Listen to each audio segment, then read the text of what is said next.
We're limited in these. I mean, there's not. Recording in progress. So,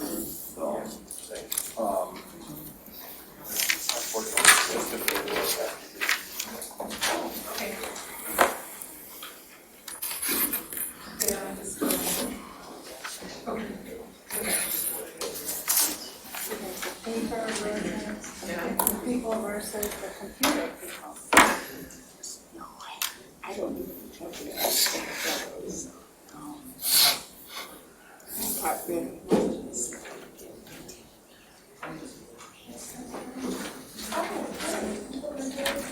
so we'll talk about some of those. Since everybody's coming back, So much paper. you want to see all the stuff that's part of it. It's available.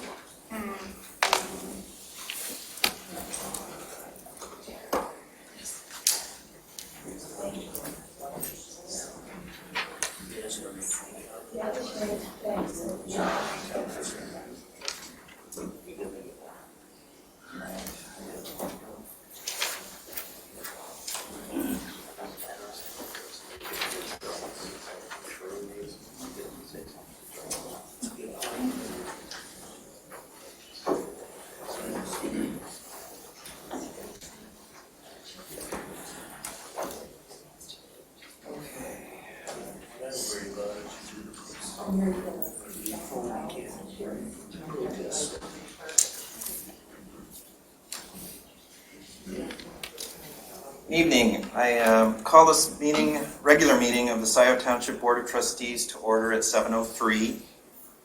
When the deputy clerk calls the roll, those members of the Board of Trustees who are present at Township Hall should indicate that they are present. Deputy Clerk Gillis, please call the roll. Thank you. Hathaway? Present. Palmer? Present.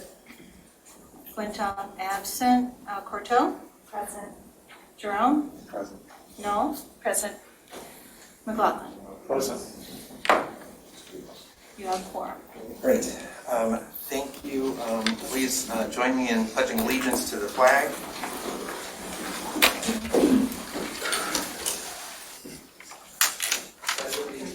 To the flag of the United States of America and to the republic for which it stands, one nation, under God, indivisible, with liberty and justice for all.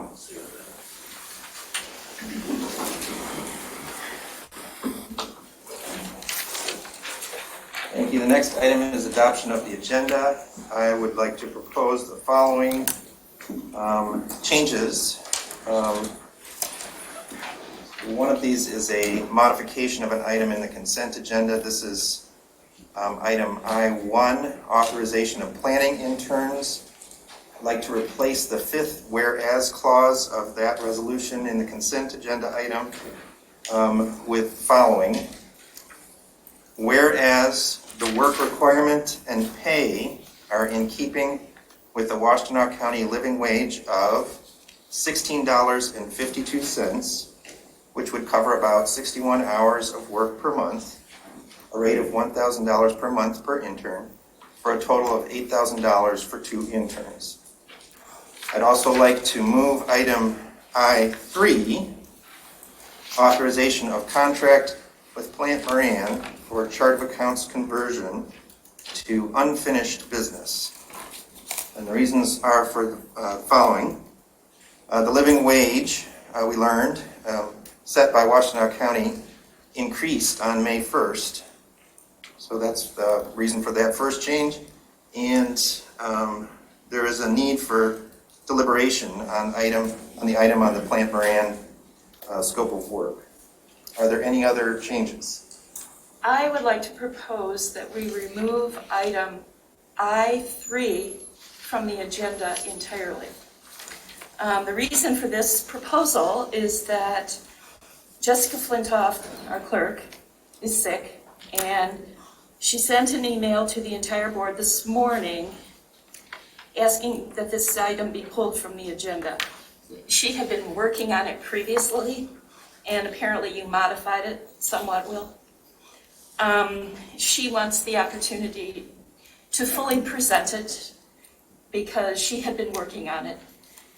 Out of respect for a fellow board member, I suggest that there's no urgency, and it would be prudent to put this on the board agenda for the next meeting and give her a chance to fully develop her thoughts, present and discuss, participate in the discussion at the next meeting. Well, I appreciate that. I disagree. There is a sense of urgency. There's not just a sense of urgency, there's a deadline associated with this particular agenda item. We can discuss it further because we've now moved it later in the agenda, so it's not on the consent agenda. There'll be an opportunity to debate it, and if your argument prevails, Trustee Knoll, then we would table it at that time. But I would not like to remove it from the agenda without that deliberation that we will have later in the agenda. Are there any other changes to the agenda? Is someone prepared to move the agenda as amended? I move the agenda as amended. So we have a motion by McLaughlin, second. Second by Courteau. All those in favor say aye. Aye. Aye. Those opposed? Aye. Motion carries. Agenda is adopted as amended. This brings us to approval of the minutes. We have 3 sets of minutes. The first is the special meeting of April 26, 2022. Are there any changes proposed for those minutes? Seeing none, is someone prepared to move approval of the draft minutes from the special meeting of April 26? So moved.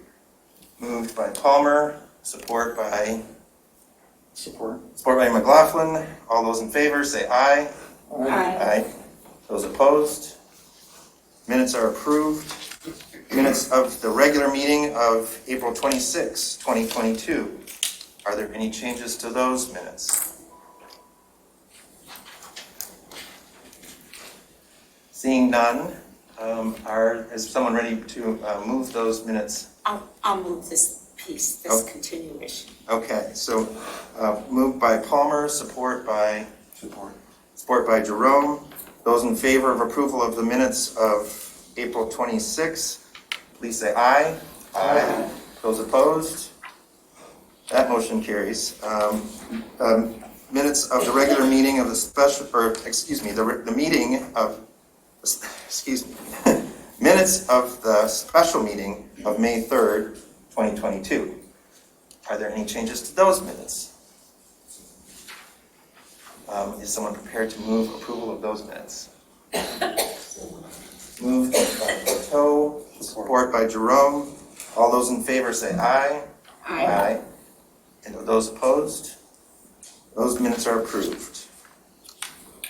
We, I believe, do not have communications to the Board of Trustees at this time, but those will be attached to the next regular meeting minutes. Is that correct? That's right. Okay. That brings us to public comments. This is a time for members of the public to speak for up to 3 minutes on any matters under the purview of the Board of Trustees.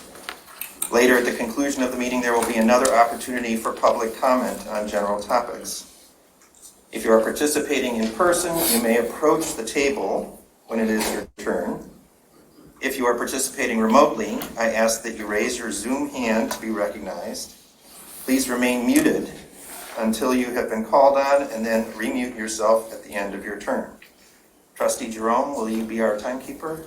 I'm happy to give it up, but yes, I will. Thank you. Out of fairness, please stop speaking when your 3 minutes are up. We'll try and give you a signal that you have 30 seconds remaining beforehand. When your turn is up, please check to make sure that you are muted again if you are participating remotely. I would ask that no one be interrupted during his or her comments. Members of the public will each be given 1 opportunity to address the Board of Trustees during public comments. Although we cannot help but have some repetition, please try to avoid reiterating the same points which were made by the previous speakers, and please do not involve personalities. Public comments are not an opportunity for back and forth dialogue.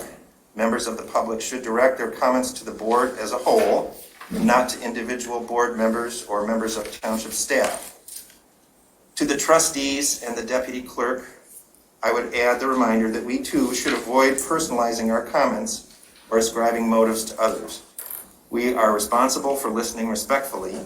That means our facial expressions and body language should not communicate either agreement or disagreement with what other speakers are saying.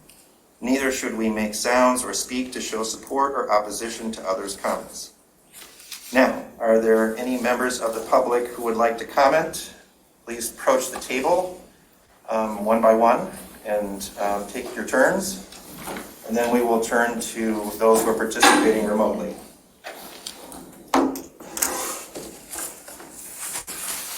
Excuse me while I set up.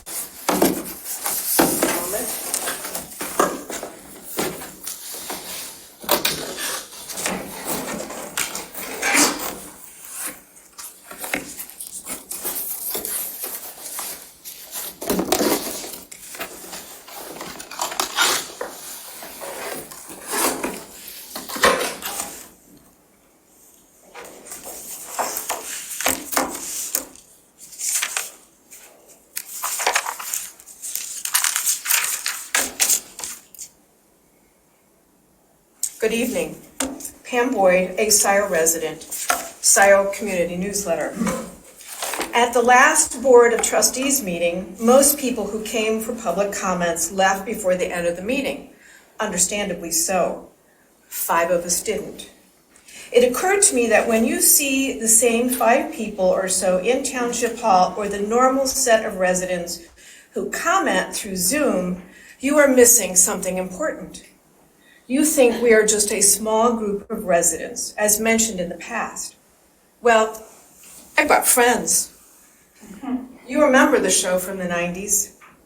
I think you need a larger-than-life example imprinted in your brains when you think of residents. It occurred to me at that meeting that you only see me or one of the other regulars when we comment. What you don't see are our Scio friends, and neighbors who look to us to help them understand what is going on in our township. We have quite the information sharing network. What you don't really see and maybe understand is the slowly growing number of residents who receive the Scio Community Newsletter. It proudly turns 1 year old this month. To some on this board, I thank you. You see, it is you who are part of the reason that compelled me to start this writing career with no training. I know sometimes it shows.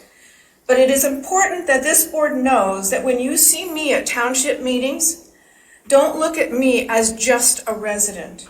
See me as Scio Community Newsletter, who is informing more than just a small group of residents on Scio Township government. Many residents don't have time to attend these meetings, but they know they want to know. I am reporting the news about Scio to the community. By the way, is it true that we have yet another financial mistake, Treasurer Palmer? How many mistakes and employees out with sick family members or sick themselves do we need to have backup for our finance department? Thank you.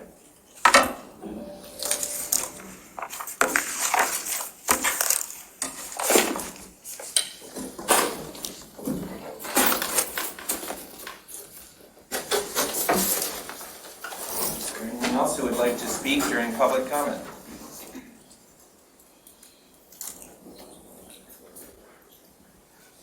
Yes, my name is Dave Spicer. I live on 525 Baker Road. I sent an email to the Board of Trustees this morning, or I should say this afternoon. I just wanted everybody to get that email I sent. Okay, Sure. Yep. that's all I need to say right now. Thank you.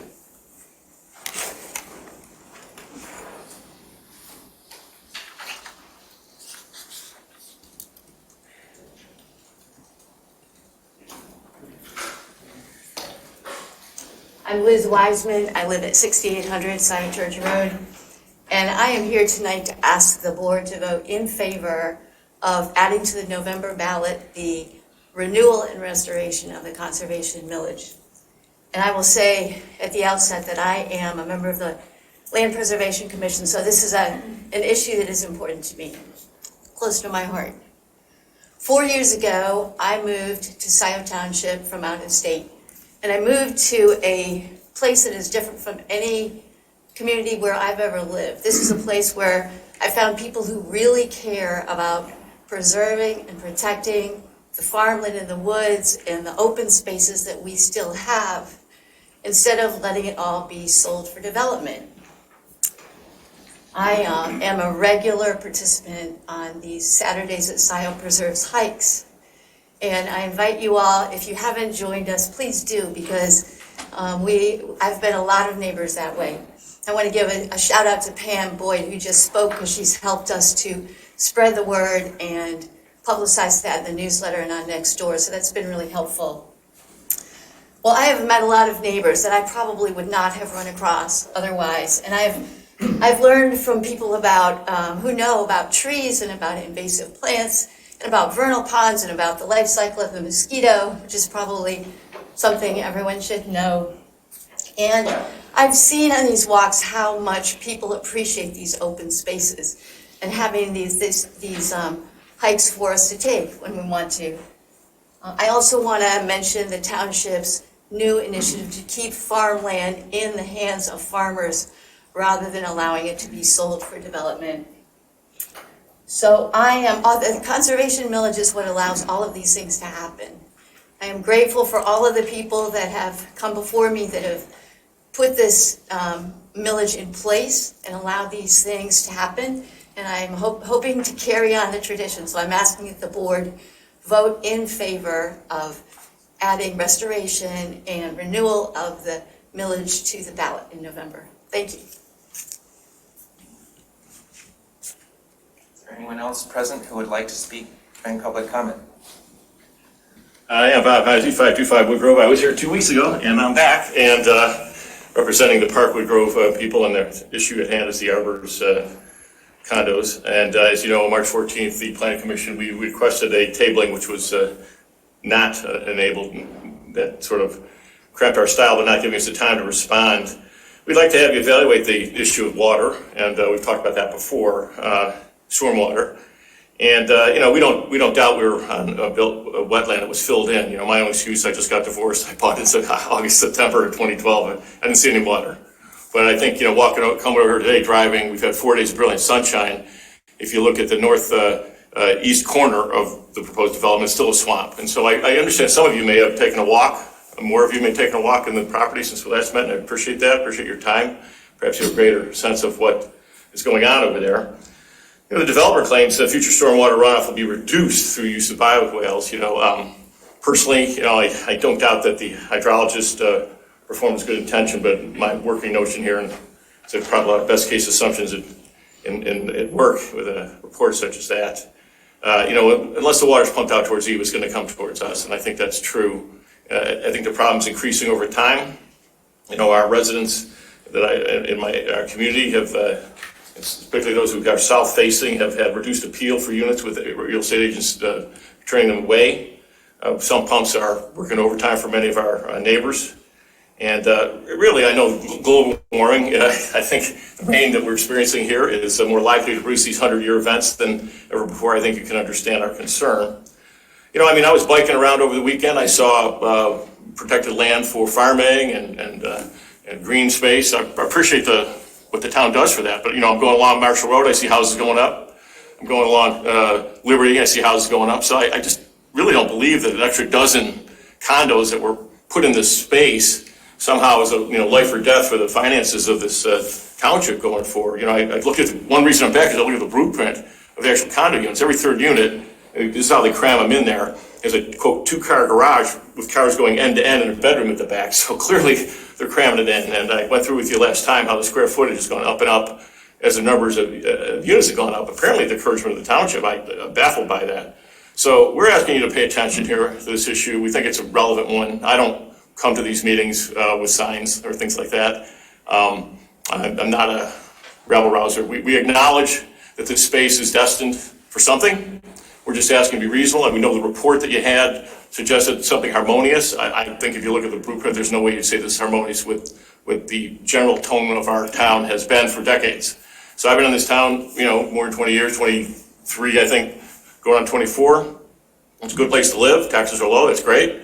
But all we're asking is reasonable development, as you have done in the past.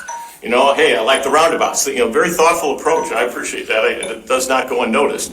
But we're asking you to apply the same degree of thoughtfulness to this property. Thank you. Is there anyone else present who would like to speak during public comment?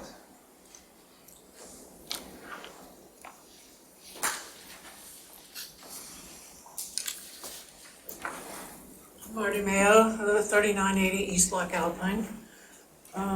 I'm here, and frankly, I think I'm a member of the Land Preservation Commission, and I'm basically here to urge the board to put the extension or the renewal of the millage for preserved lands on the ballot in November. I can only say that I think Liz spoke very well about the great success that the Land Preservation Commission has had. We have set aside in the neighborhood of 1,600 acres of land in our little 36 square mile property of Scio Township, and that's very, very valuable. There are places to walk, and people do go there and enjoy them.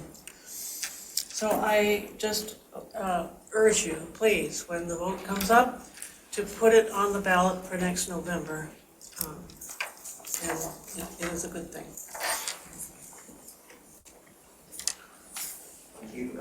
Is there anyone else? Please come up to the table.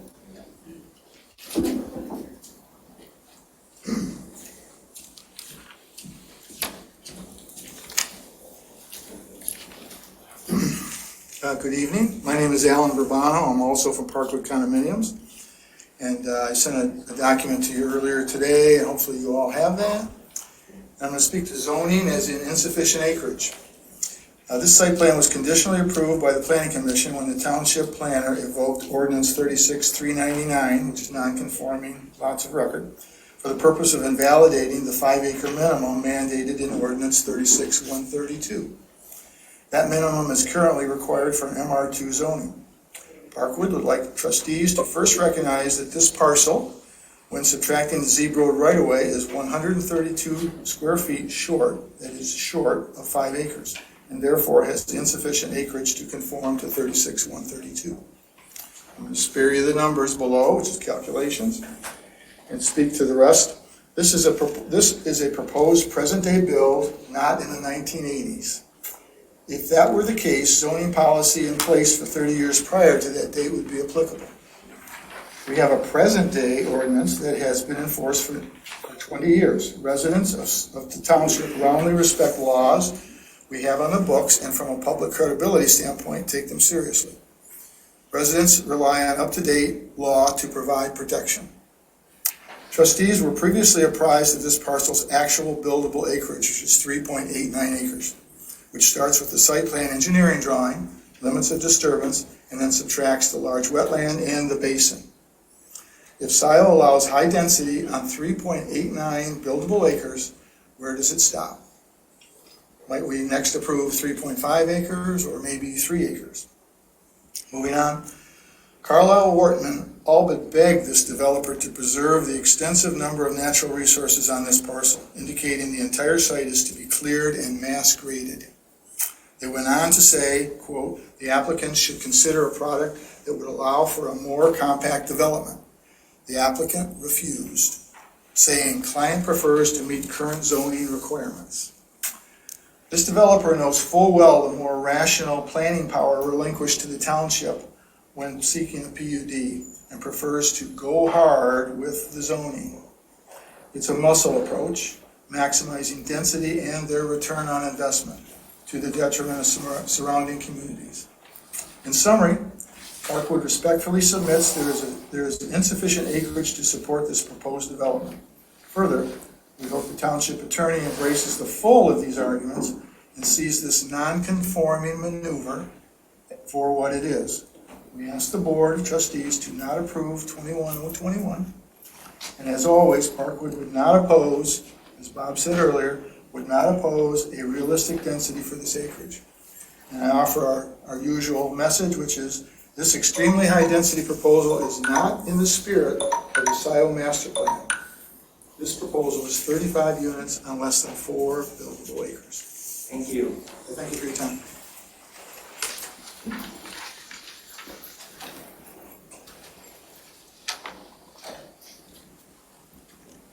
Kevin Jackson, Parkwood resident, were you able to get that file?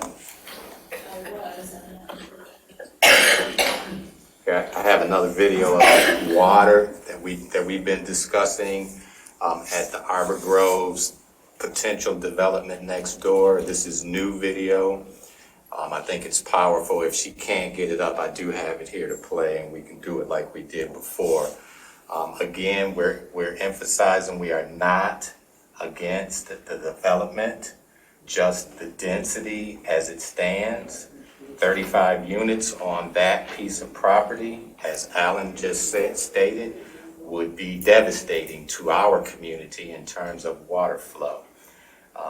The examples that I have today show that there's something happening underneath our property, and that water is bulging on front lawns and just accumulating back there. If the wall that they state will be built, then when the water hits that, it will come into our area, making the issue of water coming up underneath the side even greater than what it is. Any luck on that? I'm not able to get it to click over, I'm sorry.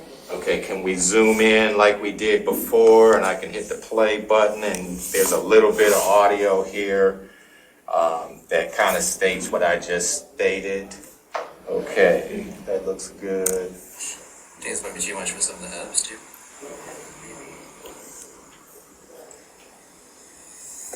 You can see how that water is just pooling back there.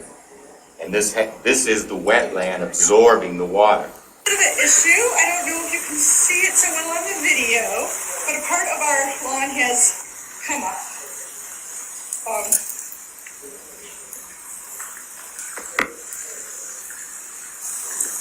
So it's actually like just water underneath. It seems like there may be like a sinkhole or something. So we're just reporting it so that we can make sure that this is an issue that people are aware of. So we're still getting, even though the rain has stopped, we're still getting all this water coming out. You can see that there's a pipe. I'll try to take it from another angle too. That comes in this backyard. Hold on.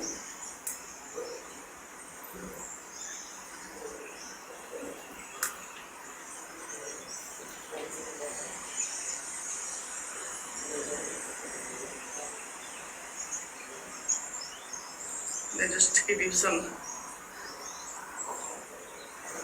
surroundings, this is where that stream is coming from. You can see it's moving.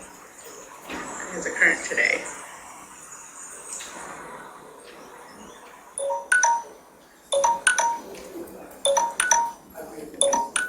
You can actually see the water's coming from there. You can see it's actually running. Jackson, your time is up. Okay, the video has probably 10 more seconds. I appreciate you allowing me to show the video at this time. And please remember that we want it to be of lower density. Thank you.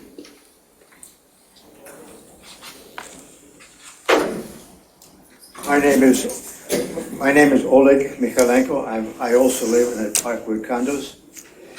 And you've seen all of the water situation we've had, but it'll get worse.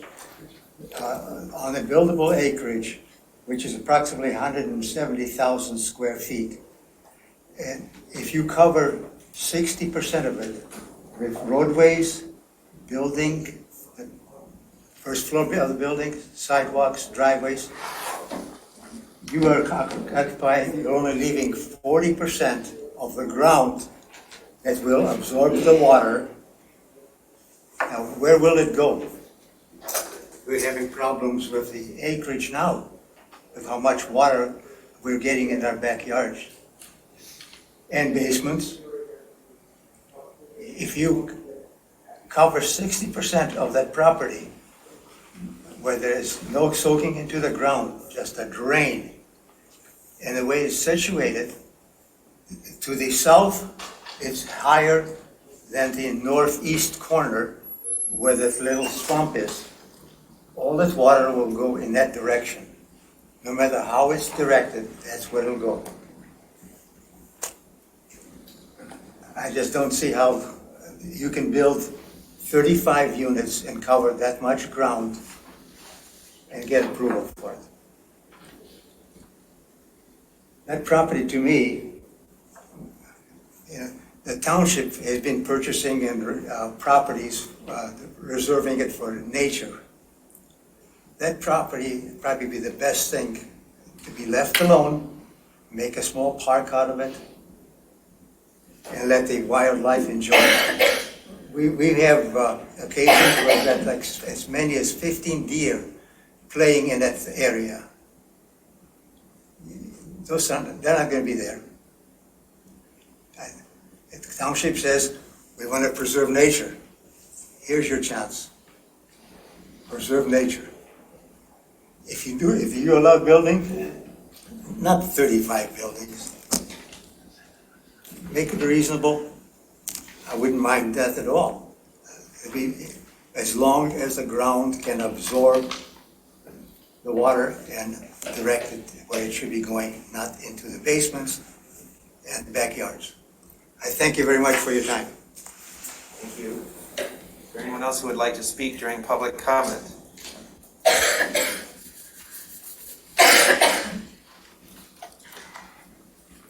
Good evening, Jillian Carey. I received a water bill, my second for the year, and I promptly paid it just like I usually do. And then I rectified my books and I realized that I shouldn't have a bill yet for the second bill. The second bill should be at the end of July. The first bill is for January, February, March, paid by the end of April. April, May, June, paid by the end of July. So I looked and I realized that I was billed for 2 months instead of 3. We're supposed to be billed quarterly, which means 4 bills a year. And the reason is we have some water debt, RTS fees for water and sewer, and those are broken down by 4. So I did contact Steve, our utility in the utilities department, and what I am realizing is, here's another mistake. So, and I'm not blaming any employee. I'm blaming the board for this because Sean Slane, that was our utility billing person, has been with us for a long time, and she gave a year's notice for her retirement. And the board has not done anything to fill that position. Admin Rowley found a part-time person, and I don't blame her. She's learning how to do this with Scio. So with that said, here is another issue with finance. If we had the financial staff that we sorely need, not just one person that is having some issues right now with family, and not a deputy treasurer that is only under the purview of her statutory duties and the resolution that was passed in November. So when are we going to hire finance staff? Without finance staff, and this is really important because the financial department manages the finances of the township. I will not be voting on any millages. I'm concerned about the SADs that are being pushed on neighborhoods. I am concerned about, a project manager for, or a management for parks and pathways and whatnot. You're not going to be able to hire that. Who is going to run all of this? Sandy Egler is our deputy treasurer. Rebecca Mouty is in the finance department, and that's all we have. We have a part-time staff. They can't handle a township with what is it, 1.4 billion in revenue, and then everything that our township needs. When are we going to hire qualified staff? Why is this not an important issue for you? It is for me. If I end up getting 5 bills for this year and paying extra fees, you better believe I'll be all over it. Not just for me, but for residents as well. Thank you. Is there anyone else who would like to speak during public comment? Please, come up.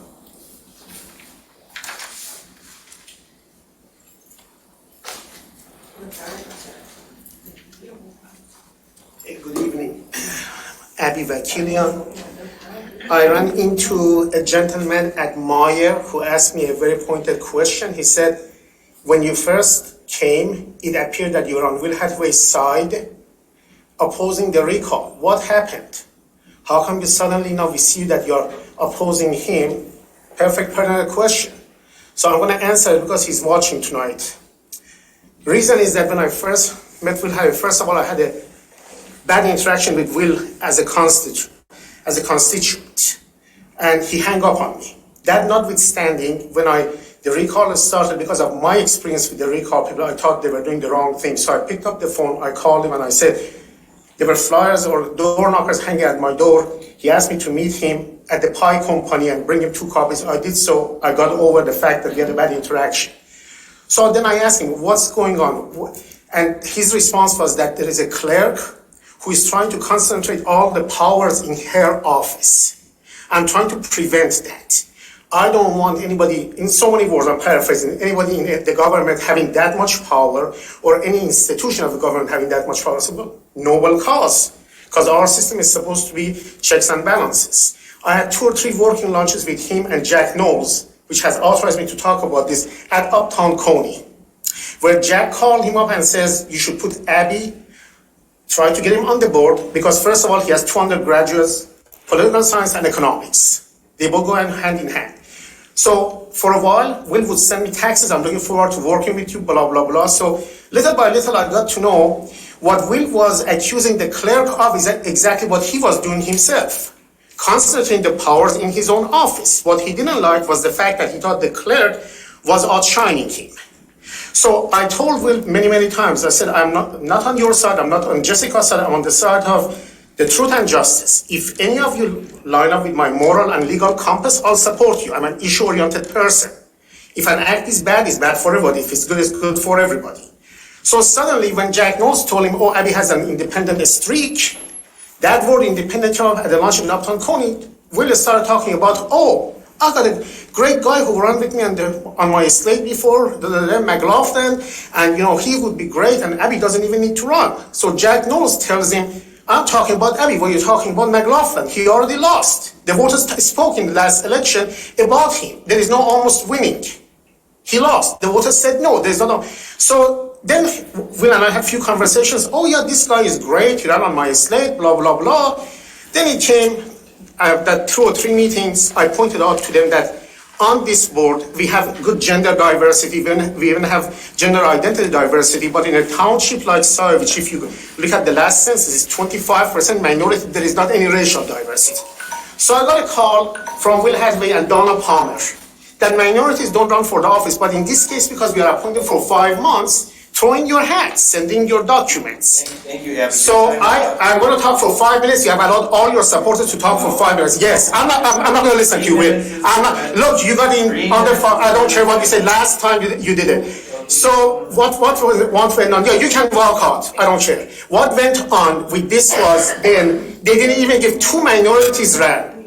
Heather Berkowitz and me. And what if he decided to do was not to even advance us for the interview.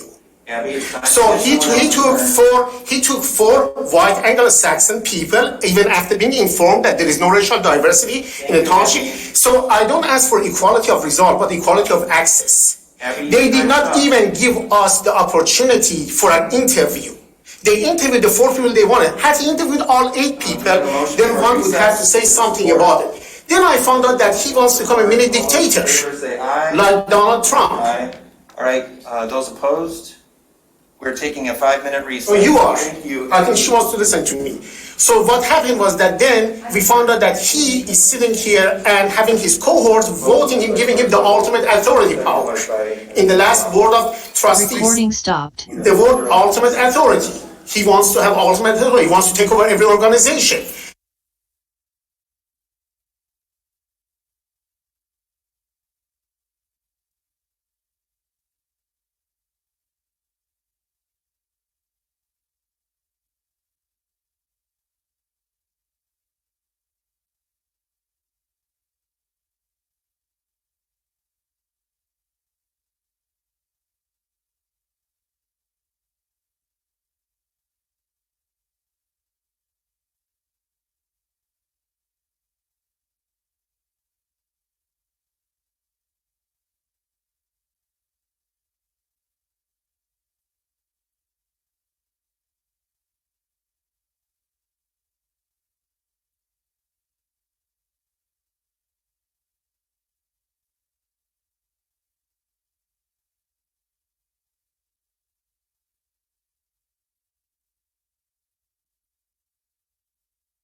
Yes, I revised it, and I can send it to you.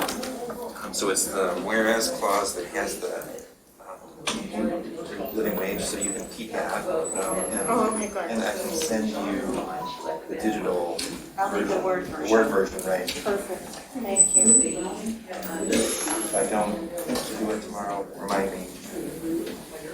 Well done, all right.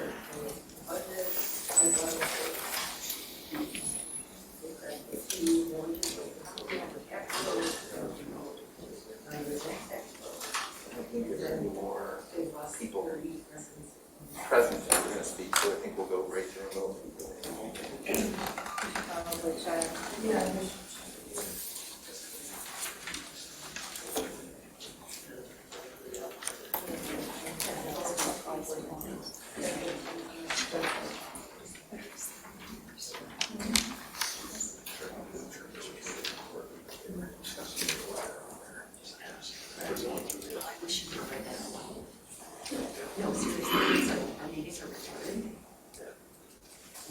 We're in my driveway. I was throwing eggs at your house. Yes.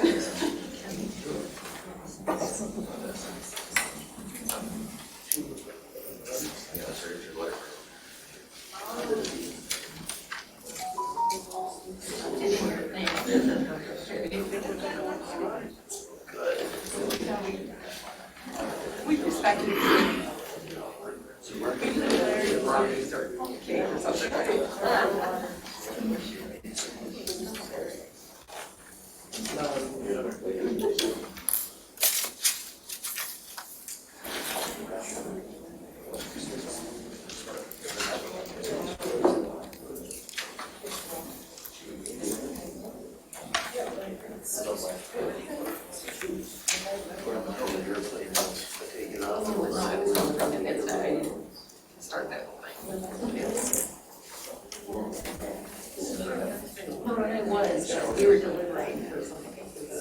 We're coming back from recess. Are there any more people present who have not Recording yet in spoken, progress. who would like to speak? If there are any people attending remotely who would like to speak? This time we have Jan Culbertson. Jan, you can go ahead. Good evening, everyone. Jan Culbertson, 298 Park Ridge, and also Planning Commission Chair. I just wanted to say, come and highlight the introduction that I gave you via email to our Cs team. They're a group of 5 master's students working with the Environmental Task Force, which is under the Planning Commission. And they are actually creating a community engagement framework for the Environmental Task Force, creating surveys and so forth. And we would like your help in identifying contacts for HOAs, organizations, businesses, etc. within the township so that we can really do a good job of outreach to get some feedback on some of the preliminary goals and thinking that the Environmental Task Force has been doing. And what's critical about this is we have, once we move into the implementation phase, having a good framework for communication and getting input from a large, a cross-section of the community is really key. So I just wanted to highlight that. The other thing that I wanted to kind of give you a heads up on is the Environmental Task Force is working on a climate emergency declaration, which will come through the Planning Commission. And the hope is that we would align our climate goals with the Resilient Washtenaw, which is carbon neutrality for operations by 2030 and for the community by 2035. And look forward to working with you all on that. Commissioner Courteau has asked me to hang in there for a discussion on Heritage Woods, and so I will be present for that. Thank you. Thank you. Next is Rob Pattinson, followed by Jonathan Greenberg. Rob, you can go ahead. Thank you. Rob Pattinson, Scio Township. I can't begin to express how disappointed I am in the loss of David Rowley as our township administrator. I thought we had a chance to improve the way our township is governed. Sadly, even someone with David's ability and credibility wasn't able to overcome the intentional incompetence that the supervisor and many on this board have perfected in their quest to run this township into the ground.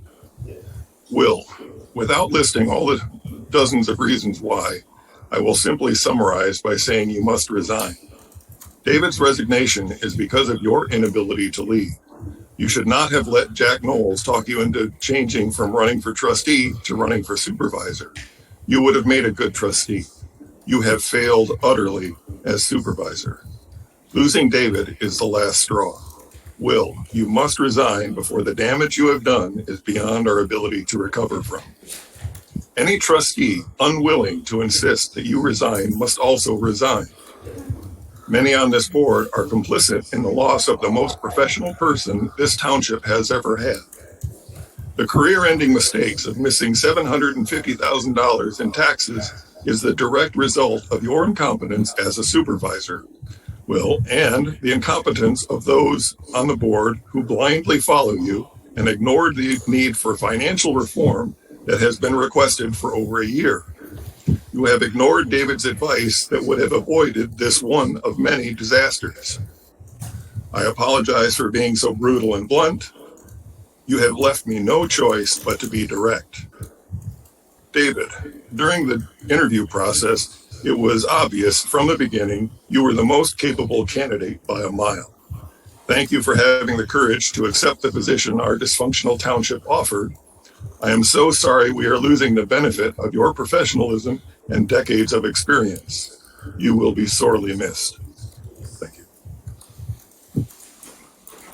Thank you. Next is Jonathan Greenberg, followed by David Reed. Jonathan, you can go ahead. Hi, thank you. 3 brief points. First of all, to the gentleman who spoke earlier, you can make your point without deriding us rabble-rousers.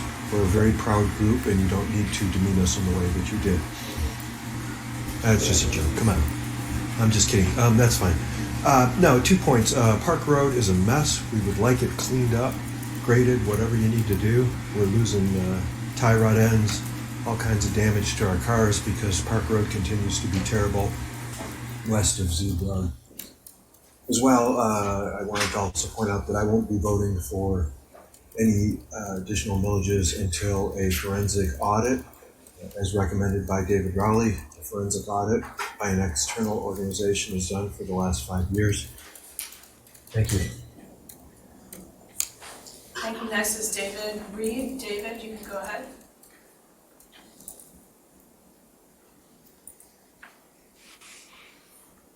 David Reed, Scio Township. In my 30 plus years in business world, I have had several management positions, all of which required training courses. 2 important principles were common in those courses. Number 1, the top priority as a manager is training her or his replacement. Number 2, more importantly, a manager should never take credit for the success of his or her team and should always take the blame if and when a team fails in an objective. Several months ago, I cautioned the board that nominating Miller to deputy treasurer would be imprudent, yet you did so anyway. Since she is not a township resident, she cannot serve as treasurer. So any of the training she is getting will be a waste. In other words, the township's treasurer and the board has violated rule number 1. Recent article in the Ann Arbor Observer in which the current township supervisor places the blame for David Rowley's recent resignation on Mr. Rowley himself is proof that the supervisor has no knowledge, or worse, no understanding of rule number 2. Mr. Supervisor, the blame for the resignation of David Rowley rests squarely on your shoulders. You owe David and the township an apology for the rude and disrespectful manner in which you treated the administrator. Donna, 2 years ago, I asked you if you were going to run again for treasurer in 2020.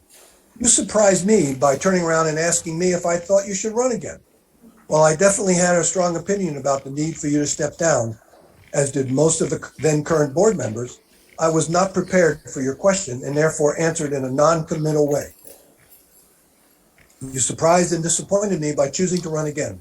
I think the recent events regarding the collection, or lack thereof, of township taxes pretty much answers your question. The omission of part of the county's tax and the mysterious reversal of a tax deposit are evidence that now is the time. I'm especially concerned about your blithe suggestion that residents affected by the deposit reversal simply write another check to the township. What about those residents who made periodic payments to the township to prepay their taxes? Are any of them affected? Haven't those checks been cashed and the money withdrawn from their accounts? If so, how will those residents be able to write another check to the township? They've already paid their taxes. Also, how is it that some unknown person is able to call the township's bank and tell them to reverse a deposit? Nothing in writing, no signed order, nothing. How is that possible? Donna, these recent mistakes are inexcusable. It is time you stepped aside. Retire and dedicate yourself to your family. Remember, you have often said in the past, family comes first. Take it from one who knows retirement is grand. Thank you. We have no more comments. In that case, it's time to move on to public hearings. We have 2 public hearings this evening. The first public hearing is on the creation of the Optiflow Industrial Development District, or IDD, to be known as the Optiflow Industrial Park. And to introduce this public hearing, I'd like to call on our Township Administrator, David Rowley. Yes, can everyone hear me all right? Yes. All right, good, thank you. I would just like to give you just a quick overview of the process, just a summary of what we talked about at the last meeting. You're going to have 2 public hearings. The first one is on the Industrial Development District. This is a necessary first step to hear public comment on the ability to create the district. The industrial district is a necessary item if you are to receive industrial facilities tax abatement applications. Optiflow has filed an IFT application. There will also be a public hearing that is required here shortly on the IFT application themselves. So there's two different public hearings, and they have two different points of view and two different focuses and two different issues. So please keep those separate. The first one is on the creation of the district. This is just to hear public comment and also presentation from the applicant if they would so choose to do so at this time. And the same later when you get the next public hearing. Once the public hearings are completed later on in the agenda, you're going to have the opportunity to make a decision on the creation of the district. And we can talk more about that when the time is appropriate. But you'll have the opportunity to create the district if you choose to, and then also to act on the IFT application. So there's a multiple step process, and the first step is to hear public comment for the public hearings on the creation of the district itself. So with that, if you have any questions for me before you go into the public hearing, I'll be happy to try and answer those. Are there any questions for Township Administrator Rowley at this time?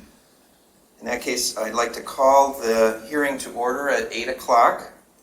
I believe we have... Don't we need a motion? Oh, do we need a motion? I'm sorry. So is there a motion to call the hearing to order? So Moved by Palmer, support by Noel. All those in favor say aye. Aye. Those opposed? Now I would like to call a public hearing to order at 8 o'clock. And we have a presenter from the applicant, or I'm not sure if it's an applicant for an IDD, a proposer of an IDD. But in any case, please speak. Yes, and good afternoon, everyone. My name is Erica Schell. I'm an attorney for the applicant. A representative of my client is with us by Zoom. His name is Joe Caradonna. So respectfully, I would suggest that for the benefit of the public who are here today, we could give a brief overview of what this entire project is about, and then the public might comment on it. And of course, we welcome any questions from you or anything else that you'd like to know. Please proceed. All right, so I will cover the establishment of the Industrial Development District and what the process is supposed to look like, following on Mr. Rowley's comments. And then I do have with me, Mr. Rowley let me know that there is interest in the specific products that Optiflow makes in Scio Township. So I have a box that I can pass along, and certainly if anyone wants to come from the public and look at the items in the box, they're welcome to do so. And then I will pass the torch to my client, Joe, who will tell us by Zoom a little bit more about Optiflow. He's very involved with their operations in the township and their business, so he can share that with everyone. So first, as Mr. Rowley stated, the first step of this process is to establish what's called an industrial development district.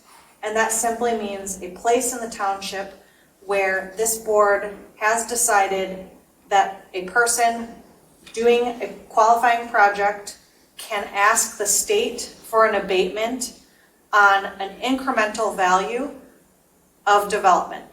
So all that's being asked for by establishing the district is that the township would allow such a request to be made at this location. The application, which is part of your packet today, and I believe is also available through the agenda online, includes proof of ownership, it includes an application form, and it includes a little bit of information about the proposed use of the site. One thing that you will notice when you look at the documents is that the IDD application request, which is to establish the district, describes 4 pieces of property. All of those pieces of property are contiguous, and they are located on Jackson Road, approximately at 7850 Jackson Road. 3 of the little parcels do not have a street address, but they are attached with the larger one.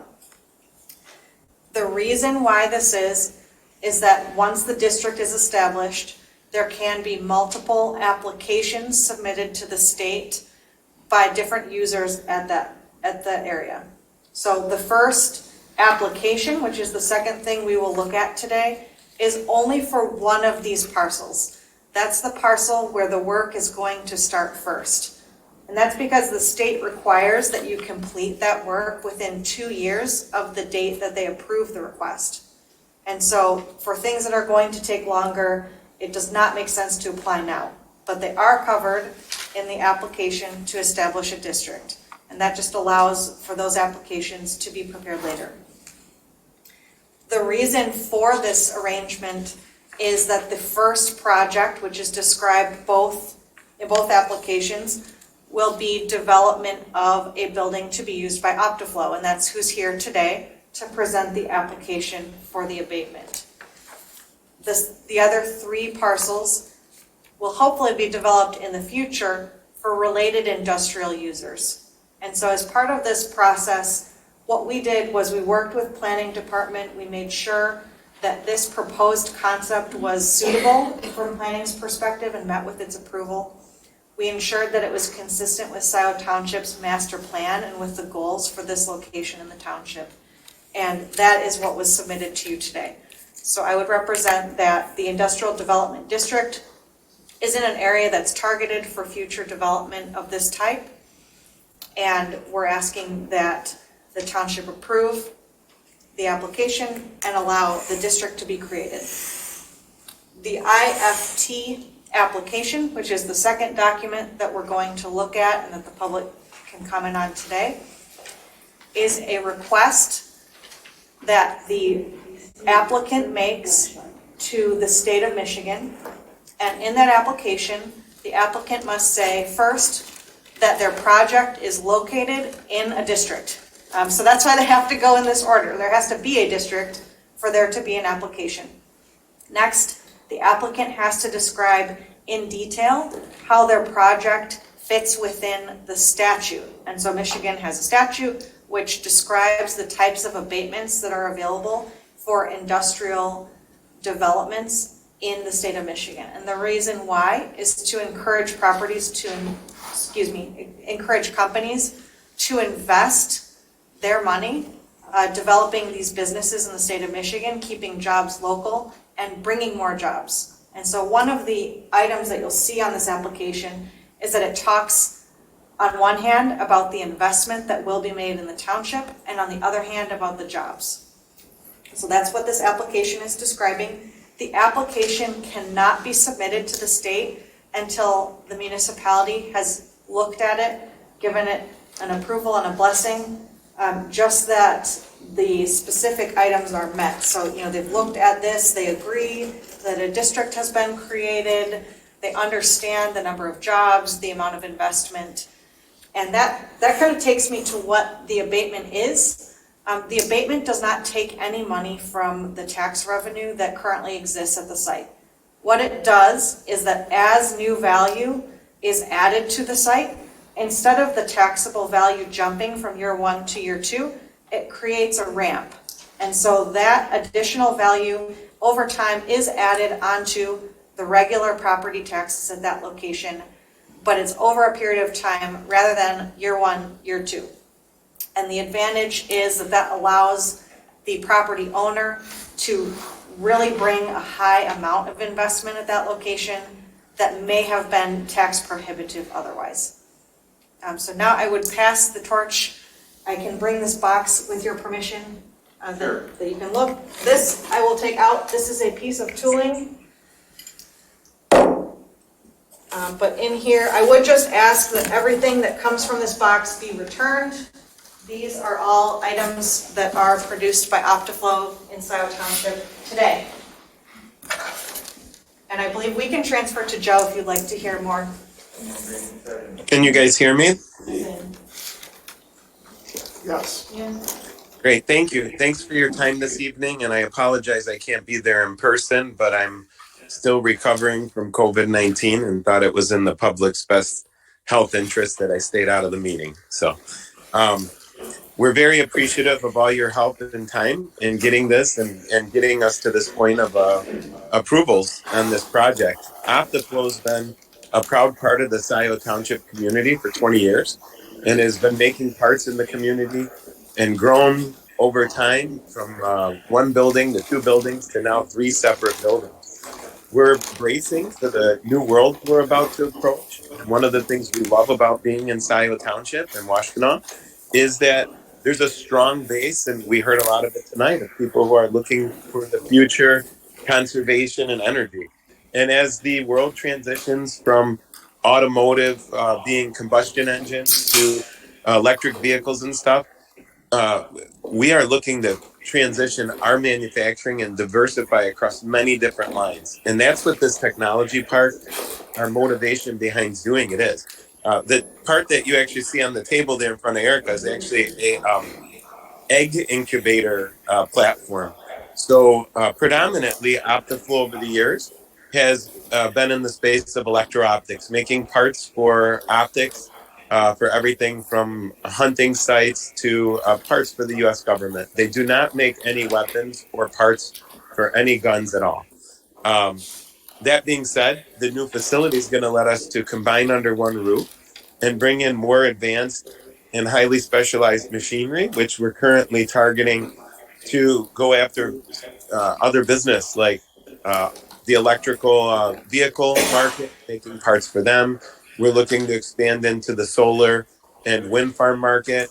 So we're actually reaching out and broadening it out, and having those other lots that Erica mentioned are there to help attract other like-minded individuals that want to come and work together and help us to further the agenda of going into this new world and carbon neutral world, hopefully. So we're we're running electrical machines in here. We're very efficient. We're conscious of what we're building, and we want to build a bright new future together in your township. So I'm here for any questions if you need it. Thank you. And now I think we'll open it up to members of the public who would like to comment during the public hearing. During the public hearing, members of the public are allowed up to 5 minutes to speak. Please come up to the table.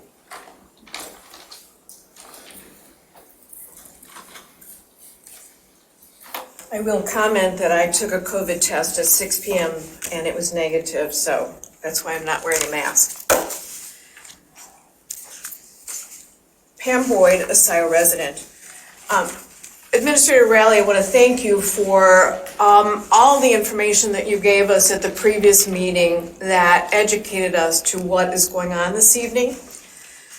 I would like to ask the board to please approve G1 and G2.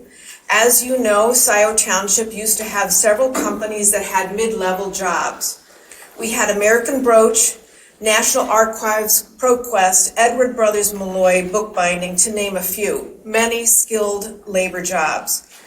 By approving Optiflow's request, Scio will gain back a few more of these skilled labor jobs that round out a healthy population.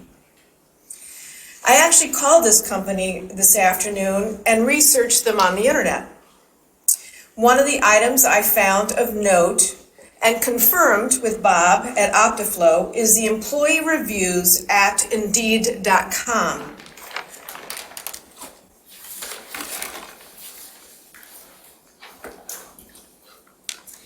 The employee reviews gave this company a 4.5 out of 5. To me, this is an important factor to help keep employees long-term that will create long-term relationships with our community. While adding 25 jobs does not replace the companies that have left Scio, it is a step in the right direction. Please approve their request. Thank you.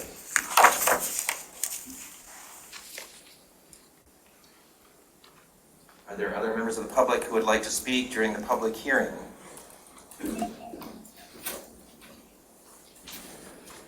I have a question. Sure.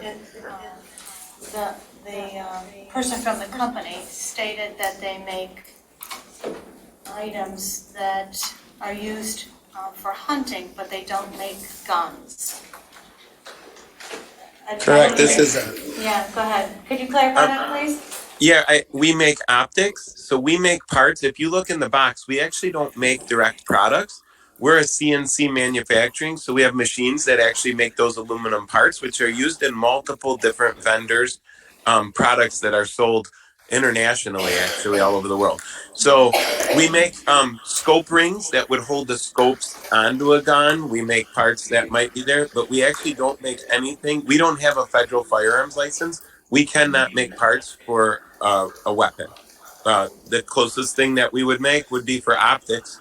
And when I say optics, it could be scopes, optics, things like that. We support a lot of the companies that make parts for our troops. And I know one of the companies that we provide to just actually was awarded a huge contract for parts that are going out to the Ukraine. So, but I just want to be clear: it is not. We do not make any guns. We make optics. I understand better now, thank you. Also, can you give us a sense of what the pay scale is for folks who make those sorts of things? Sure, it starts. There's a different range, but there's every job in here from being a machine operator to engineering. So there's probably a scale of I'm going to say starting somewhere around $16 an hour, and then up to people that make well over $100,000 a year in the engineering division. And we plan to grow all those divisions. I appreciate the lady from the audience who came up and brought up the Indeed scores. One of the things that we're doing in this facility is building a beautiful, comfortable facility that's got space around it and outdoor areas, things like that, so we can continue employee retainage. Probably one of our most difficult parts of business today is attracting and keeping employees that want to work. So I'm great that someone actually looked into that and realized that it's very hard to get happy people and keep them happy. Thank you. Are there any other questions or any other comments from members of the public? We do have some on Zoom. Okay. We have Paula G, followed by Rob Pattinson. Paula, you can go ahead. Yeah, this is Paula Gloverson, and I'm just wondering what kind of byproducts or possible chemicals that, Gelman Sciences, then it became Paul Filters used the dioxane, and we have a big problem due to that, and so I'm wondering about that, and I saw 115 job creation. And I watched the DDA and Road Commission committee, and we have definitely some issues with road payment. So by tax abatement and at $15, $16 an hour, people will not be able to afford to live in the township at the current tax rates. What will you do for our road situation? Well, first of all, I'll comment on the chemicals. We actually don't do chemical processing. We're a CNC machine shop, so all of our products, and they're being circulated there, they're typically made out of metal or aluminum. Our byproduct is aluminum shavings, and we do use some coolant sometimes, but it's typically we're trying different products, but it's a synthetic organic based coolant that we're running through our machines now, and we've been very clean. We've continued to have a clean phase one and environmental footprint at our locations, and continue to believe we will do so. If you've been monitoring the process as it relates to the road commission, when we start phase two, we're actually going to be adding I believe, a left turn lane. There's some additional road things that we're going to be doing in the area, improvements around the road to make sure that the employees are able to turn in and out of the project without ease and without causing disruption to the current traffic flows. I meant more like preservation of the roads that are traveled and stuff going on Again, as Erica stated, this abatement isn't looking to abatements don't mean we're not paying the taxes. It just means we're deferring them. This is going to help us to ramp up our business faster, bring more people, pay to those jobs, and attract other businesses to the area. Those people, although you only pointed out that the smaller end of the scale, There's going to be plenty of people that can afford to live in the township that work here, and hopefully we attract from the township for those jobs. Thank you very much for answering. No, you're welcome. Thank you. Thank you. Next is Rob Pattinson. Rob, you can go ahead. Thank you, Rob Pattinson, Scio Township. First of all, I'll say that the rustling happening in the audience overwhelms the microphone in the room, and it makes it very difficult to hear. So please limit the amount of paper rustling and activity. I have two questions. First of all, I'd be very interested in hearing what David Rowley's analysis is of the benefits to the township. I understand the tax benefit to the company, and that makes it very attractive for them. I'm wondering what is the benefit to the township, and I'd like to hear David's opinion on that. And my second question is to the builder. You have a very electric intensive process. Is solar part of your building design to offset how much electricity you'll be using? And that's my questions. Thank you. I can respond if that's all right at this point. Please go ahead. Yes. In answer to the tax abatement question, this is an incentive to the corporation, but it's also an incentive to the community. This is an economic development tool that has been used across the state of Michigan in a variety of ways. The state legislature is what created this. This is Public Act number 198, I believe, of 1974 is when this was originally created. This process that we're talking about, as far as abatements is concerned. The abatement is a period of time.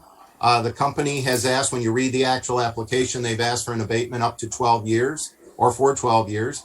The range of the abatement authorized in the statute is 1 to 12.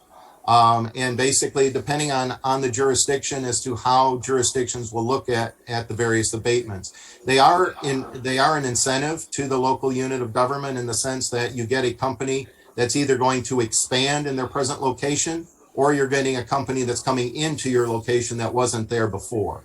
Also, if you look at the nature of the abatement, I believe, I'm going on memory right now, but I believe it was, just over $14 million in investment, and up to 100 and just over 100 jobs created for the new expansion.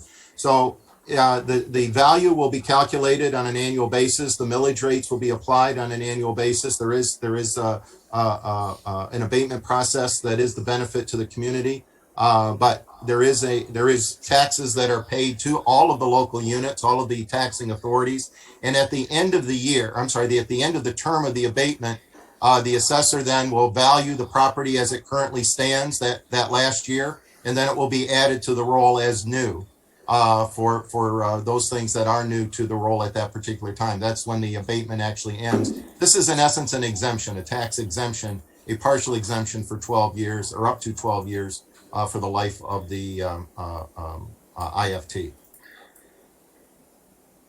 So hopefully And then this is Joe to speak about the solar. Please. Unfortunately, at this time, the voltage requirements of machining that is used to mill metals is not capable of running off of solar, or it can be, but it still has to come through that of the utility.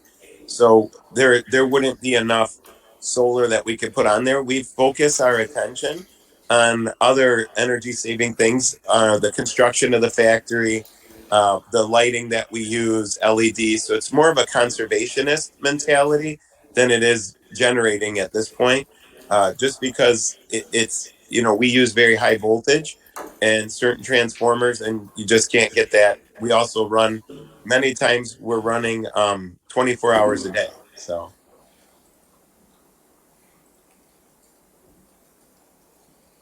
If you would like to come up, Evie. Could we ask questions from the gentleman? Yes, we seem to be using that approach. Okay. Economically, what's the size of your company? The net worth of your company? We don't have to disclose that, our business. Well, you're coming to our township. You want to know what size business we are letting into the township. You're asking for tax abatement, so we have the right to know. already here. Okay, I understand, but they're asking for something additional. So is your answer that you won't disclose to us of what's the economical size of the company? Is that the answer? Yes. Okay. How many jobs will be added by if you're given this abatement?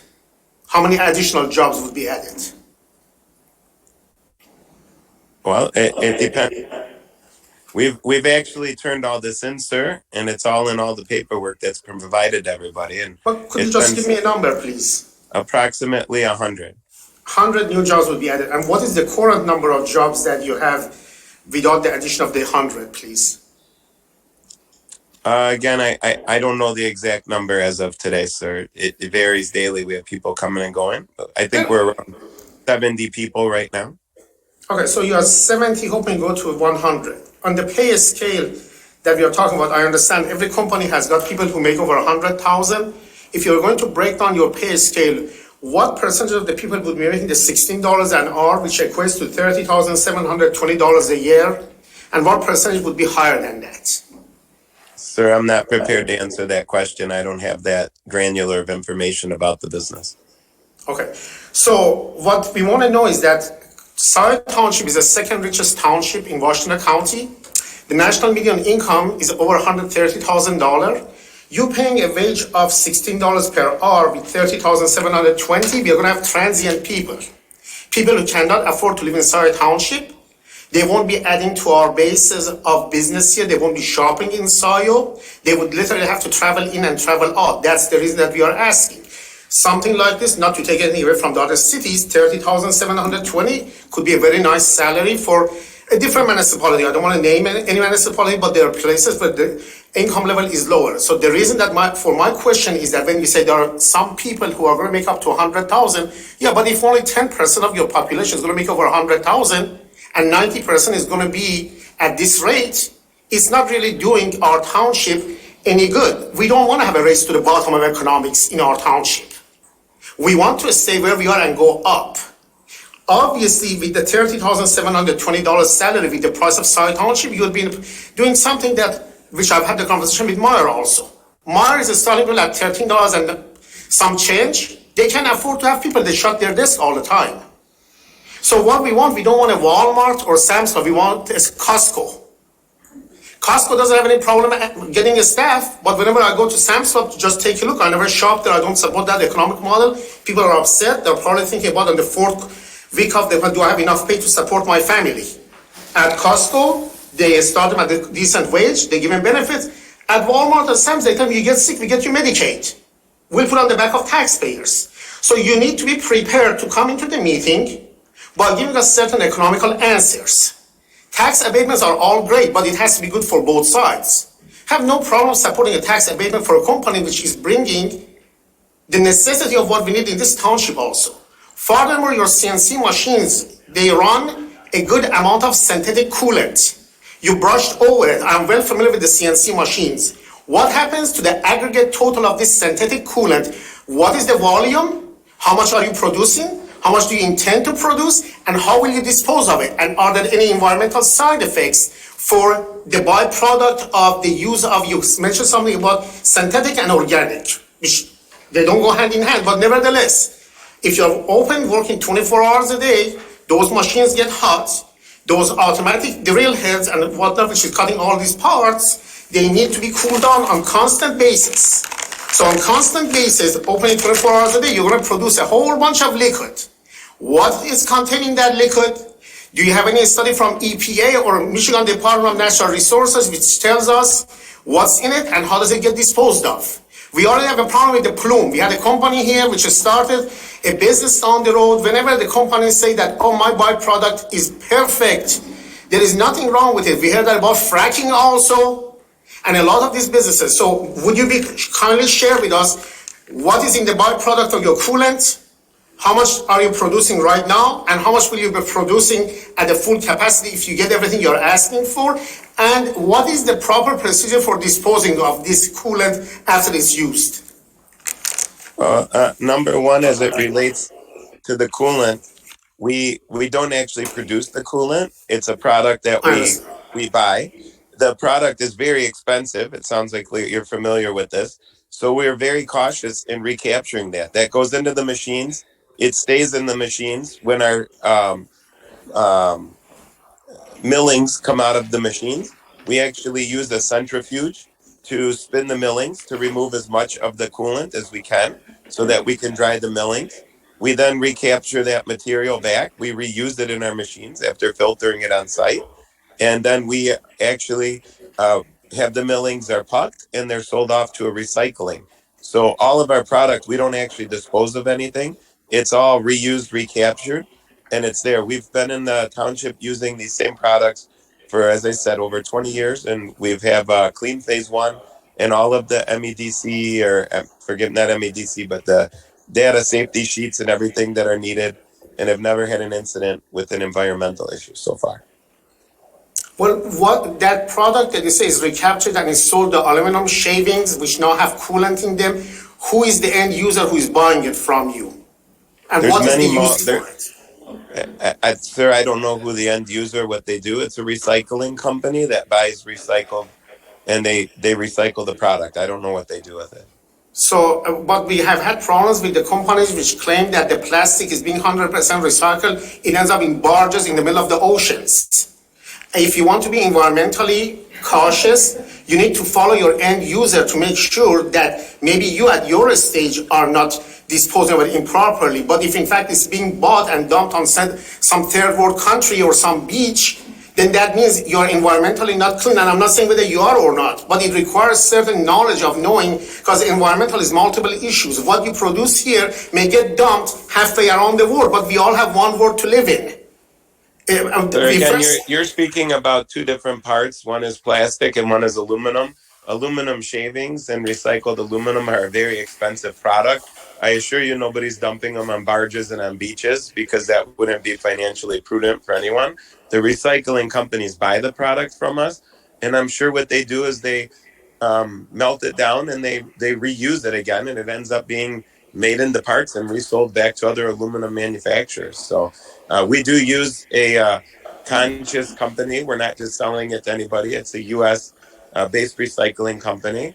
And but you didn't ask me that. You said, what do they do with this product? I don't know what they do, what they make, or who they sell it to after they recycle it. I just know that they recycle it, and it's aluminum. They're not just dumping it in the ocean. So. Okay. Well, I was not equating the aluminum to the plastic. I was just giving you simply an analogy of certain companies which had a different byproduct had made similar representation that our product gets disposed of environmentally safe, i.e. plastic. We found out that that's not true. I understand that aluminum is much more expensive, but this is contaminated aluminum. We need to find out who has a use for contaminated aluminum shavings which are mixed with the coolant. The reason that I ask you what do they do with it and how do they use it is because that is what is going to give us the information, knowing this multitude of hundreds or thousands of gallons that you're producing, where does it end up with? Because I'm not just satisfied with it doesn't end up in Scio, but if it ends up someplace downriver, that's a problem for society. So without you actually knowing, you keep telling me, I assure you it's expensive, it doesn't give, but you don't have an actual knowledge. What we need for you to contact your end users and provide us with the information as far as what you are buying from me, what's your use for it, because there are people who are conscious about the entirety of our environment, not just in Scio, in our country, in our state, in our country, in our world. I think you've made a very good point. But I'm not getting any answer, Will. I think the answer that you have is the answer that he's able to provide at this time. Well, I'm asking him to go and come back to us with a specific answer so we can make an intelligent decision. That's what my question. I understand and I appreciate the gentleman may not have all the answers, but my point is that it isn't sufficient to just come in and say, I don't know, but give me what I want, the tax abatement, let me expand, and then everything goes by the wayside. Because once they get it, this is meaningless. I think you made a very good point, but we do want to make sure if there's anyone else who wants to speak during the public hearing that they have an opportunity to do so. Do we have anyone who hasn't spoken? Thank you for indulging me. We have one additional new speaker during public comment. Yeah, we'll give you a chance to respond. I just wanted to respond with respect to the Gelman comment. Oh, all right. Well, why don't we do that in a timely way, and then Kathleen will give you a turn. But then I have to respond to her response because she's responding to what I said. and that's not fair. She is a representative of the company. And I'm a representative of public. I understand. I'm a We're trying to taxpayer. give everyone a Citizen. turn during a public comment. Please, go ahead, Erica. Yes, I just wanted to note that I do understand that the Gelman issue, I actually have personally been involved in the Gelman lawsuit. And so I am familiar with the issues, and I understand how important that is to everyone in this area. And that specific issue, and I know the data room is open to the public, was caused by what would now be land application is what I guess we would call it, of something that's clearly a hazardous material to the ground. And so that certainly is nothing that OptiFlow would ever consider doing at this location or anywhere in Scio. And so respectfully, I understand how important Gelman is, and that will not be repeated. Well, thank you. Kathleen, your turn to speak during the public hearing. Thank you, Kathleen Brand, Scio Township. I think that some of the questions that Abby is bringing up are questions that the board should be asking. Apparently you have some of this information. What is the range of wages that OptiFlow provides? I think these are very, very relevant questions. I think it's very relevant to ask about contamination. I think these are the questions that this board should be asking, and I hope you take that to heart. I want to thank the gentleman from OptiFlow for choosing not to come into Township Hall, recovering from COVID. I will be putting my mask on as soon as I'm done speaking. I do want to chastise the board. I have heard that there is quite a bit of COVID going through this building. And how do citizens know? You guys never announced that. I have heard other situations where, for example, the township attorney had COVID more than once, and nobody from Township Hall is alerting any citizens who do business here. And they come to the counter and they interact, and they don't know that if they should be protecting themselves. So I really think you could do a better job at informing people. It shouldn't be that we see that you guys all know about it and you have masks on. So please inform the residents. Thank you. Are there other commenters? Anyone remotely? Hey, Will, I have one last comment, if you allow me, please. The response to the attorney's point about that Gilman used product, if you go back and read the history of Gilman, at the time they also made the representation that the product they were using was safe. Every company who has later on ended up with the toxic side and cleanup has always at the time claimed what they are using is safe. Without us, if one thing we have learned is that we need to find out up front, do not take the guarantee just from the private companies who have a financial interest in getting what they want, because everybody leaves the public then to come up with the cleanup after the fact. That's a very good point, Abby. Thank you very much.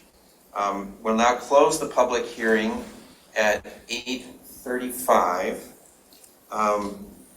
We don't need a vote to close the public hearing, do we? No. Thanks. And we have a second public hearing. The second public hearing is on the OptiFlow Industrial Facilities Tax IFT exemption application. And I'll turn again to our Township Administrator, Mr. Rowley, and then once you've introduced it, we'll call for a vote to call the hearing into order. All right, included in your packet is the actual application. Assuming the Township Board approves the motion, the resolution to create the Industrial Development District, once the district is in place, then applications may be filed for specific IFT tax abatements. Again, the complete packet is in there. The IFT process is new to this particular Board of Trustees. It is not new to Scio in general. If you look at information provided from the Township Assessing Office, which I was able to confirm, the township currently does have IFTs on the special acts roll, the tax abatement roll. In matter of fact, OptiFlow did actually have two abatements in place They were in place from 2012 to 2021. So this is not a new process for OptiFlow, nor is it a new process for Scio in general. It is a new process for this particular board, as the last IFT application was received in 2016. Your current IFTs for Scio Township will all expire between 2022. Several are expiring this year, and the most recent one, the 2016 one, will expire in 2029. So this would be in addition to the special acts role if you were to approve the application. Again, you need to look at the investment for the IFT application. There are two components. One is a real property component, which is a new physical building. The other one is a personal property component, and that would include the machinery and equipment that Joe was talking about that actually produces the parts that the company manufactures. The total investment is roughly $14 million. And the number of jobs, I believe it was 60 and 125, if my memory's right. 60 some jobs would be retained, and roughly 125 jobs would be created over the course of the application itself. Lastly, on this point, for the IFT application, in the packet itself, you'll see a list of machinery and equipment, which is required by the State Tax Commission. You'll also see a letter of agreement that is required again by the state of Michigan. There's also an affidavit of fees, which is basically saying that the township has not charged the applicant any fee in excess of what an abatement would provide. The reason for that is there were some units many years ago who were charging fees and attempting to make themselves whole while granting abatements to other units of government.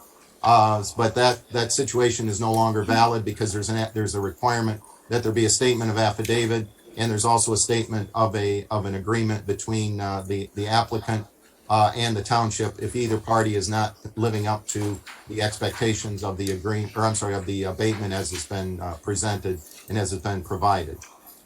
So with that, if there's other questions on the actual IFT, we can discuss those at this time if that's appropriate. And then you should have the public hearing on the actual IFT application. Are there any questions for Mr. Rowley at this time? From you guys or from us? From the members of the board? Okay. No, I don't have a question, but when are we going to discuss? After the public hearings. Okay. There are agenda items for both the public hearings. In that case, is there a motion to go into the public hearing? Moved by Noel, support by Jerome. All those in favor of going into the public hearing signify by saying aye. Aye. Those opposed? So we're now going into the second of the public hearings at 8:40. I don't know if you would like to speak at the beginning of this as well, Erica, but please do so if you would like to. Sure. I would just add one thing for the board to be aware of is that I have identified, based on my research, it's on page 1 of the application, what I believe the appropriate school code is for this location. That is something that I rely on the township to approve and make sure that I have identified that correctly. As Mr. Rowley noted, it describes on the first page the personal and the real property components. And if you look on the second page, there actually is a way, there's 2 different selections there. And so there can be different time periods for real and personal property. Something to consider when deciding what length is appropriate is what is the dollar value of the abated addition, and is it something that depreciates rapidly? And so those are kind of things for the board to consider and think about, and those are to be determined by the board with input from the public hearing. I would also note that the application package that you have before you today, the state of Michigan does require that a certified copy of the resolution creating the district and approving the form of the application be included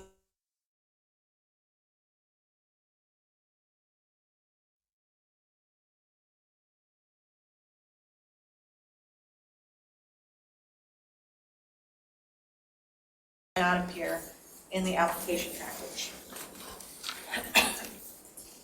Are there members of the public who would like to speak during the public hearing on the application for the abatement? Are there any participants remotely? We have one, Marcy. Marcy, you can go ahead. Yeah, this is Steve Feinberg, Marcy's husband, Scio Township. I'm just curious, what variables come into play to determine the length of the document itself? They requested the maximum amount of 12 years. Why? And what went into making that decision as opposed to one that had been previously done in 7 years? They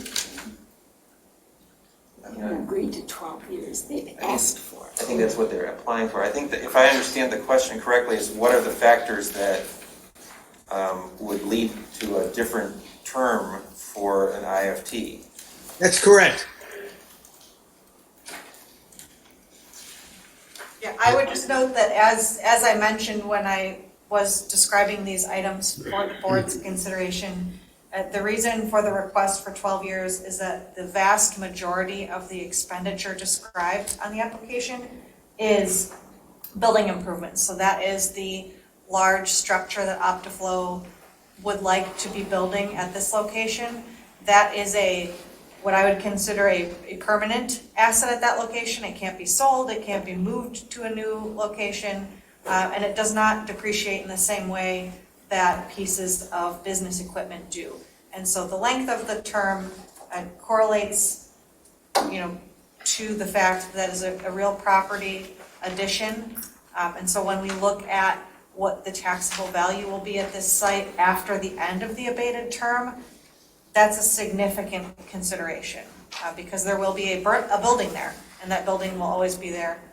And so that is the reason why 12 years. The other reason why is that the dollar value is fairly high on this application. I have personally seen applications that are, in the 5 figures or in the low 6 figures. And so I think it's fair to say, and I welcome Administrator Rowley's comments on this, that there are IFT applications of all sizes. This is, in my experience, a fairly large project and a significant investment in the township. Yes, I can address that. And I would agree with that. I have worked with IFTs for probably about 25 years. During my time with the city, I actually had 3 different industrial parks. So there were many, many different applications that were filed for IFT abatements. Unfortunately, this is the first IFT for this particular Board of Trustees. And to my knowledge, there has not been a specific policy adopted by Scio Township to look at IFTs in a analytical lens. I'll say it that way. There are some jurisdictions that will use a point scale or a sliding scale. The larger the investment, the more points that are received. This is the same thing with numbers of jobs, and then they create a scale to say that X number of points equals 1 year, Y number of points equals 5 years, and so forth. So there is some type of a methodology to that particular scale. Now that's a very sophisticated organization that does that, and in most cases it's those that have handled many IFTs over the years. That's not necessarily true here in Scio. As I said, the last one was 2016. But this is a good size IFT. It's not one of the largest I've seen, but certainly it's not one of the smallest. It is a very respectable amount of investment of $14 million. And anytime you're looking at adding over 100 jobs, that is also a very respectable IFT. And it is very worthy of consideration for a local unit of government to give a favorable review for. The last thing I'll say on this, it is not uncommon for applicants to ask for 12 years, especially for real property. Just as Erica mentioned, the real property will depreciate over a longer period of time, and there is a substantial investment right up front to get the building constructed. Personal property, you can be a little bit more flexible with in the sense that looking at the type of equipment that's there for personal property, it does depreciate much quicker And so it is a fair statement to say that in some cases, the number of years for personal and real can be different. There is no requirement that they be the same. In some cases they are, but there's no requirement. And personal property can be less and still have a good justification for why it's different than the real property. I have a question. If there aren't any other, I'm sorry, if you would like to comment, Abby, please. Mr. Riley, how much abatement a year are they asking for 12 years? What's the dollar amount? Dollar amount of the abatement? Yes, per year. The dollar amount of the abatement will vary by year because Correct. the value will change. But roughly, give me like a mid-range. Well, if you take the $14 million the $14 million cash, as let's just assume that's the taxable value. You only can levy 1 mil maximum for the township. So you're looking at times, let's see, 7 million. You're looking at about $7,000 abatement that is out of the township funds. Now, that's not the abatement to the company overall, because there's abatement for every taxing jurisdiction, but that's just for the local. Scio, but what is the total abatement? I understand that 7,000 comes from us, but without us, there won't be abatement. So what's the total abatement that they would be receiving, the total economic benefits per year?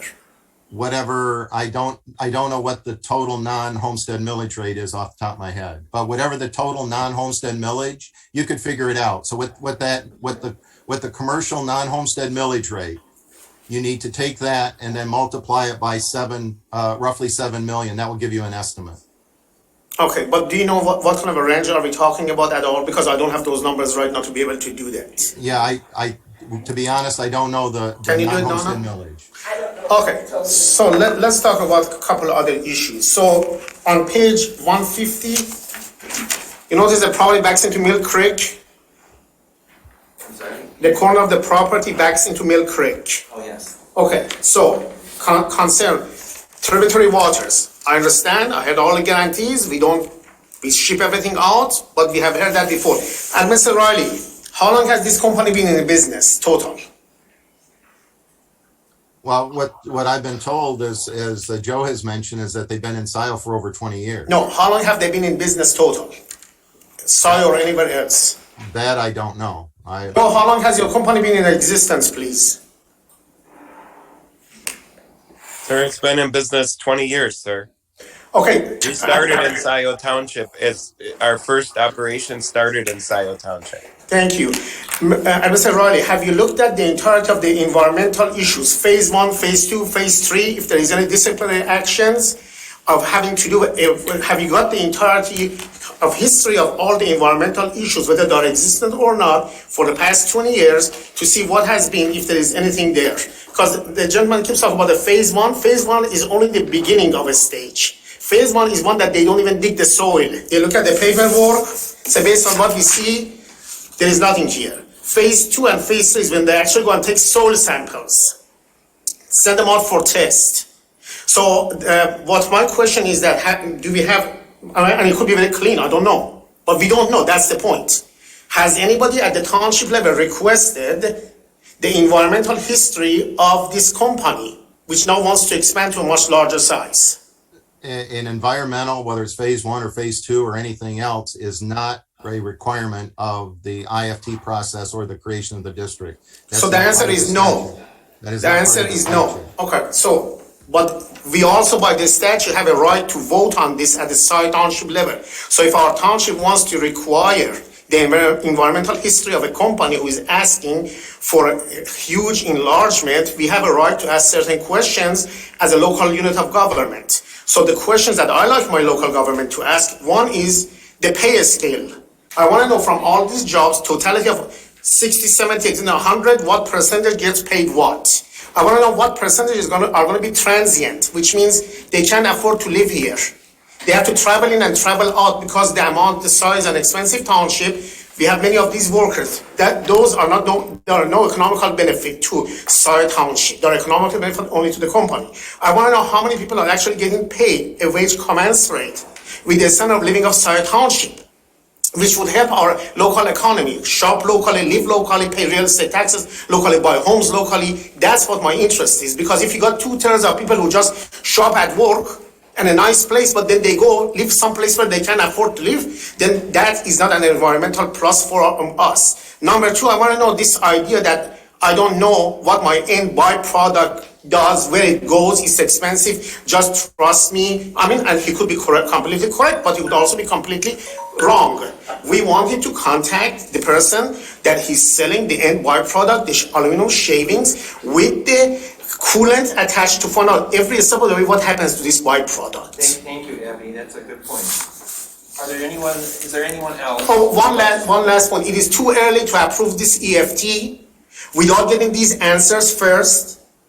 Our local government unit, if they approve the EFT, because that's the only linchpin you have to get these answers, you will be doing the citizens of Scio Township a disservice. Thank you, Abby. Thank you. Is there anyone else who would like to speak during this public hearing? We have two more on Zoom.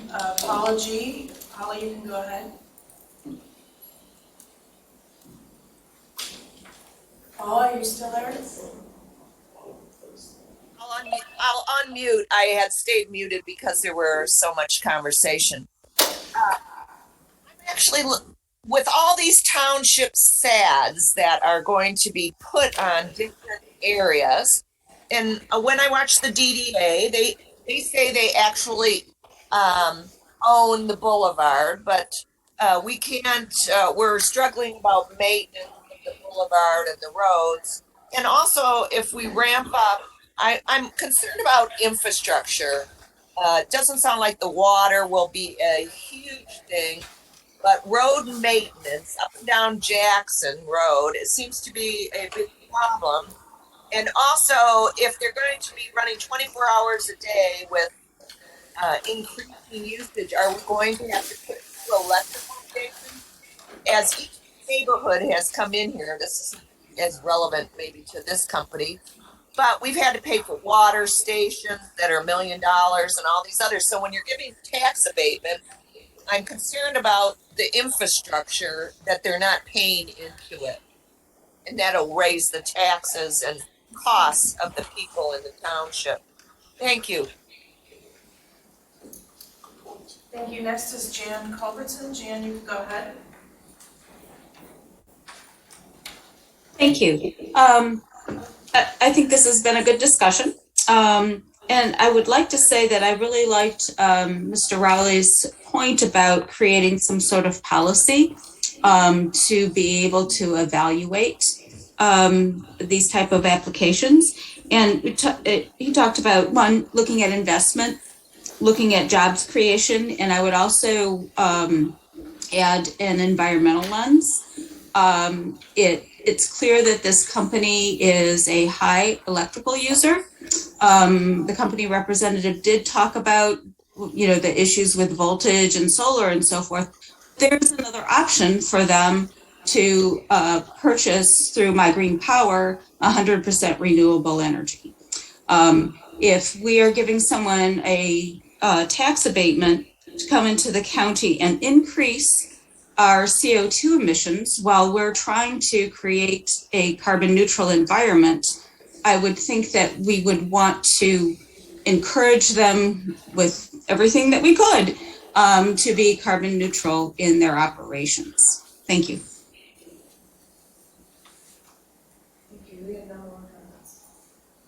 In that case, we'll bring the public hearing to a close. I believe it is 8:55. And that brings us to reports. We have regular reports. I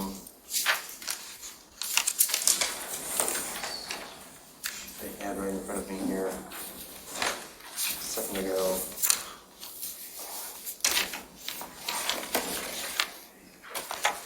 I'm not sure where I placed it now. Why don't we start with the clerk? Certainly. I'm here to represent the clerk's office. Grateful to do that today. I can let you know that we are starting to get ready for the August election. We've had our election equipment, the software updated, and we will soon be going through state mandated elections trainings. And with regard to finance, I'm happy to report that the administrator has implemented the board's motion from the last meeting and has posted for a township finance director. Interested parties can visit the township website under job postings for this essential recruitment opportunity. That's it for the clerk. Why don't you mention what you do to the front to secure ballots? Oh, sure. The treasurer was reminding me that we are preparing to make our ballot box just that much more secure by bringing it inside the lobby. So we're going to be having in the next short while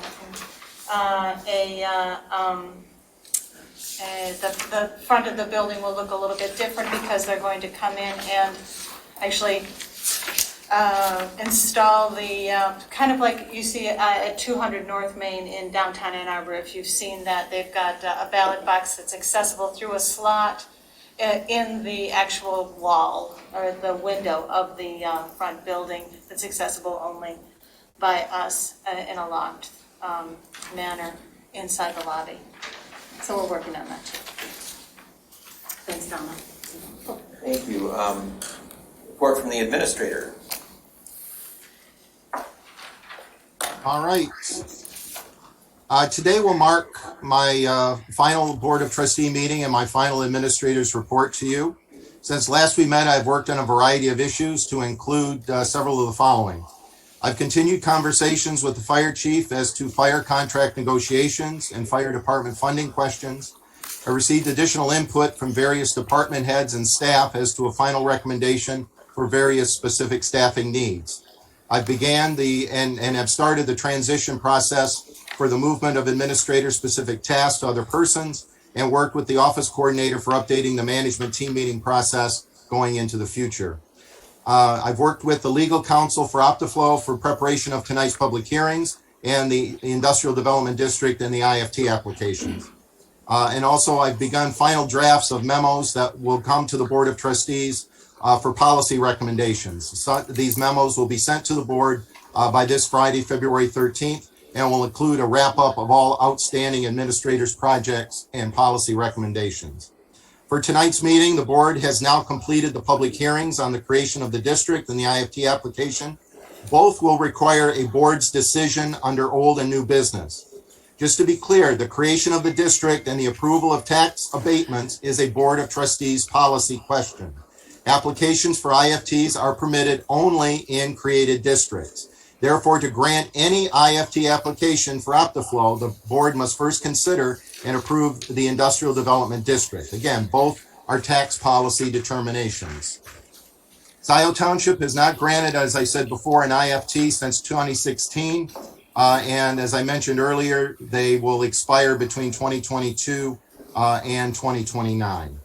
In closing this report, I would like to once again thank the staff and employees of Scio Township for their dedication and their professionalism. You are truly the very best of Scio Township. And lastly, to the township residents and taxpayers, I do thank you most sincerely for the many messages of support and your many kind words. They are deeply appreciated. And as we go our separate ways, I say to you, be diligent, be thoughtful, and as always, take care of each other and one another. Thank you very much.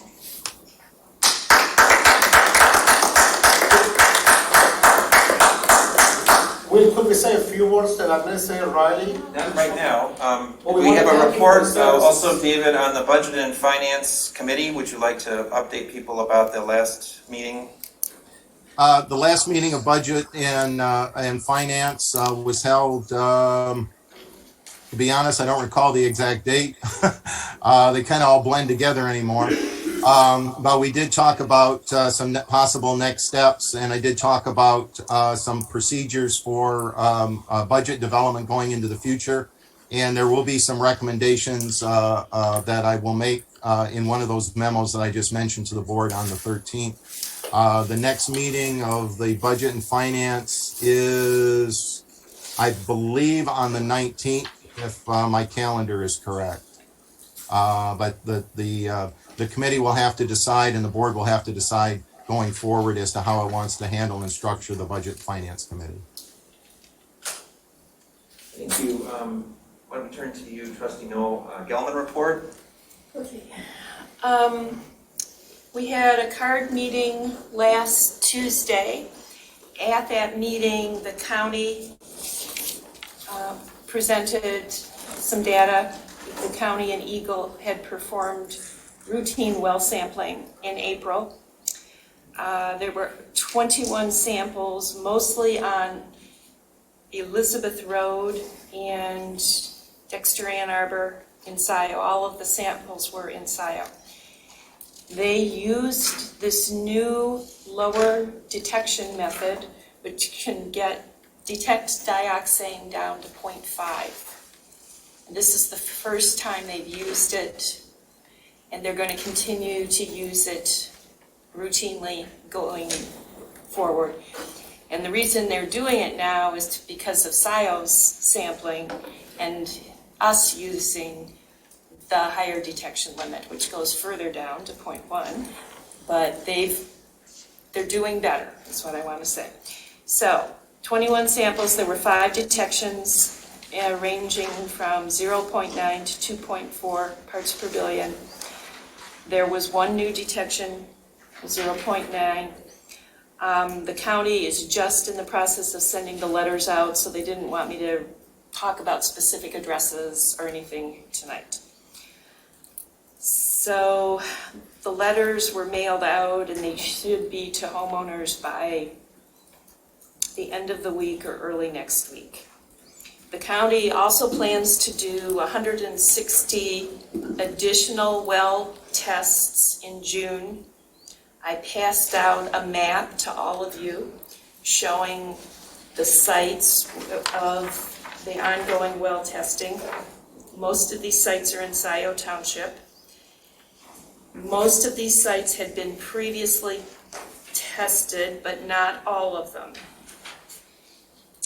Now in Scio Township, we are doing our township-wide well testing, and that will be completed next week. I communicated with Keith today, and he said it will be completed next week. Thank you. I think that's it. Why don't you go ahead and do the Roads Advisory Committee? Okay. Sorry, did you want to say something about we've solicited residents to apply to have their wells tested and how that fits into all the rest of the other testing? Well, we have ongoing sign-up solicitation on our Scio Township website right now for anyone who wants to request well testing. And we've got over 120 applications right now. We're getting 1 or 2 every week.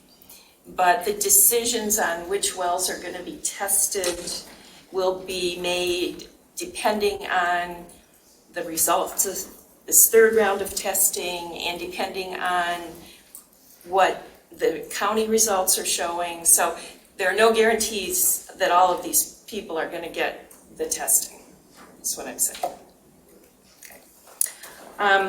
The Roads Committee, we met last Wednesday. We had, Will was in attendance. We talked about history of SADs in the township.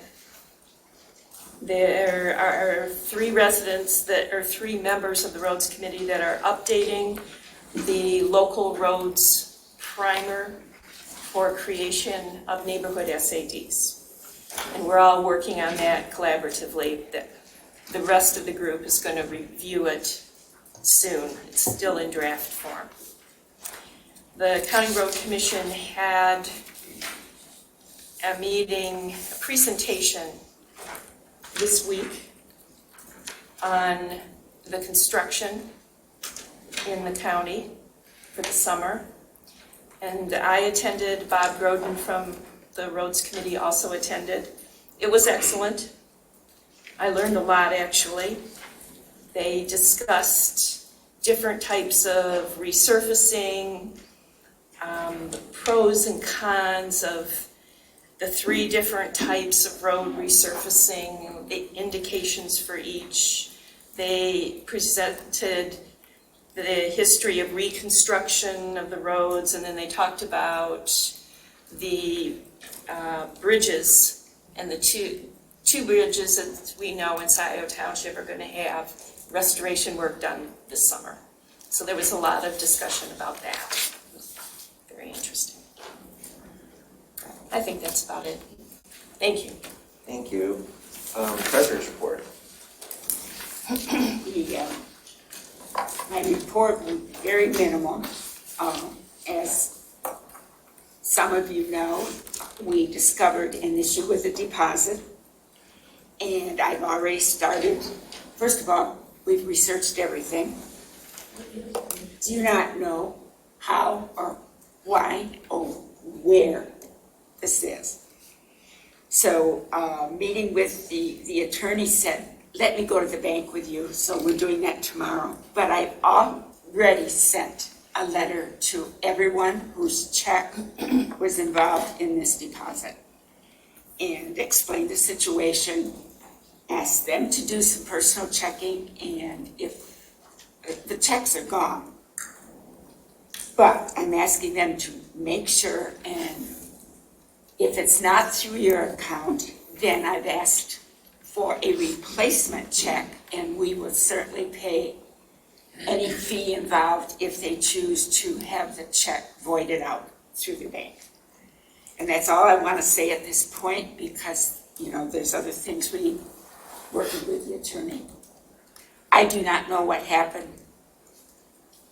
It's never, ever happened before, ever. Never lost anything. And I want to say I've handled millions of dollars over the years. So. Donna, there wasn't any cash deposits? There was no cash involved. No, it was all checks. I will have a more, an update report at our next meeting. Hopefully it'll be one that, I'm hoping the citizens would honor my request, because we have to, the money has to be put in the account. I have to pay out the money that was collected to the county, the schools, the ISD. I mean, I just collect money, guys. We don't keep it all. And so we have money that we have to send out. So it's critical that we get it resolved. Donna, can you tell us what happened? There was I'm going to say, maybe 25, 30. It was not a large deposit, but it's still a deposit. Don't know what happened. Did you say $30,000 or 30 deposits? 30 people, checks. 30 checks. Not a good report, but you need to know. What was the total? About 125,000. So the deposit just went missing? It got lost? We don't know. Well, who is the last person who had the deposit physically in their hand? Andy, Abby, this is not a time for going back and forth. Well, just so it's, I understand. It's my responsibility, Abby. I know, but who received it? So, Trustee Jerome, could you give us a report on the Broadband Task Force, please? We have not met. I was encouraged by President Biden's actions with 7 broadband service providers, but the Broadband Task Force has not met yet this year. And the Parks Advisory Board? Parks met. We are working with Washington Engineering with regards to a northern entrance to the Van Curler property. We met with OHM to develop cost proposals for a southern entrance in coordination with the Clint Metro Park. We are also met with Washington Engineering with regards to completion of the structures at the Marshall Road Park, which are underway. I'm sure people have seen some of the initial phases of those happening. And then we're going to be meeting with regards to access to Mercero, and I would continue to advocate for a parks manager some facet as I watch the invasives and the pathways to access to the preserves that we've created become overgrown since we have no means of maintaining them at this point in time. Thank you. Land Preservation Commission, Trustee Corto. Thank you. So as you've already heard from a couple of LPC members, the LPC members strongly urge that the BOT Act to renew and restore the open space millage. LPC believes that the process that we've developed has worked very well over the years. We have partners who understand the way we work, and we've really managed to leverage township funds to a high degree. LPC is also pleased to make a recommendation for the Rents property, which we'll be hearing about later this evening, and feels that with this new buy, protect, sell policy, we have an important new tool for agricultural land preservation. Were you also going to speak to the proposed settlement of the Botsford Trust litigation? Right, sorry, yes. So we have come to a resolution of the Botsford conservation easement violation litigation.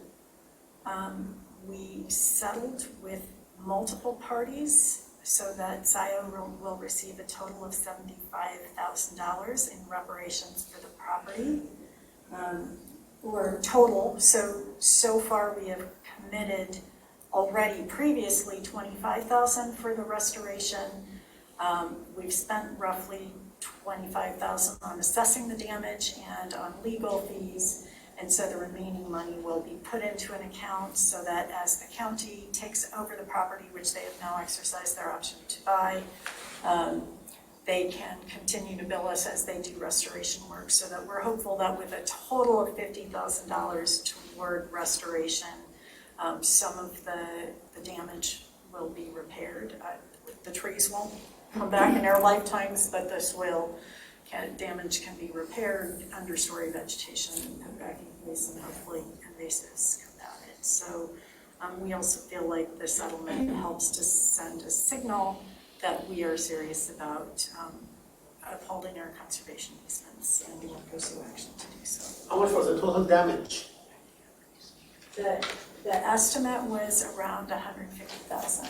And what would we take 1/3 as a settlement, holding the back for 100,000? Abby, I appreciate your interest. This is not a time for back and forth dialogue. Well, when else am I going to ask these questions? Would you like to report on the Planning Commission? So the Planning Commission had technical troubles and delayed their meeting until next week, but we'll be considering a recommendation from the Sustainability Task Force to look at climate resolutions from neighboring communities and consider a climate resolution to recommend to the board. As Jan Culbertson already outlined in public comment, we have a great team of master students working with the task force, and 2 of them also we are hoping to hire as interns to do additional outreach and education. So the Planning Commission urges the board to support the move for these proposed internships. And then finally, the Zoning Ordinance Amendment Committee has started meeting to work on ordinance changes following the new master plan. Thank you. Trustee McLaughlin, Transportation Alternative Planning. Yes, as Trustee Jerome mentioned, TAP worked with Parks Advisory Board on reviewing the potential of having a southern access to the Van Curler Preserve, which would actually start from the Huron Metro Park and then cross the road and then go into the Van Curler Reserve. Roy Townsend and 2 others are developing a proposal to renew the Collector Road SAD. And the meeting for the TAF group was scheduled for tomorrow. Unfortunately, it's been canceled because sickness, and they weren't able to reach a quorum. So I'll have additional information to share after their next meeting. And the relevance of the work on the SAD by the TAP committee is that a portion of it of that SAD is that goes to TAP project. Yes. I will just, if that's the end of the report for TAP, I would just make a couple of quick comments. There is the second of our township coffee hours is occurring this coming Saturday from 9 to 10:30 a.m. here in Township Hall. And members of the public are welcome, of course. The DDA board met yesterday. Talked about a number of things, a couple of highlights. The board responded to the request for discussion by the DDA of sort of landscaping the medians in Jackson Boulevard with an eye towards making them lower maintenance and in terms of promoting sort of a more sustainable approach. The DDA is working on a revised, updated master plan for the DDA district, and there will be an opportunity for public input in that process. The DDA is also working to solicit contributions towards possible road improvement on Dino Drive, one of the side roads off of Jackson Boulevard, seeking participation from the property owners, the businesses that are located on Dino Drive, and has already had some positive responses from a number of those businesses. That effort is ongoing. That brings us to the end of reports. And that brings us to, oh, I'm sorry, it does not bring us to the end of reports. There's a report from the fire chief. That brings us to the end of board reports. Welcome. Thank you. Could I be brought in so I could share my screen, please?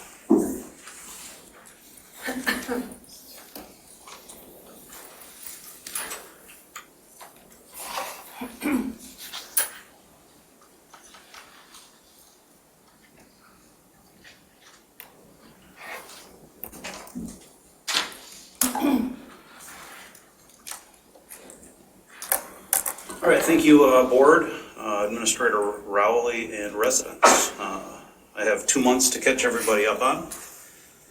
March and April. March, we responded to 114 incidents, 105 in April. Of those 219, 209 were within the community and 10 were outside the community. Here's our breakdown of incidents month by month. We requested mutual aid for 8 incidents, and again responded outside the community to assist another department 10 times. Recap of significant incidents, March 6th, early morning hours, we responded to a vehicle accident and fire involving 2 commercial vehicles on I-94 at Baker. It appears that a tractor trailer rolled over, which was then struck by another commercial vehicle, causing a fire. Fuel tanks ruptured on one of the vehicles. Unfortunately, in this incident, both truck drivers lost their lives. We required mutual aid for this call. Dexter Fire with the tanker, Ann Arbor City with 2 engines and their battalion chief. This was a kind of a unique incident. Both Dexter and Chelsea were currently on a structure fire on the northern end of the county.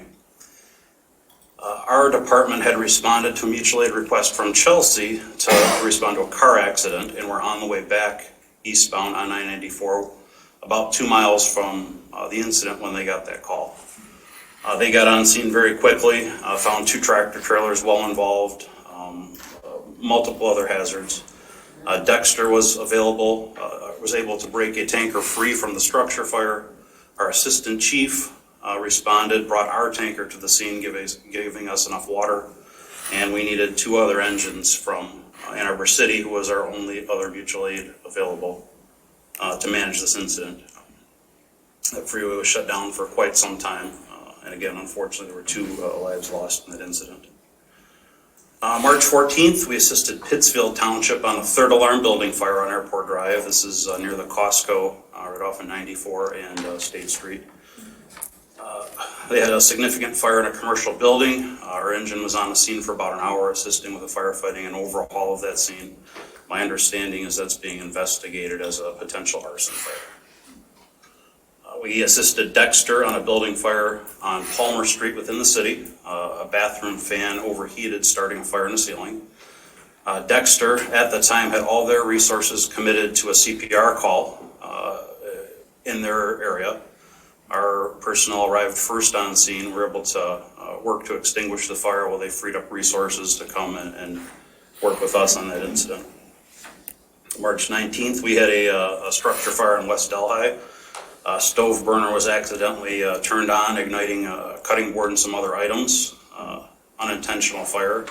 A neighbor right next door was able to use their dry chemical fire extinguisher to get the fire contained. We just needed to overhaul the fire and make sure it hadn't extended to the cabinets. April 14th, we had a fire on Baker Road. Electrical storm caused a surge. Caused a fire on one of the air conditioning units on top of McDonald's. The staff there also contained that fire with a dry chemical extinguisher. We finished extinguishment and helped get them back to business. And lastly, on April 26th, we assisted Chelsea with a building fire on South Lima Center Road. Garage and house suffered significant damage. We provided a water tanker and personnel to that. Our two structure fires, West Delhi and Baker, were handled internally. No need for outside resources on those. Like many of our smaller structure fires, we're able to handle them ourselves. It's only when we have a major structure fire we call for help. Response time data. Our average response time from when a 911 call is placed until arrival on scene is about 11 minutes and 48 seconds. Just over 2.5 minutes of that is the call processing time. That processing time on critical incidents is much quicker. On more minor incidents is slower, as there's more time to question the caller to make sure the appropriate resources are dispatched. From when we receive the call to we arrive on scene, average 9 minutes and 13 seconds, and we reach our response time goal of under 6 minutes 42% of the time. This is a year average. March response comparison, 114 calls, 2020 versus 97 and 71 in 2021 and 2020 respectively. And again, April, just over 10 calls busier at 105 versus 93 and 72 for the previous years. This chart ties in with the one on the top, and the overall important picture to note here is the bottom right, year to date, we're up about 32% calls. Departmental training, we completed 334 hours of training over the last 2 months. And responses per zone, our north and northeast section of the township, 61 calls. Southeast section, 203, and west and southwest, 196. Here's a breakdown of those rough areas. And I always bring our heat map in to show you higher population densities, higher call volumes. That southeast section of our township, again, our busiest section of the township due to some high population densities in that area. With that, I'd be happy to answer any questions the board may have. Are there questions for the chief? Yep. I have a quick question. You and I spoke a few weeks ago. You were updating me on what's going on in the fire department. I had asked you, are there any bills that are being paid late? Could you update the board on that a little bit? So yeah, recently I've had a number of vendors reach out due to unpaid invoices over 30 days.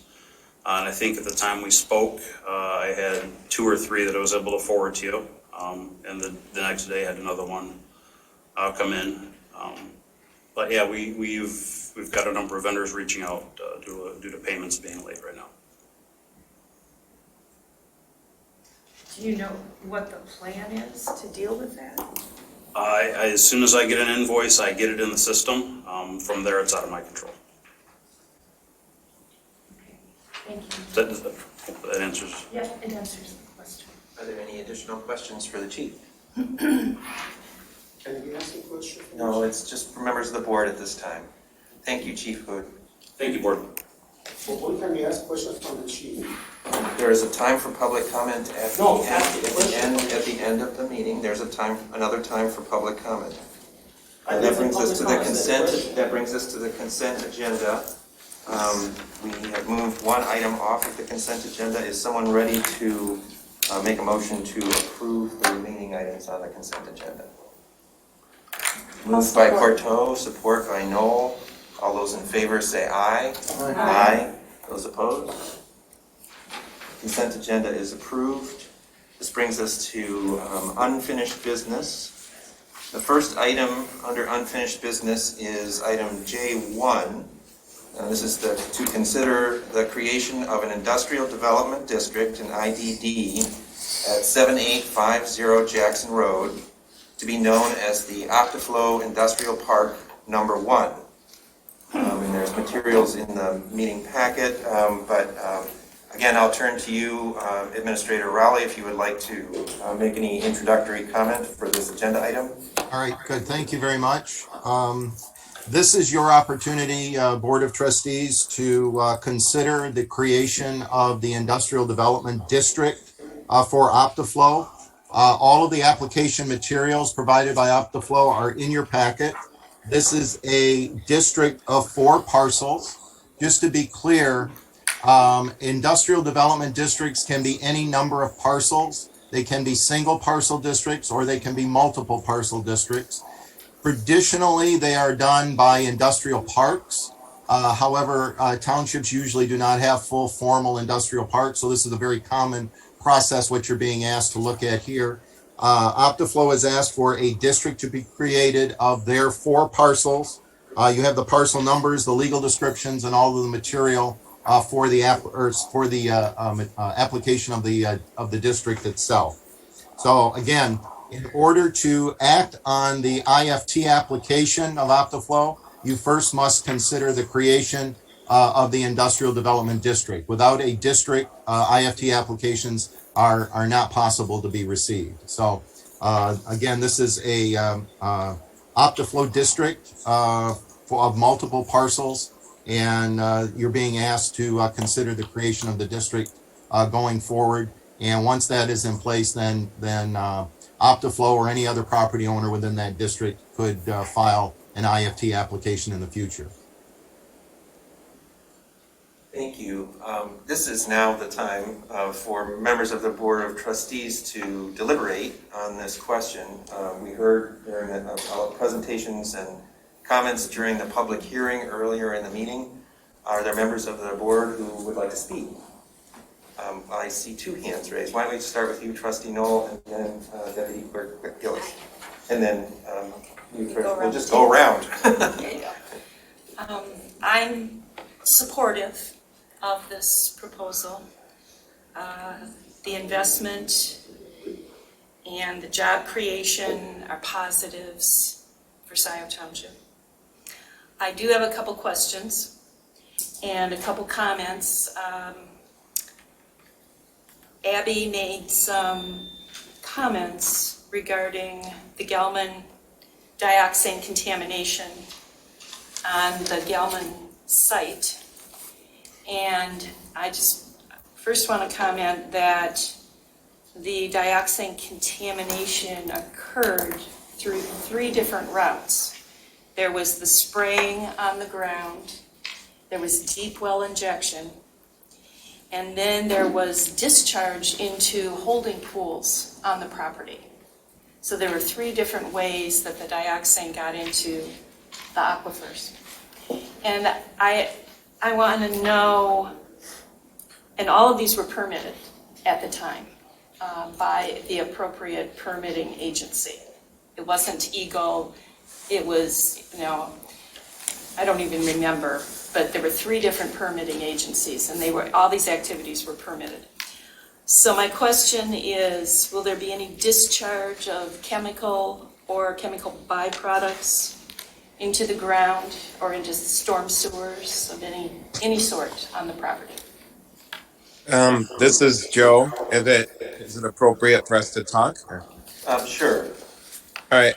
No, there won't be any discharge, and I did want to just further on some of AB's questions. I did a little homework in the break, and it is a semi-synthetic coolant process, and any of the byproduct that we have that's not reused in our machines is taken away off property by a licensed contractor. So it's held in the containment tanks inside the building. We don't have big vats. We don't have anything like that. It's a rather minuscule amount of coolant per machine.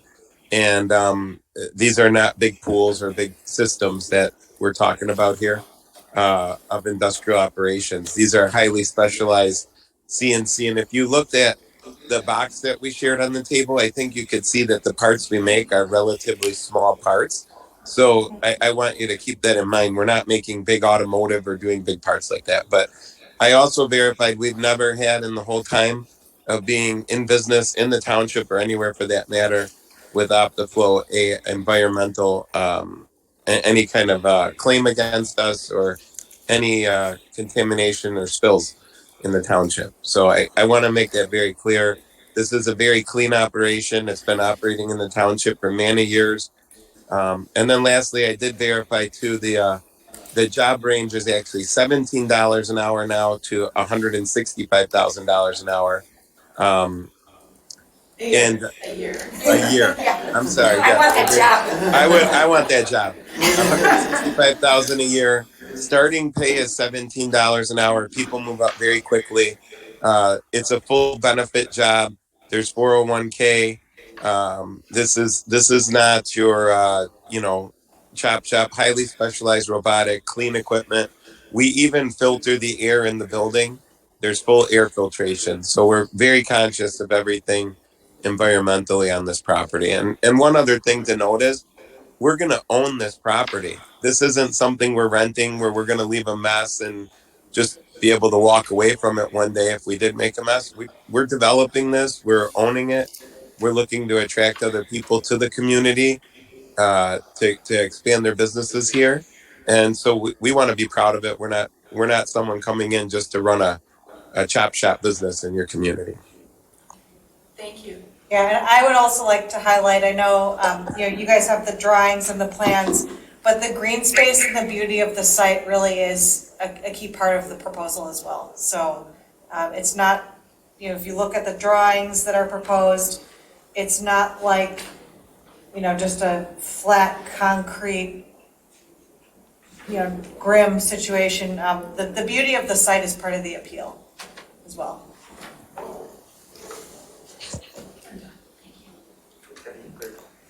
Thank you. I'd like to convey the impressions, the beliefs of the clerk. I don't know if she would have changed these comments based on what I've already heard this evening. She's in general opposed to this proposal. She supported I'm going to read it as I, and when I say I mean Jessica Flintoff, the clerk. I supported the township's first pilot in 2019 to support the continuation of affordable housing at Lakestone Apartments here in Scio Township. Monitoring compliance with the pilot is something the clerk is committed to improving here in the township to ensure the tax break is incentivizing the results the township wants, that is the preservation of affordable housing. For this IDD and IFT proposal, I am not compelled to support to erode the tax base for the promised economic development. Scio Township is fortunate to benefit from nearby Ann Arbor and enjoys strong economic development. There is no need to subsidize business at this time. Then she said, I feel compelled to note, to make sure my fellow board members understand, and I believe that she sent out an email with this regard, that OptiFlow has been issued a number of patents that have names like gun sight, issued in 2019, mounting device for weapon, 2016. So those were of a concern. She says, I support the right to bear arms and members of our military. This is not a question about the gun industry or U.S. military policy. This is a policy question for the board. If asked, would the people of Scio Township vote to divert tax money that would otherwise go to local libraries and kids' schools to instead invest in private development and production of advanced weapons? And her answer is no. Thank you. Treasurer Palmer. My question is regarding a comment that you made, David. You said normally, or historically, maybe is a better word, that there are industrial parks in a community, in an entity, and often do they have like the blanket IFT district established in them before, and hoping then to encourage businesses to locate there, versus we don't have that, so that same principle in part is what's being used here on their property, their 4 parcels? Do you follow what I'm asking? Yeah, and that's a question for me? Yes, please. Yeah, sure. Industrial parks are a typical activity in many jurisdictions. Usually they're cities or larger jurisdictions than Scio as a general law township. And to answer your question, a industrial development district can be created at the request of an applicant, or it can be created at the initiative of the board itself. So if you were to take a parcel of land and develop it and create it into an industrial park, then you could, as a board, create an overlay of an industrial development district on that industrial park. And it could be 1 parcel, it could be 101 parcels. The size is irrelevant because there's no restriction according to the statutes.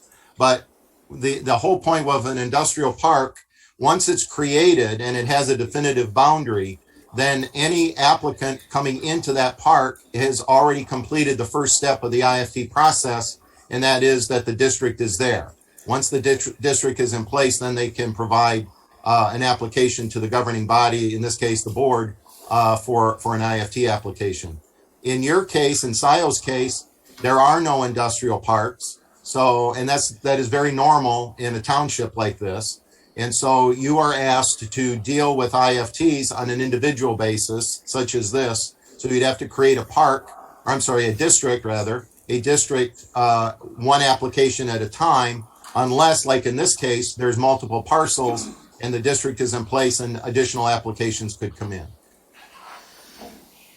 My thought was this application seems to be unusual. What we've had in the past, it's been on a parcel of land for the business or industrial business, that's located there. And that is very common in townships as well. Yes. Okay. If I could just add, there only is at this time the 1 IFT application for the 1 parcel. The district is simply created to allow for others in the future. No, I understand that, but I'm looking at it at a standpoint, my question I'm raising is, would it be better for any business coming in to go through this process rather than the owner of all of these parcels creating the district, which is what is being asked, and then any businesses coming in, they will certainly have to go through the next step. I'm assuming, and I shouldn't do that. Yeah, Businesses won't automatically get it if someone moves into this area and starts, another business on one of the vacant parcels. Am I correct? I think I can address your question. The reason why is because, as Mr. Rowley noted, the township could do an IDD or create the district on its own, or the property owner can. So the goal is for the potential future occupants to be renting their buildings when those buildings are done being constructed.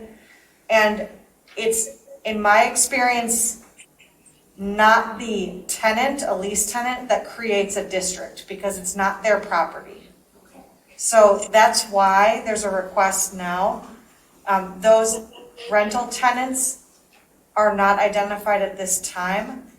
And to your point, they will need to fill out their own IFT application, come to this board and explain, the amount of the investment, what they propose to do, and get this board's approval for that application on their own. That is a separate process. This just allows that conversation to happen. If I may add to that too, this is Joe. I think it's important to note that in communities that don't have a district already or industrial park, it's a benefit, in our opinion, as a developer to set this up because we're creating a district under these 4 parcels that is hopefully an inducement to attract national or international companies to come to this property. And having that district already established is a help to attract those people because they look for it. You hear of it all the time.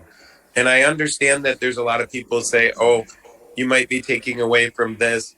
You might be that. This person may not live in our community. But you know what?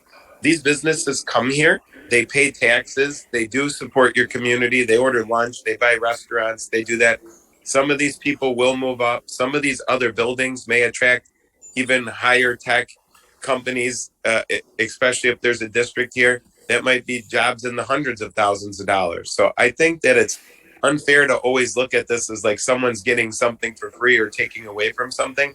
It really needs to be looked at that the establishment of these districts have been done and successfully done for many, many years all over the country and the state because they attract the high-tech businesses to your communities and keep them in your communities for that matter. We want to get the most advanced people to be around us so that we can further our technology and do that together in one project so that there's some collaboration. Thank you, Joe. Did you have any further? No, my question's been answered. Well, continuing around, I've been thinking about this a lot since we first started considering this some weeks ago, and we had a really good presentation at our prior meeting, and after weighing the arguments offered in favor of establishing the Industrial Development District, I will be voting no on this proposed IDD. And this is not because I oppose Optiflow as a business. I'm glad that Optiflow has chosen to stay in Scio Township and grow their operations here. But as I've thought about this and talked with others about this, I feel that these types of tax abatements should be awarded based on criteria. However, Scio has not gone through the process of developing those standards. I had the opportunity to talk with our former assessor, Jim Murdy, and he had some interesting recommendations for how to evaluate such requests. And we heard from our administrator, Mr. Rowley, that that is an approach that many municipalities take, is to develop sort of criteria or a set of factors for evaluating these and weighing them. We don't have that. So in the absence of the objective criteria by which to judge the request, my vote will be to deny it. Trustee Cortell, would you like to speak to the... Thank you. I have similar views. I'm not comfortable moving forward at this time. I do appreciate the potential for job creation for the Optiflow facility expansion and the 3 others that could potentially be attracted. And I appreciate Optiflow's proposal for developing a nice, a beautiful site and trying to be environmentally sustainable. But I believe that we, as a board, need to have a clearer evaluation process before we move forward on this. Criteria could include investment, job creation, environmental sustainability, and other aspects. Especially if we are looking at up to 3 new potential businesses who could apply, I think that the need for a clear and consistent criteria up front that we would apply for all of the tenants becomes very clear. And I think we really do need to get more information beyond simply what is required in the state statute to clearly establish what the benefits will be to the township as a whole, and also to help us understand whether we are inadvertently encouraging industries that might have environmental issues or that might be running operations that are counter to goals that we are embracing, such as sustainability, carbon neutrality, and so on. So I'm not out hand against this approach ever, but I'm not comfortable moving forward at this time with the information we have on hand. Trustee McLaughlin. Well, I would like to say, first of all, I think manufacturing is really an important component of any industrial nation. And I'm pleased that OptiFlow is located here. My concern is shared with many of the people who've spoken publicly. I'm really concerned that, first of all, as we try to become a carbon neutral community, which is really, I consider, a very important goal for us to attain, I'm curious as to how this would impact, the resources that they are consuming. And furthermore, I'm questioning whether by giving a tax abatement, if we're actually essentially causing the citizens of Scio Township to subsidize their manufacturing process.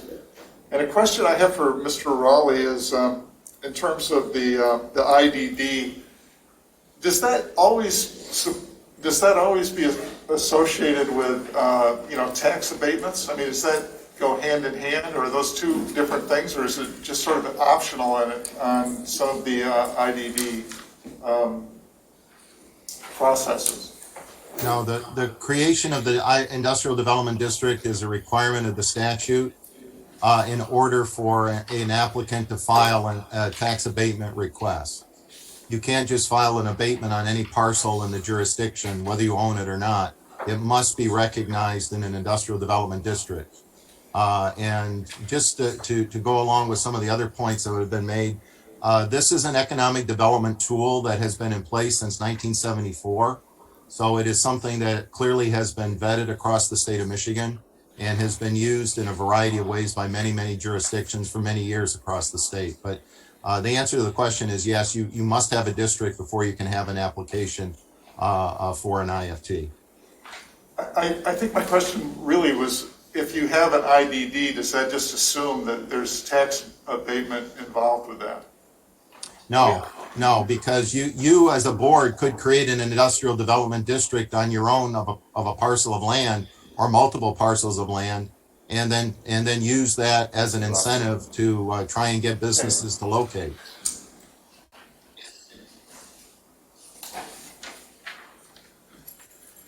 We lost your audio for a moment there, David. Oh, all right. I'm sorry. Once you have the board could create an industrial development district on its own as an economic development tool, and use that incentive of tax abatements, IFT abatements, to try and attract businesses. In this particular case, it's the property owner who's coming to you saying, we want to locate at this site, and we would like to develop it into a multi-parcel district. But it is an economic development tool that can be used, in this case, by the property owner, but the jurisdiction, the township board, could also create a district on its own as an incentive to attract other businesses in, if you chose to do that as a policy. Thank you. I guess my other comment would be, I would like some additional information about what percentage of the staff are at the entry level. And, I've seen some reference to 175 jobs. And I was kind of curious, some of those are already existing jobs, is that correct? Correct. So between 60 and 70 are already existing, and then there's the approximately 115 new. So we added those together to 175. Yeah, I think in my opinion, it would be really important to have some of the criteria established that we've, heard reference to earlier about what makes for a worthy tax abatement, if it's possible, to really justify. And I don't think that there's sufficient amount of information for me to make that determination at this point. Trustee Jerome?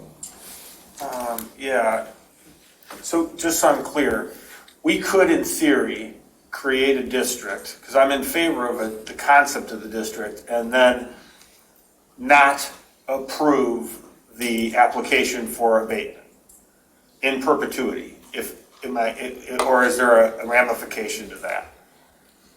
Once the district is created, then applications may be accepted. Without a district, no applications can be received. Okay, because my concern is I like the concept of the district, and I understand that it's a tried and true tool in the state of Michigan. My concern comes in the application. I would like to see a set of standards set up that says that if I go for 12 years, I need to have 50% of the construction based on local companies. We have them in Scio Township, we have them in Washtenaw. And if I go for 7 years, then it's 25% for local construction, 12 for a certain amount of environmental green initiatives that are embedded into the application. 7 years would be, and I'm just using 7 and 14 to make a distinction between the percentages of what I'd like to see. I'd like to see environmental advancements. I'd like to see a percentage of pay for a particular portion of the additional jobs that are made, so that 20% of the additional 100 jobs are at a pay level of such in order to have a 14-year abatement versus a 7-year abatement. I think that the township has to have some built-in advantages for the township as a whole and for the business. My concern is that, we look at, well, I won't name a company, but you look at stadiums in Detroit that create renaissance zones, and there's this implied benefit to the township or to the municipality that doesn't necessarily ever come to fruition, and these are over a long period of time. So I would like to create a system of checks and balances that guarantees that it would be assessed, reassessed, and that there are literal thresholds that they're going to need to meet in order to be able to have a successful application for X number of dollars for X number of years. I guess that's the way I look at it. And that's where my biggest concern comes at, because I see a lot of these things, and I applaud the intention. I just need, for me, I would need some surety that the intention that was provided will actually come to fruition. And then, the duration of, or the application should be contingent upon the amount of what's being provided, whether it be 20%, 40%, 50%, whatever the case may be, I think. That sort of makes my point. Trustee, no. I just wanted to ask a couple questions. And going through some of the paperwork here, I see that OptiFlow Holding Company LLC is described, and also just OptiFlow LLC. So I want to know how they're different. Joe, if I could rely on you for that. It's simply a structure because there's a partnership. OptiFlow Holding LLC owns 100% of OptiFlow LLC. It was done as part of the acquisition of the company, and we weren't the ones who actually established it. We did a process called an F reorganization when we acquired the business because we bought the stock of an existing company. So they're one and the same, I should say. Okay. And then I also wanted to mention, you've got Scio described as a charter township in here. I mean, it doesn't matter right now, but for the future, you might want to correct that. General law. Yeah. Again, I just wanted to respond to the last comment and the question about whether it's possible to establish a district and not approve the application or table the application. That is certainly an option. And some of the comments and questions today, for example, environmental, are not set forth in the statute and without, as you all have noted, without a criteria or a list that's provided to an applicant. That's not information. Joe went and was able to answer those questions during the stream of this meeting.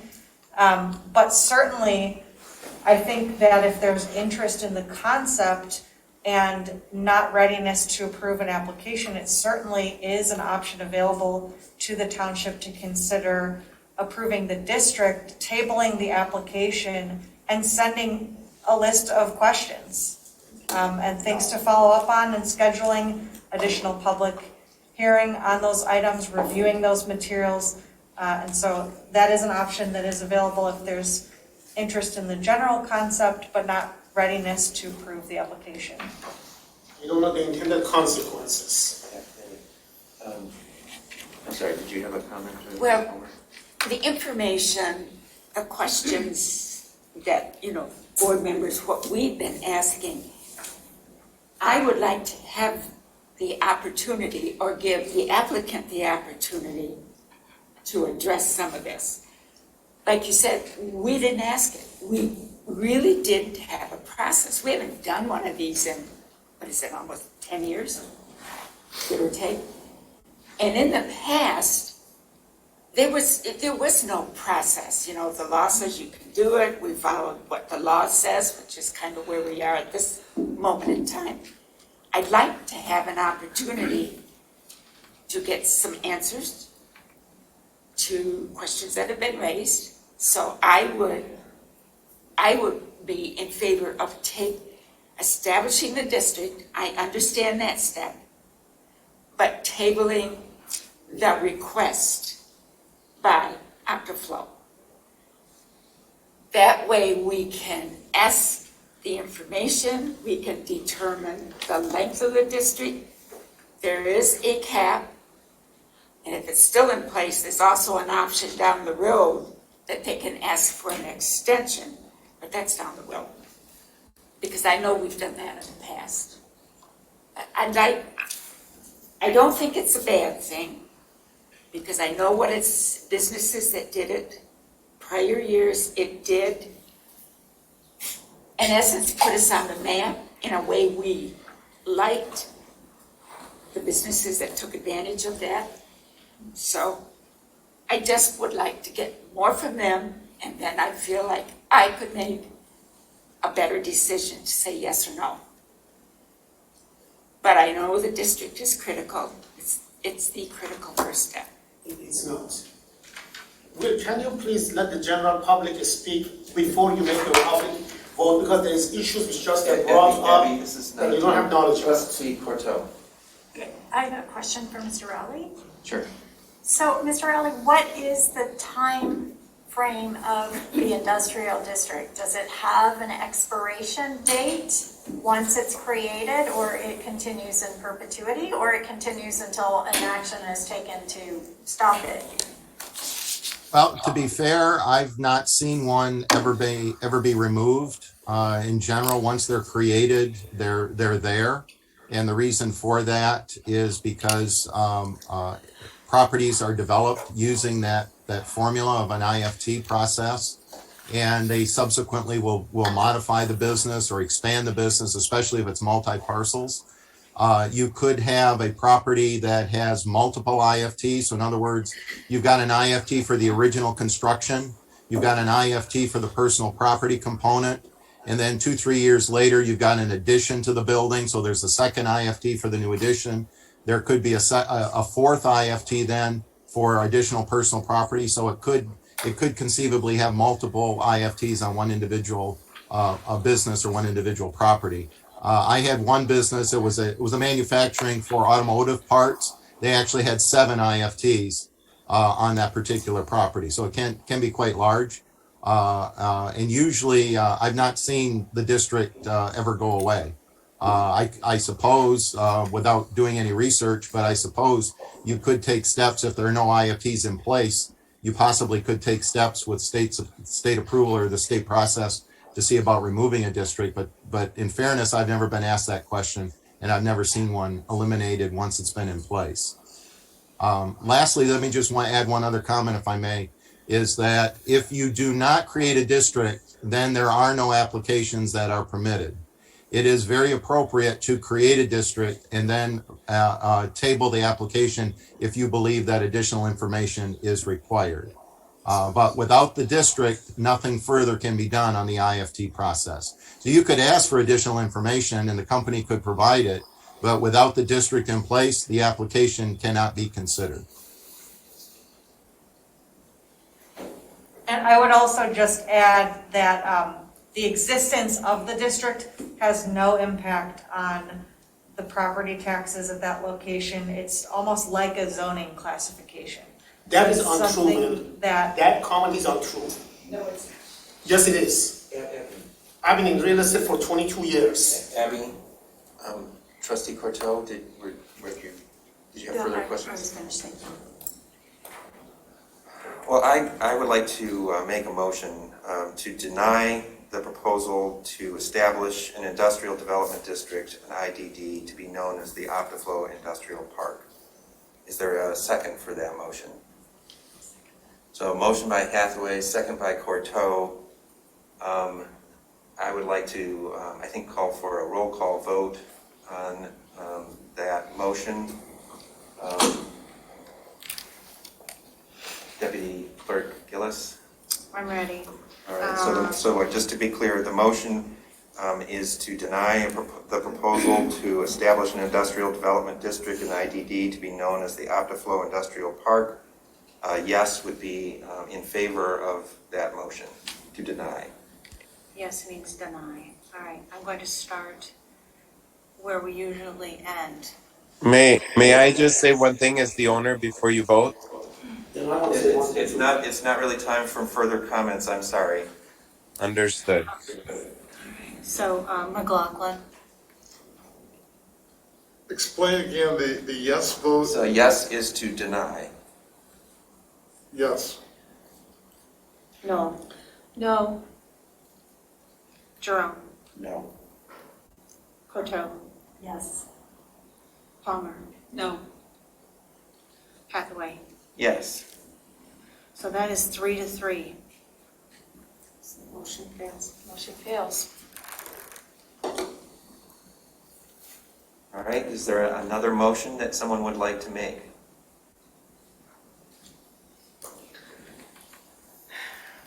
Well, I would make a motion to table this issue for the reasons I gave before. Well, we Comment. could always establish the district. I agree, but we are at an impasse. I will second the motion to table. Okay. I hear you, Donna. If it changes anything though, if we don't get this district, it may mean we don't stay in the community. There are other communities who would like to have us, so. Please don't talk about our community. So we have a motion to table by Palmer, support by Hathaway. Please call the roll. So, McLaughlin, Yes. no. No. Jerome, No. Corto, Yes. Palmer, Yes. Hathaway. Yes. Motion passes 4-2. So that tables that proposal. That brings us to the next item on our agenda, which is a discussion of the administrator's resignation, next steps. This is an agenda item that was on our last meeting. A couple of our board members were not present. It is back on the agenda in part to give Trustee Jerome and Trustee Corto an opportunity to comment. We did at our prior meeting go around and all of those present did comment at that time. So it's up to you, Trustee Jerome and Trustee Corto, if you would like to comment. Well, I will. I would just like to thank David for his service, and I would like to recognize the work that was completed. I wish that we had been able to continue on. I do think it is indicative and points out the importance of the administrator role in the township. And I'm hopeful that we can come up with a solution to that void. I wish David absolutely the best in whichever endeavor he goes forward with, and my best.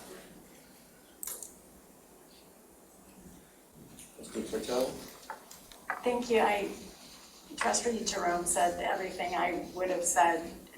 David, thank you so much for your service. Have appreciated working with you. I do think your service has shown that we really need an administrator, and I'm hopeful that we'll find a way to continue that. And again, echoing Trustee Jerome, wishing you all the best in your next steps. And thank you again, looking forward to your final reports. Trustee Noel. I just want to say, David, I've already thanked you, but I want to thank you again. And just this discussion tonight shows how much knowledge he has. It's been very interesting listening to his response to some of the questions from board members. I will echo what I said previously. I think that it will probably be in the best interests of this board to hire an interim and do some serious soul searching before that happens.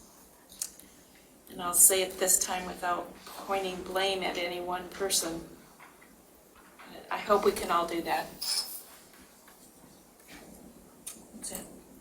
Thank you. Are there further comments from other members of the board?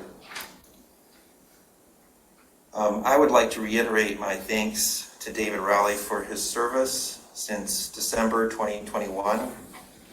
I regret that it didn't work out. I want to celebrate the successes that we achieved during David's brief tenure.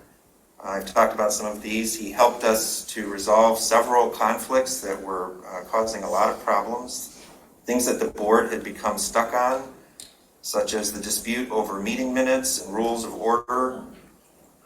We were able to establish the position of the township administrator with David's involvement, and I think that's something that will yield benefits for the township going forward. So thank you, David, for serving as Scio's first township administrator.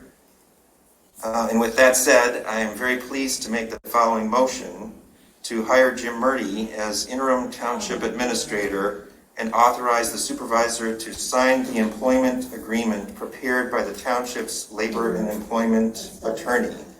Is there a second? No. I'll second. So motion by Hathaway, second by Courteau, and to inform the discussion, here are copies of the agreement. You would pass those around. And while you're passing those, will you repeat the language of the motion, please? Sure. To hire Jim Murdy as interim township administrator and authorize the supervisor to sign the employment agreement prepared by the township's labor and employment attorney. And authorize supervisor to Sign the employment agreement prepared by the township's labor and employment attorney. And I'll send this to you. I'd like to start the discussion. Well, I was going to make a statement after making the motion, so I'll do that quick, and then you can have the first turn. So Scio Township has a vacancy in the position of a township administrator, and we are lucky to have available a seasoned township employee who is ready to step up to the challenge. Jim Murdy served as Scio's assessor for 40 years, and also during that time established himself in multiple roles essential to the functioning of the township. He served as our IT person and helped to grow the township's capacity and as technology developed, really. And he played a role in support of the treasurer in terms of tax collection. In fact, I've had requests from the treasurer and the deputy treasurer and from our current assessor and deputy assessor, assistant assessor, for Jim to come back and provide help in both of those departments. Jim has retired now. He retired in August, but he does live nearby and has maintained his interest in the township. He saw that we had a need for someone to step into this interim role. I talked with him and he's ready to step in and begin work right away. And in fact, the effective date of the employment agreement would be tomorrow, Wednesday. No way. We have some public hearing on it. Trustee Knoll, you asked for the opportunity to speak to this. Okay, so I'm just hearing about this idea for the first time. That's the And, plan. pardon? That's the plan, for you to hear it at the first time and vote on it right away. I got it. Jim Murdy is highly respected. There's no dispute about that. However, we should talk about this as a board. I thought we were gonna engage the services of Amy Scio. She has indicated there possibly is an experienced administrator out there who is interested. And I don't know anything about it. You guys are meeting with her later in the week, the 3 officers. Yeah, there's a meeting with. And I thought that idea was going to be developed during that meeting, and you know, all of you would be discussing it. But I would like to see what other options are out there, what other candidates. I mean, to make this decision on such short notice, when we haven't done the discussion and soul searching that we need to do as a group, I think it's premature. I mean, maybe Jim Murdy would be the candidate we would decide on in a week or two, but I think we need to give this some time and have some serious discussions about it. Not just quickly make a decision to authorize his employment agreement tonight when we're just hearing about this for the first time. Well, actually, the meeting that you're referring to with Amy Scio, that is not the purpose of that meeting. It's to talk, it's a workshop to work on finance staffing and finance administration and finance workload. It has nothing to do with interim township administrator search. I thought she was going to be involved in an interim search. There's no specific plan for her to be involved in an interim search. I think she should be involved in an interim search. I thought that, and maybe we need to have that discussion. I thought she was going to be, and I think she is an excellent resource that we have available right now. She knows us, she knows Scio Township. I think we should enlist her services to search for an interim.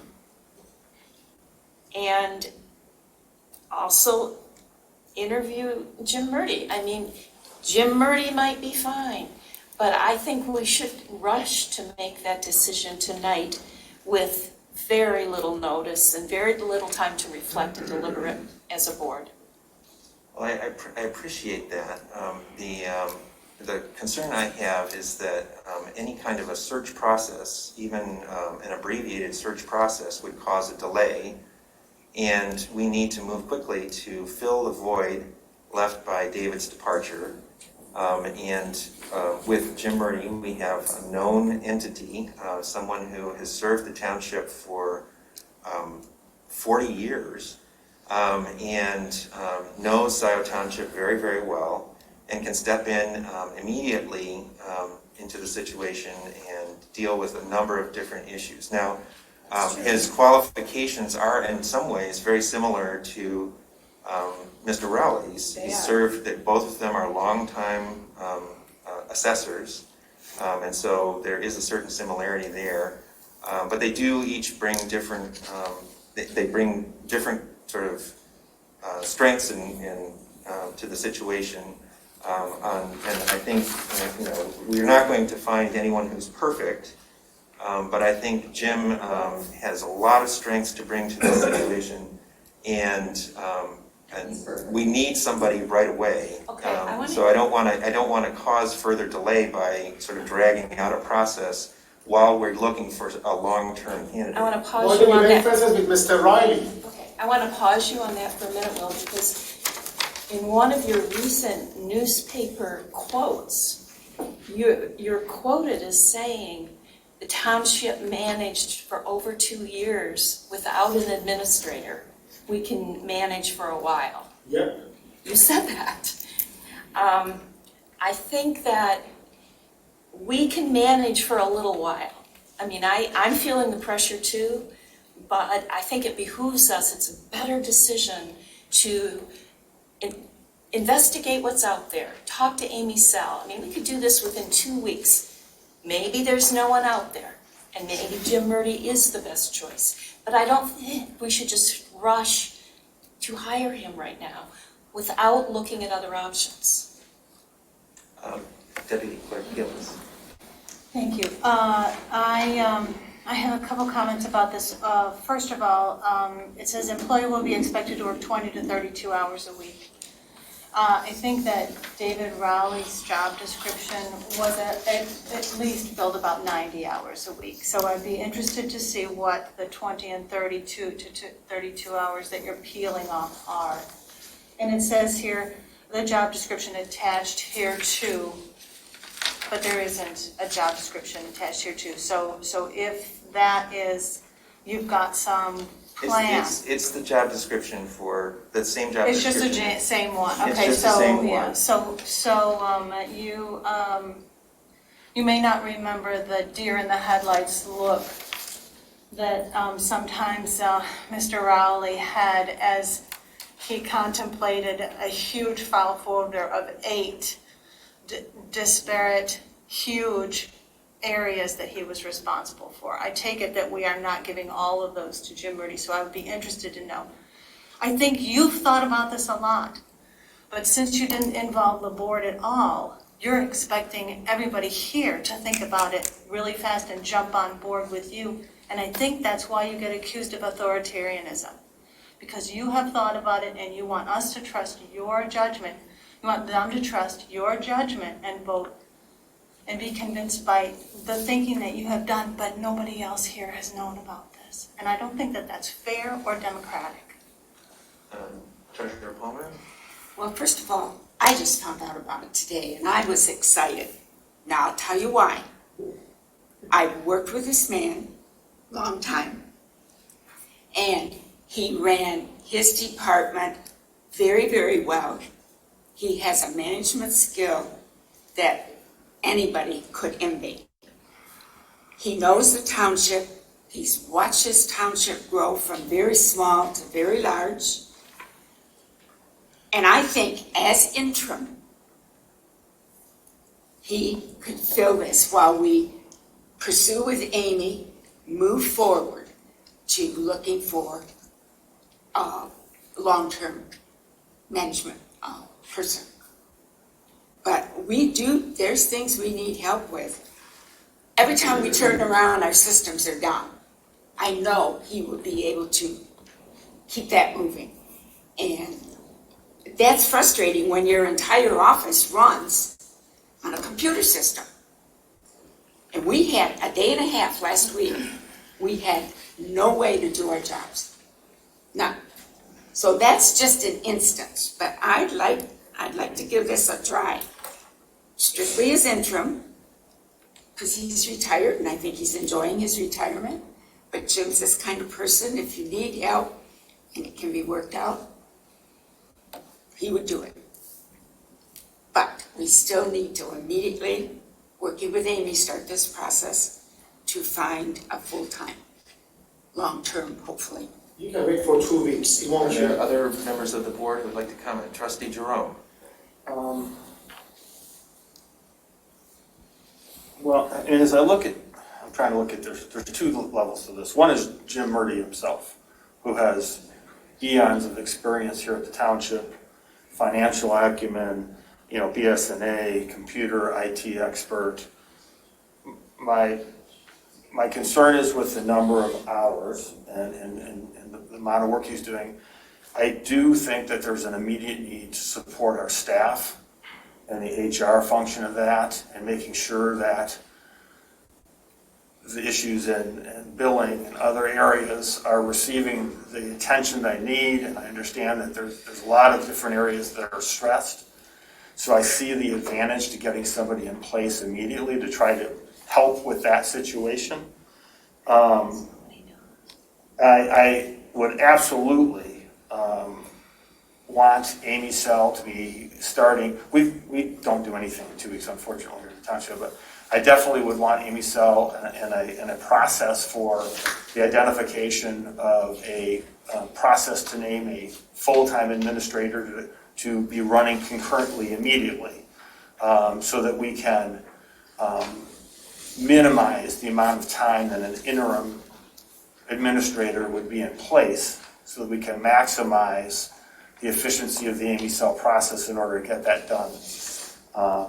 But in terms of him being able to perform a lot of the requirements, he certainly has the skill set.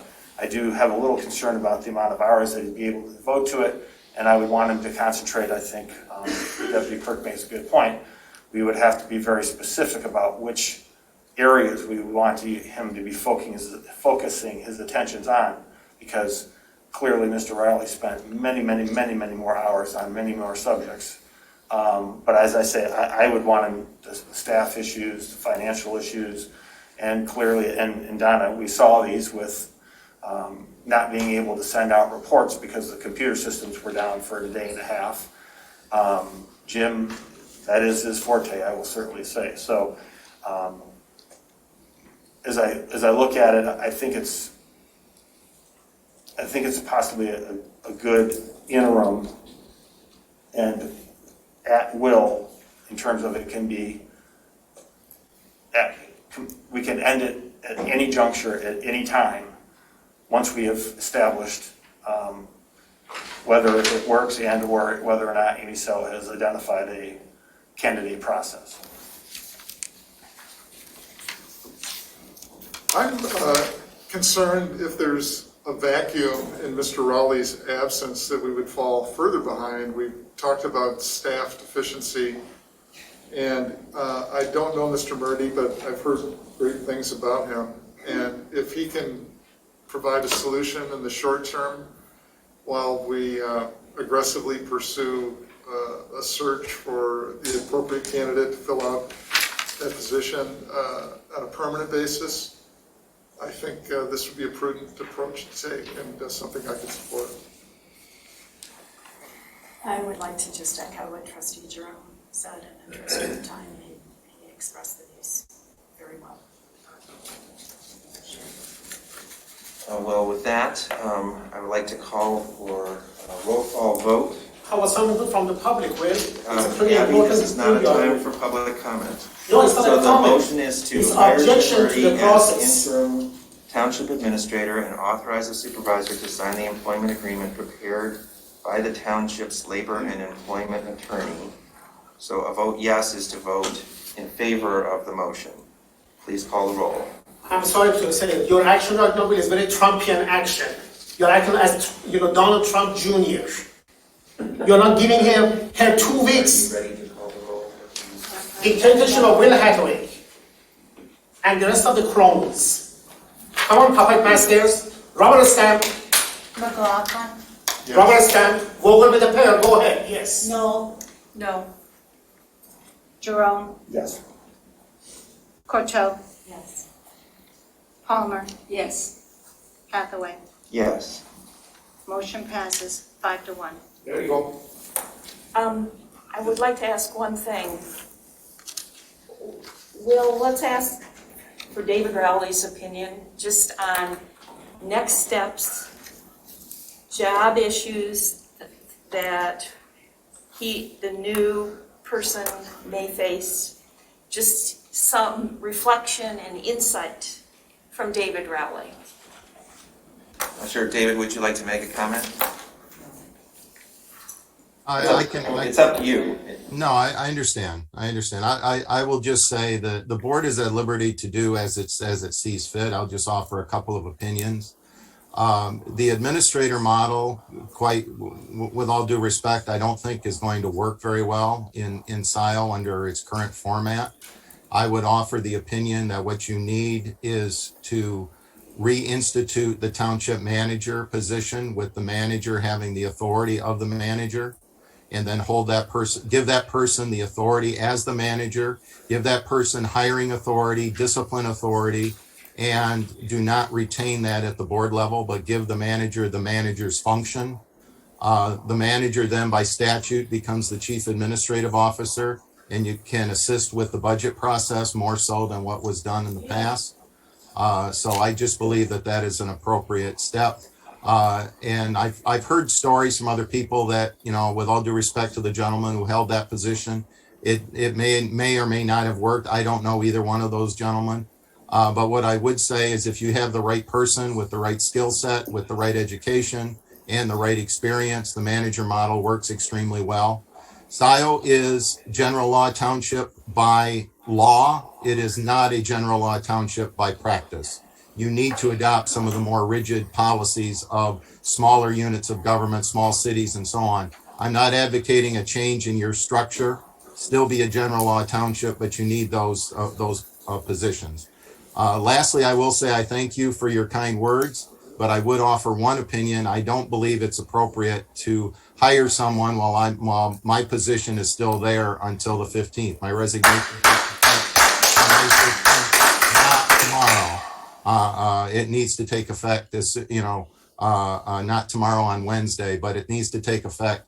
Mr. Murdy is certainly welcome to assist if that's what he chooses to do. And I've never met the gentleman, so I don't know him at all. But May 16th should be his first day. And with that, I do thank you for the opportunity. Well, just a brief response, David. The intent was to create some overlap so that your time and the incoming interim township administrator's time, you'd have a few days of overlap where you could coordinate. You should have asked him first. It's not a time for public comment. So with that, I would like to notify the Board of Trustees that pursuant to MCL 41.61, I'm appointing Sandy Egler as the Deputy Supervisor effective today. I would like to make the following motion. The motion is to concur with the supervisor's appointment of Sandy Egler to serve as deputy supervisor to assist the supervisor 50% of the time and continue her service as deputy treasurer the other 50% of the time at her current level of compensation, to be divided equally, 50% each from the treasurer and supervisor accounts, in keeping with the division of time between the two offices. Is there a second? So a motion by Hathaway, second by Courteau. Just a quick statement. Sandy Egler has served Scio Township for close to 30 years. I have learned of her abilities in terms of the budget and in terms of other financial matters. And because it is the responsibility of the supervisor to bring a draft budget to the board, I had the chance to work with her very closely over the last few months because she is the only person who was sort of available to me to support that activity. We managed to pull together a budget in time to get it approved. And now we are facing another assignment that is under the authority of the supervisor, and that is preparing for the audit. And I need the support of Sandy in order to accomplish that. The board chose not to give Sandy a joint title of budget director together with her title as deputy treasurer.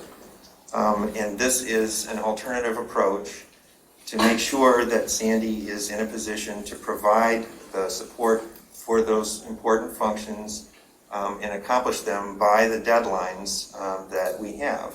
And this is an issue that has been raised by people coming at this from multiple different directions. The concern about closing out the books from the prior fiscal year, preparing for the audit, and doing so in a manner that positions the township for success, where we don't have to, and by that I mean not having to ask for an extension. This is something that our township administrator has raised as a concern, and others as well. And so this is a proposal, well, it's actually an action, and I'm asking for the board's concurrence in terms of supporting the allocation of the salary.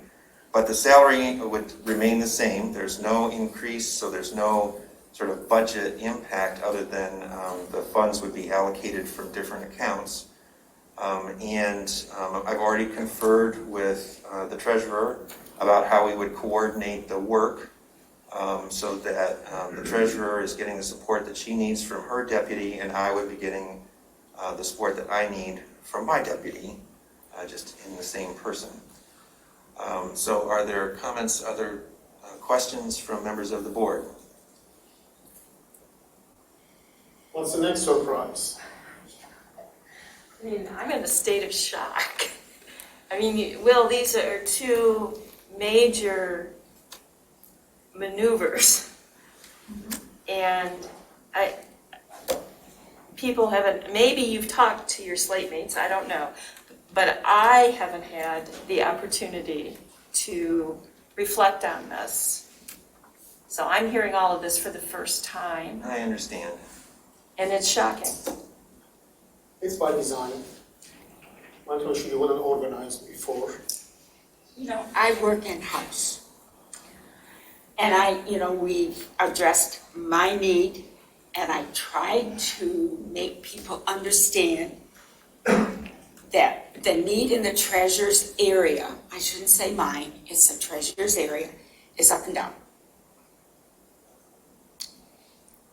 That is in part what I know about the budget process, the audit process.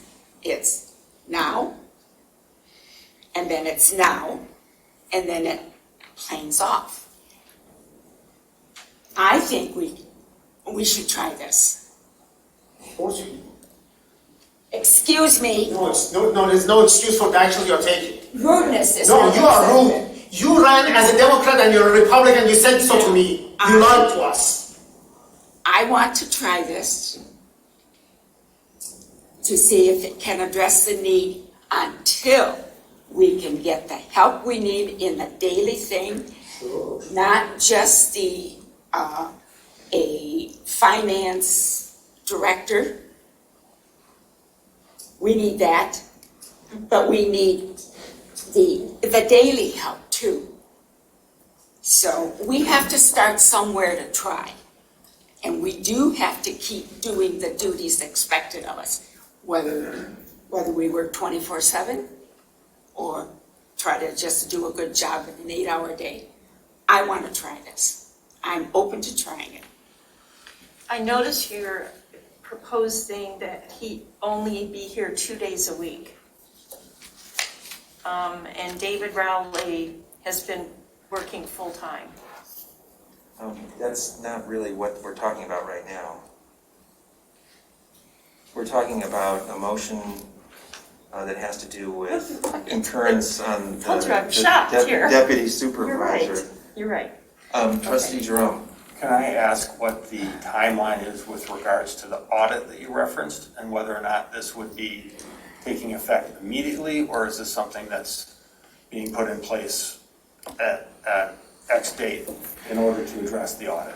This would take effect immediately, and the part of the reason for doing so is that we are at that stage in the cycle where we should already be preparing for the audit. Generally speaking, the meeting with the auditor occurs in June, but the closing out of the prior fiscal year in preparation for that is already underway.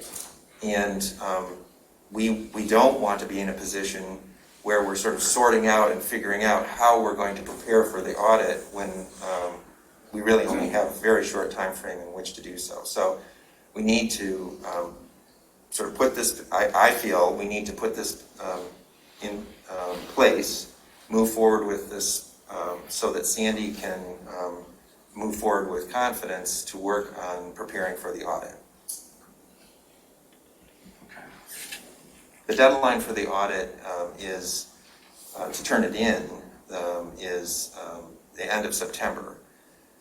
And so we really need, I mean, if you think about the time frame, it's very tight because we really should be finishing the audit in August so that the board is approving it at the first meeting in September, and it's ready to go in a timely fashion to the state. There's sort of steps in the process that I learned last year in terms of turnaround. It's not just a matter of the township's end of it. The auditor needs time, several weeks. Once they receive the response, the materials from the township, they need several weeks to process them, give them back to the township for review. Then the township has to review them and respond. There's this back and forth, and each step in that process takes time. Thank you. The auditors will be here the Monday after Labor Day to start. Wait, Monday after Labor Day or Monday after Memorial Day? You're not the only one that's I mean, I found out about this today too, so. Are there other questions or comments? I have another question. How far along are you on the audit? I know you've been working on it. How far along is it? How far along am I On the audit? Well, we have to so the first step is to close out the prior fiscal year, and you have to wait a certain number of days, I think 60 days, after the closeout of the prior fiscal year before it's officially sort of done and closed. And I believe that clock started on March 31st. So we're technically sort of, you can start gathering materials, because, Sandy knows what needs to go in, the input from the township into the audit process, but you can't really, launch preparation for the audit until you close out the prior fiscal year. Okay, so I want to hear David Rowley's opinion on this, and I want to voice a concern. He has expressed a concern about checks and balances and the prior ways that Scio has done things in the financial department. He has proposed changes, and I'm sure he'll address that when he speaks in a minute. But I'm concerned that we may be going back to the old way of doing things that may not be what is best for Scio Township right now in terms of the growth, everything that's going on here. So I'm just concerned that some of what you're proposing sounds like going back to an old way of doing things here. Well, before David speaks, I'd like to have the township attorney respond to your question about potential conflict of interest, because I wanted to explore this before moving forward with this. Mike Homier, I don't know if you're on. Mike, can you respond to, because this question, we considered this question in having a deputy treasurer, a deputy supervisor combined in one individual, and I know you and your colleagues looked into that. Yeah, we looked at it on an incompatibility of office issue, and we did not locate anything on point. On its face, the statutes are not incompatible in as much as a deputy treasurer's, in the event the treasurer is absent due to illness or disability, then that person could exercise all of the powers of the treasurer in that absence. Same with respect to the supervisor. Where you could run into an issue eventually is if both of them were out at the same time. But like I said, there's nothing on point on that issue. It's clear that, at least from the statute, both the, as it pertains to the treasurer, the clerk, and the supervisor, each of them have their own independent statutory authority to appoint the deputies that is not subject to confirmation by the board. They can choose who they want to serve in that role. The only thing the board has control over is how the salary or compensation is allocated for that position. Mike, isn't it a requirement for the treasurer and clerk to have a deputy, but for the supervisor, they may have a deputy? That's correct. It is not a requirement. That is correct. Thank you. What about David Reed's point that Sandy isn't a township resident? Is that an issue at all? It's not a requirement of the statute.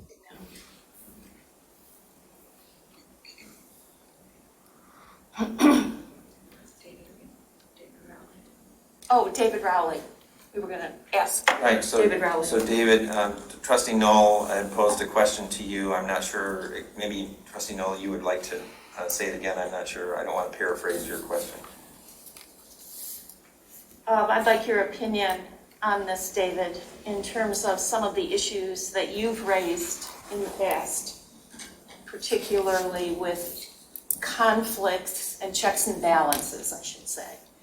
But I'd like your opinion in general, and do you see any issues with this?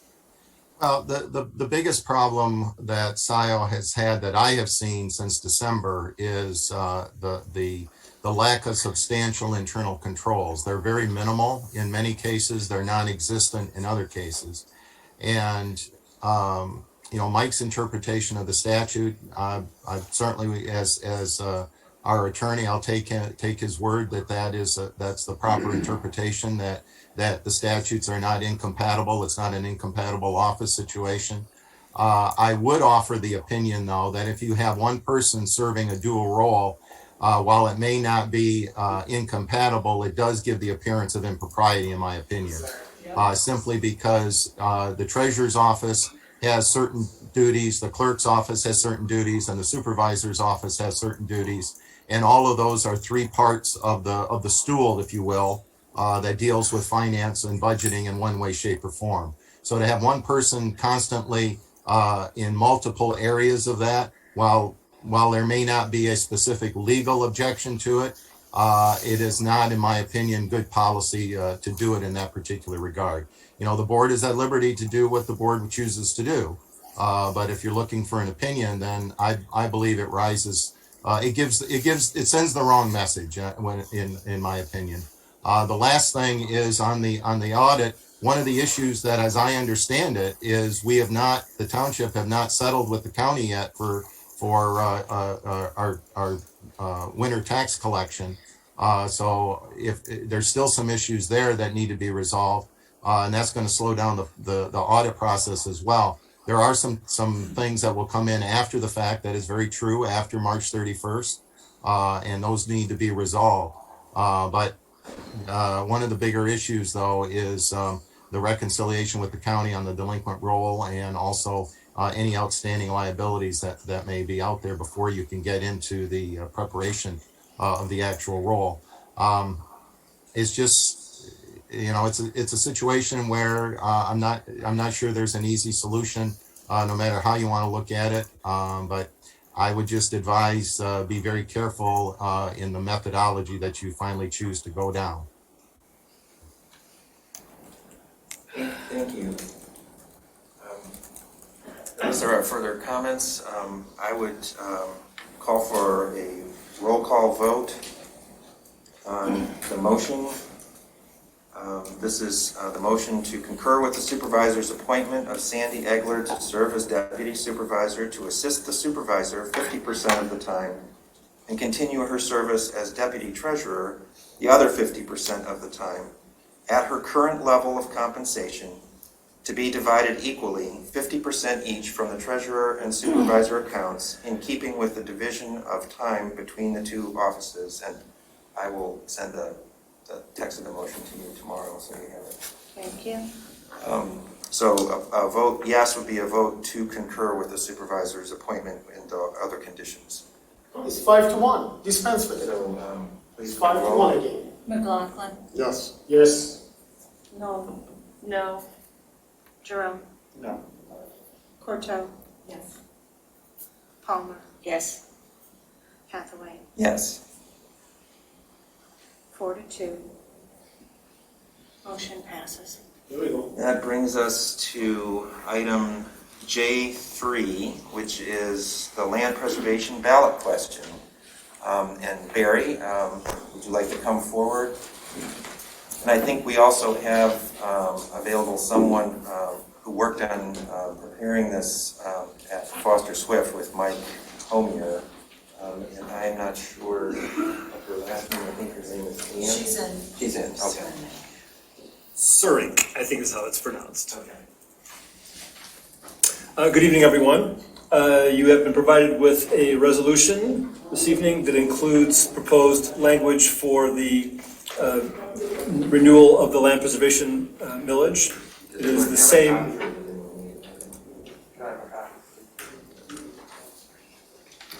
It is essentially the same language that was passed by voters in 2004 with 75% support, and in 2012 with 70% support.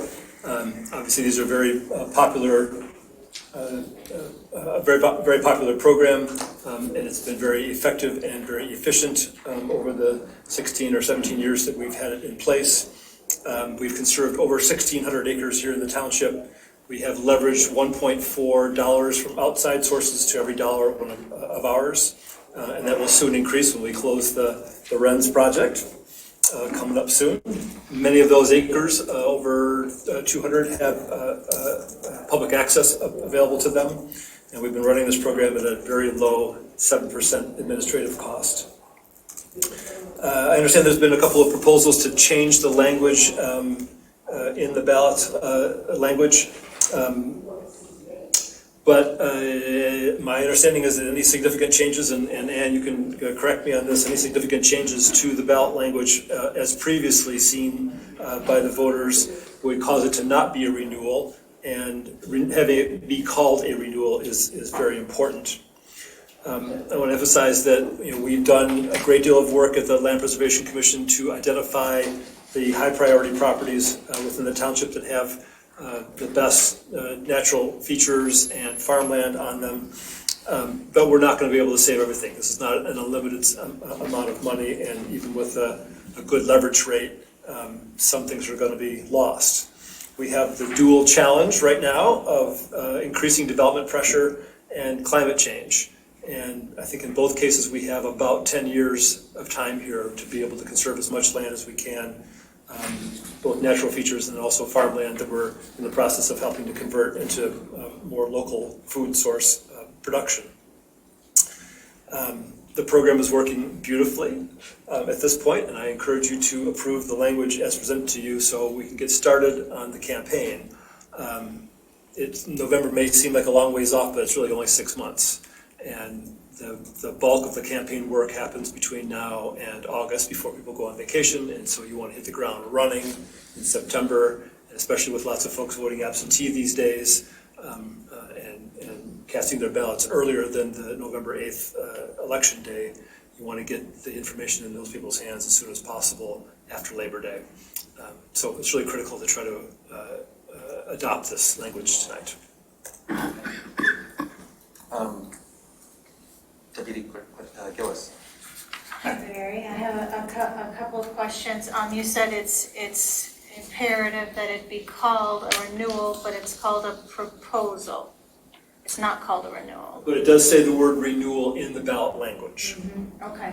This language is really, really, really, really close to what we used to use because it's kind of terrible. I mean, it's got a sentence that's got to be about 400 words long. that it's really, really hard to get through. So as far as you know, and the attorney has concurred, we really can't change this. We can't reverse the order of it so that there's a statement and then a question and so forth. I'm going to defer to the attorneys on that. Okay. They're the ones that drafted the language. I see. Sorry. I think it's terrible. Yes. So Ann, would you like to speak to that question? Can you guys hear me? For some reason, my camera doesn't look like it's working very well, so I just want to make sure you can hear me. Yes. Okay. Well, I do want to clarify something just so that everyone's on the same page. 2 points. One is that this is actually not a straight renewal, and so we can't title it a renewal. So the millage proposal, when it goes on the ballot, it's not going to say this is a renewal. Your last one was. But because you are asking to basically reset to the original 0.5 mil that you had, I think, in 2004, that you're asking for a slight increase of new additional millage in the amount of 0.0275. And so that's why you can't title it a renewal. The statute, the Property Tax Act has certain things that are required in every millage proposal, and that's why a lot of this is very standard. If you look at any millage proposal, it's basically formatted in the same way, starting out asking voters whether they'll levy the millage and then going into the purpose. So we can talk about the purpose of the millage.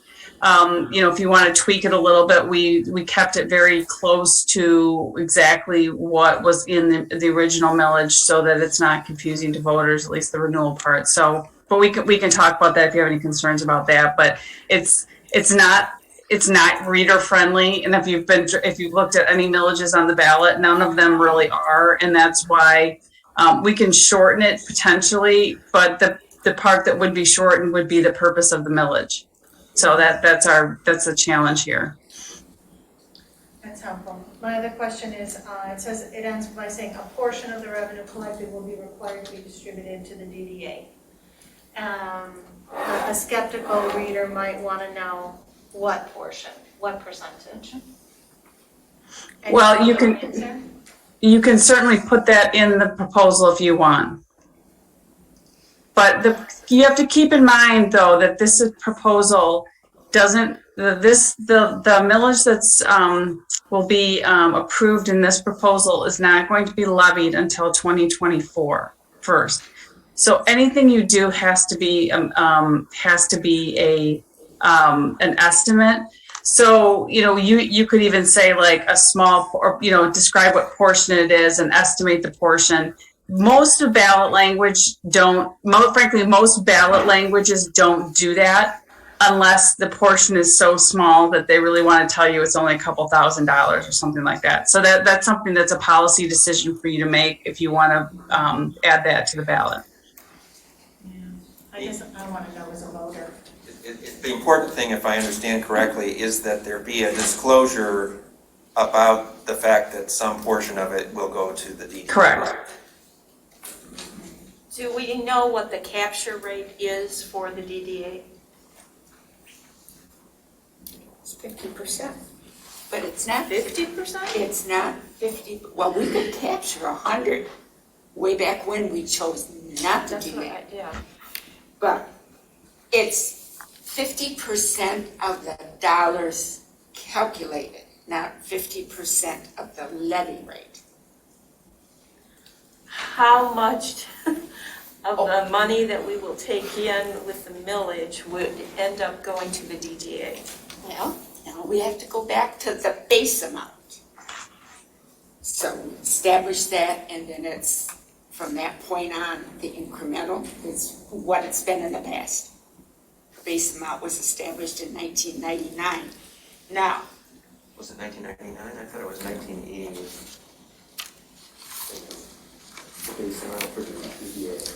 I thought it was like, well, and the law isn't changing. Okay. You have to get the books out, get the minute detail. But Ann, would we start with a new base amount or with this, or we would still be working from the same base amount on the DDA calculation? Can You know, answer? that's more of a question for the DDA and the people who do the calculations for the DDA. And I think when you talk about ballot proposals, the one thing you worry about is you don't want to mislead the voters. And my concern about putting numbers in a proposal like this is that if the DDA is in charge of determining how much they're going to capture, and I don't know that you can make that have that information for them, as particularly in 2024. That's why we sort of avoid the whole issue by just saying that it'll be subject to capture. You're not required to give an amount. You're not required to give any additional detail. And if you look at ballot proposals, around the state, like I do, the clear majority of them do not. They just make the statement that it'll be subject to capture and don't give those specific amounts. I think the worst thing you could do is to put an amount in there that's not correct or it's not close to the estimate, and then there could be a problem with voters feeling misled. So I would just really caution you to be very careful. If you want to do that, there's plenty of time, between now. The deadline for this ballot proposal to be in the county is sometime mid-August. So there is time if you want to talk about it, but I would really caution you about that, just because you want to make sure you're very careful that it's not misleading at all to voters. Okay. So you're saying we have some option for tweaking the language in this ballot proposal? It depends on what you want to tweak. Okay. I can give an example that may help. So the Parks and Pathways millage, I think, generates around, and you guys can correct me if I get this wrong, but around $800,000 each year. And the DDA captures, I think, about 80,000 of that. If I'm correct?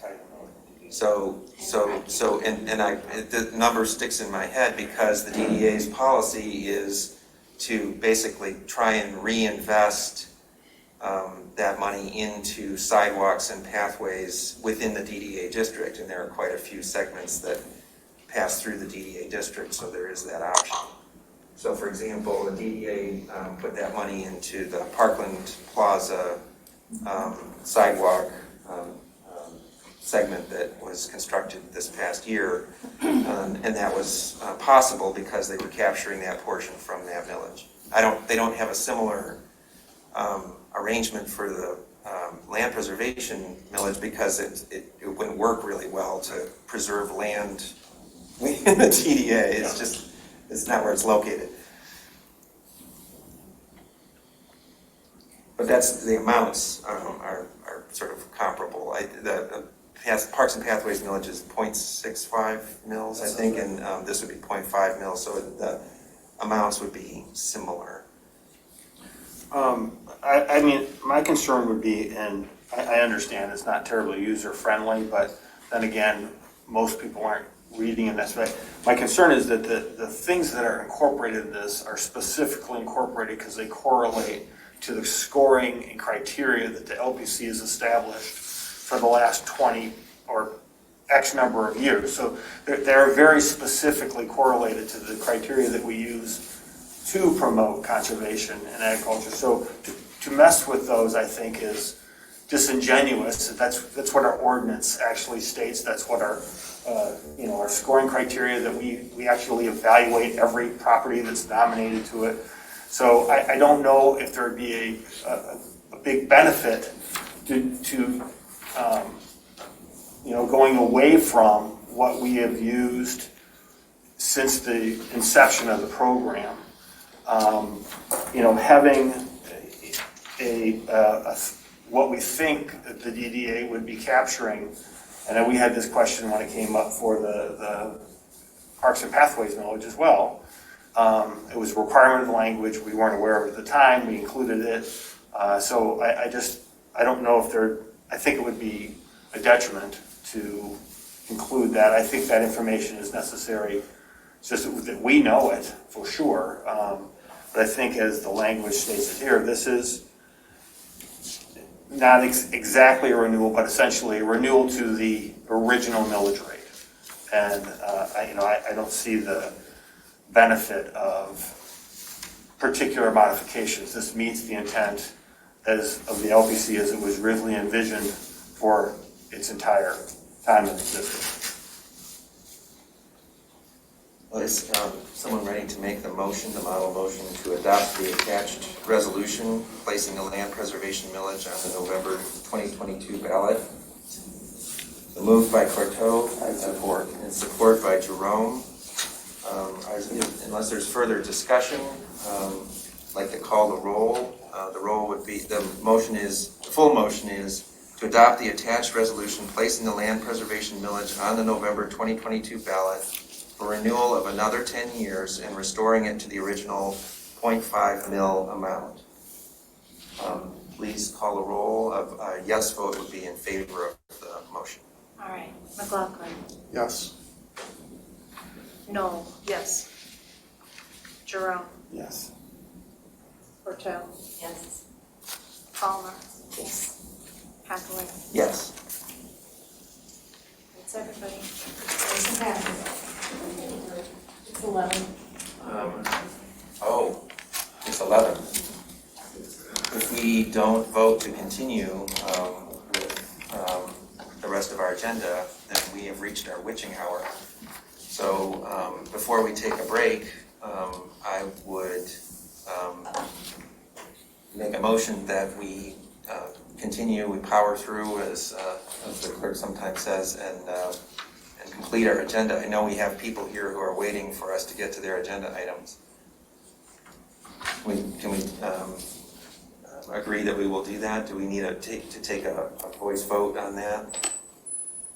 Let's just keep moving on and get it over with. Well, if we vote to continue, we could take a 5-minute break for people to, use the bathroom or whatever, get some water.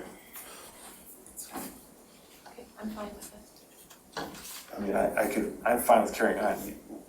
You can get water at any time. I don't think we need to necessarily take a break to do so. I think anyone can go out and use the restroom.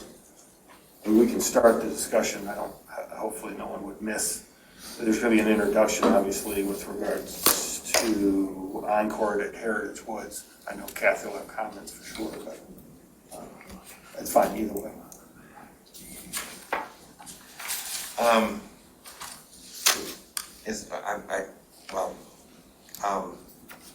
I don't want to suppress either the request for a recess or. We need to request for a recess before I said anything, so that would be on the table. Yeah, well, we don't. I support the request for a recess. Well, can we combine it with a vote to continue with the agenda once we return? Okay, all those in favor of a 5-minute recess and then continuing with the agenda, please say aye. Aye. Those opposed? All right, so we're taking a 5-minute recess and then we'll come back and we will finish the agenda. Recording stopped.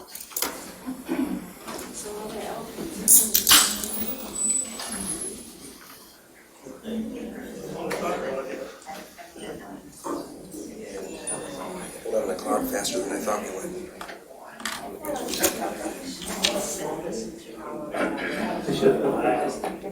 There's no comment.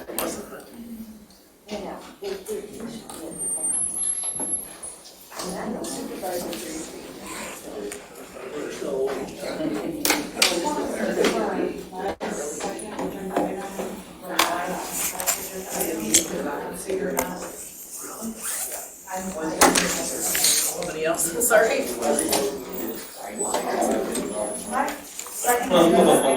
New business relies on the first agenda item. No, I live in, this was the Ann Arbor, or well, you know where the share house is. There's everything that's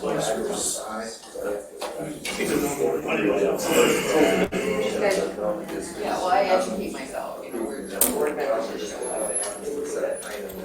I would still go through the process of denying.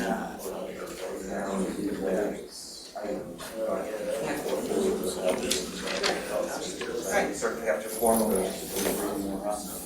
So I guess I defer to your purpose. Do you want me to? I just don't want to leave anyone's question unanswered or not address something that may come. Questions that they have, or do you want me to do this on the slide?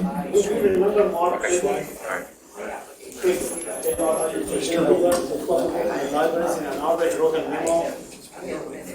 Mark.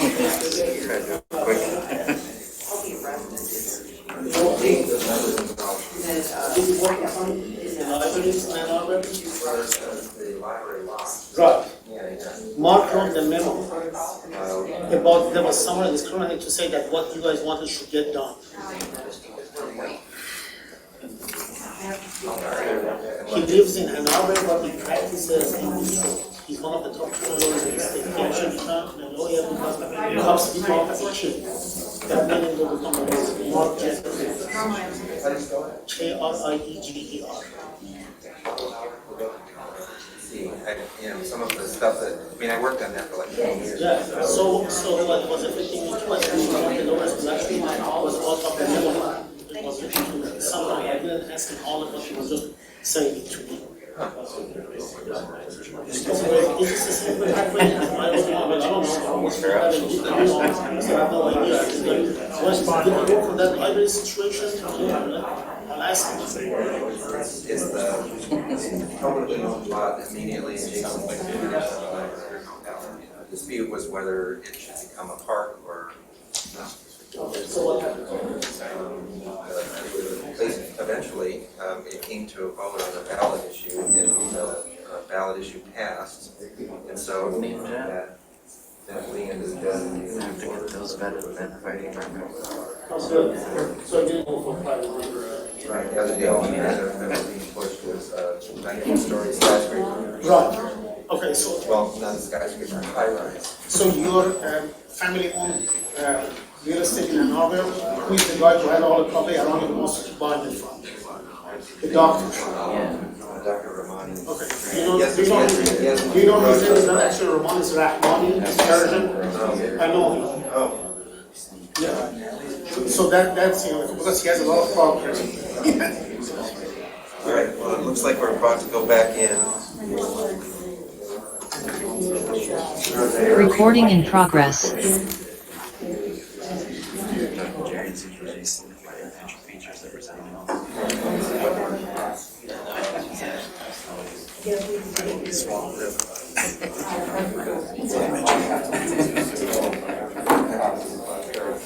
Oh no, I'm sorry to hear that.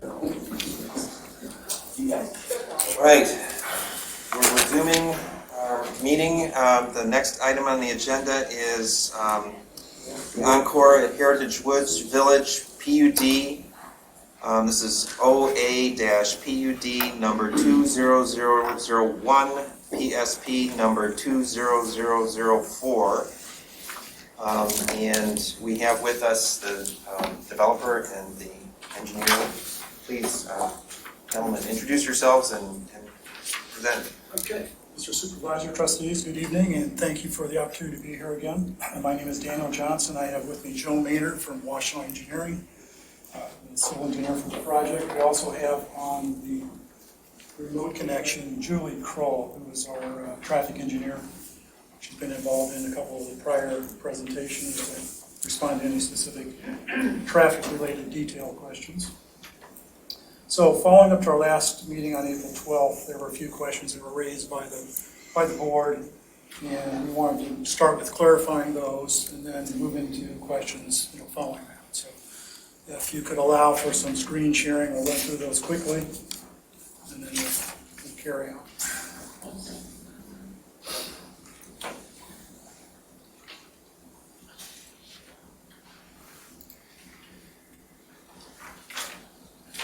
Sorry, tell me your name again. Daniel Johnson.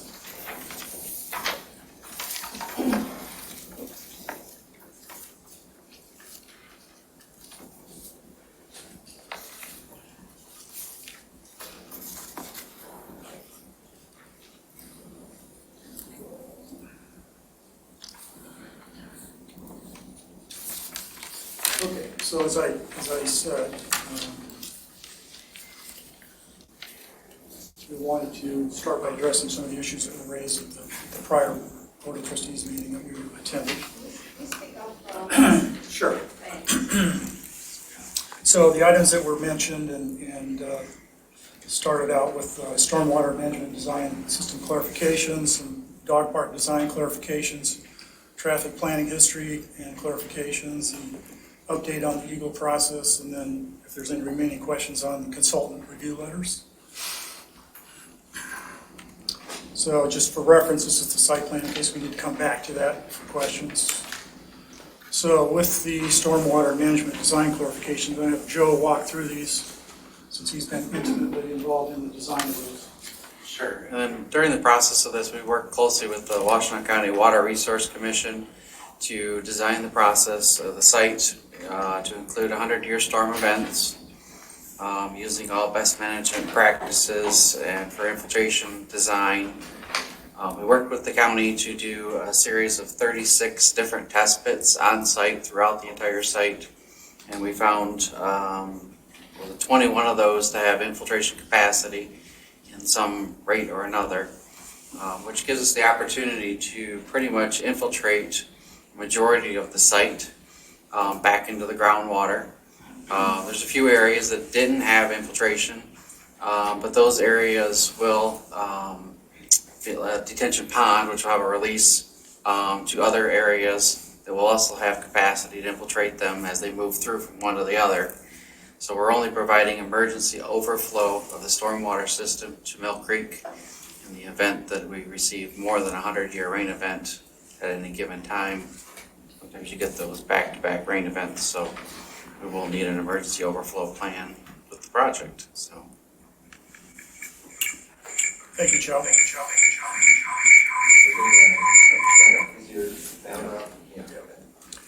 So the second item on our list was questions came up with the dog park and design clarifications there.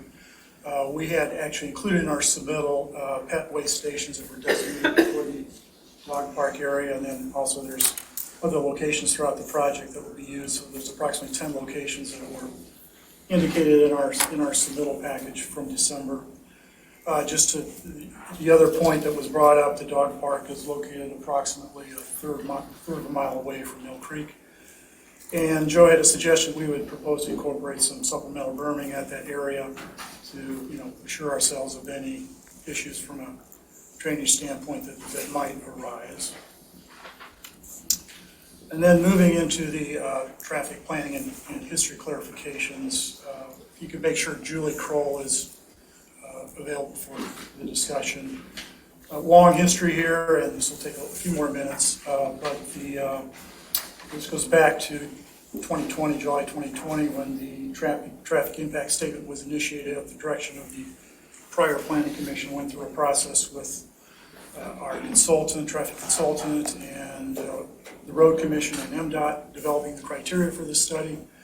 It was issued in September. It was accepted by the road commission in December. We went through another year or so of discussions and interaction with MDOT, and ultimately accepted by them last December. All of this was reviewed through multiple meetings at the planning commission from January to February recently, and then part of the conditions of approval from the planning commission is that we arrange for a meeting with MDOT to allow the service drive neighbors to interface with them directly, and that meeting did occur in March of this year. Carrying on with this topic, just to clarify, this is looking west at the intersection, so unlike the other diagrams you'll see in a minute, which orient to the north, this is an overview of if you're coming off the ramp on 94 coming into Baker Road. If you were to go directly, that would be essentially the new entrance area into the project. It would be widened, of course, and there would be traffic lights installed at that location.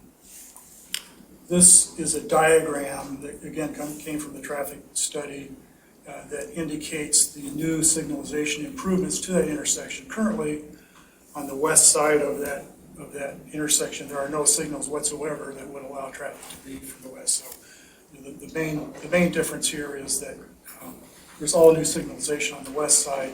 there would be some new adjustments for, coming from the north for a right-hand turn and coming in from the east for dual lane turn opportunity. Just to clarify from a volume standpoint, again, these are information taken from the traffic study, and the traffic engineers work in PM or in peak hour trips, if you will. So drawing data from the traffic study, looking at the existing intersection, you have traffic from the north and from the east coming off the ramp and coming from the south.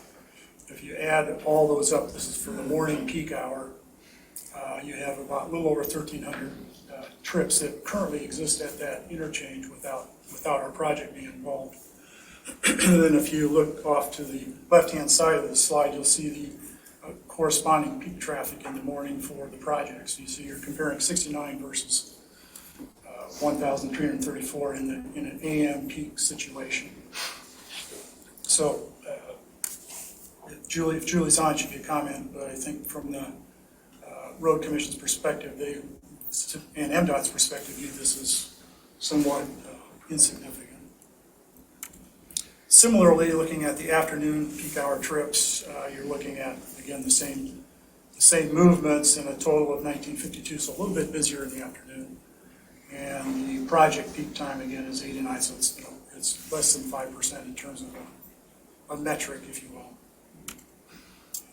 Again, going back, this is the switching subjects to the sort of the intersection design itself. This is the plan that MDOT approved last December. And through the course of our discussions with the Planning Commission and the Mr. Kett and Mr. Spicer that were the service drive neighbors, concerns arose over several things, but one of which was the allowance for oversized vehicles to be able to access their property. And there was a long discussion about those, but starting with the base of understanding this is what MDOT approved, and they were driving the decisions on this whole design situation. Just highlighting also the yellow line or the red line, that's the property line. So anything to the left of that would be the entrance drive, or in this case, Mr. Kett's property, and to the right of that is the MDOT right-of-way, which they certainly control decisions on. And then just some vicinity photos here. This is, again, looking down the service drive. Again, this is on MDOT property, the service drive that you see here.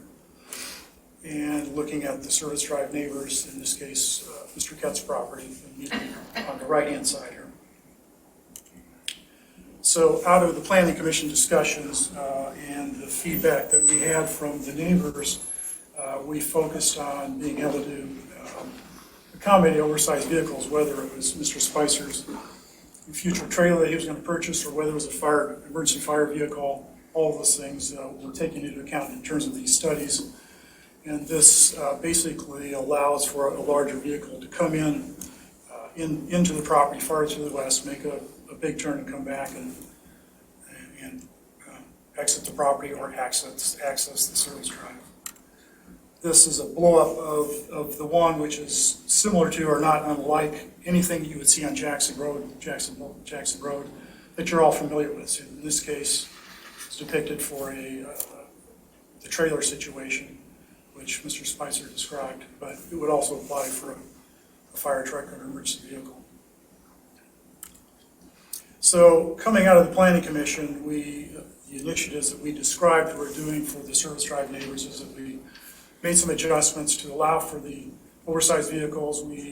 There were some reported drainage issues during the Planning Commission's meetings, and we agreed that we would address any of those in terms of, with our final engineering during that process, and we would grant an access easement to the service drive neighbors, allowing for that, if you will, to come onto what is essentially private property. And this is all, something that MDOT would require as well.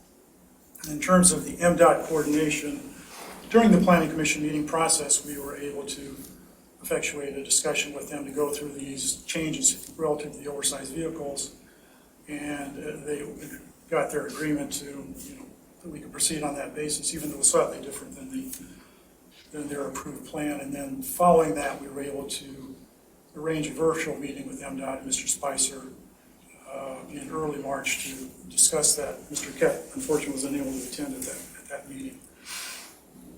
I think we still have an opportunity to go back to them with a further discussion, but we are where we are at this point in time. And part of that discussion, and it speaks to one of the conditions of approval relative to the master deed provisions. Essentially what you have here is a private road that we're investing in and constructing and maintaining. And in the future, there would be third parties that would connect to that road. So one of the conditions of the Planning Commission approval was to make accommodations for that, those third parties, if you will, to access the road, number one, and to participate in any maintenance issues, snow removal, so on and so forth. So that would be a condition that would be incorporated into our next submittal that would involve the master deed. And then in terms of the Eagle process update, which was a question, as I think we discussed before, this is a sort of separate and an important sort of parallel path that we started at almost a year ago with Eagle. So as of this date, we have received a draft permit for the community wastewater utility system. There will be a public notice period that we think at this point in time would likely begin in late May or early June. Coincidentally, we just did get an email today at 5 o'clock that with update on this draft permit, and we have a conference call with them scheduled for next week to kind of go through the final, what we think will be the final details with our consultants in that area.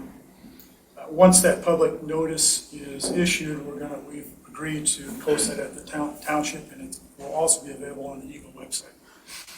And then I guess in addition to that, this facility, as some of you may know, the operations are important because it's an ongoing monitoring situation. So those will be handled by a licensed third party experienced in managing similar facilities.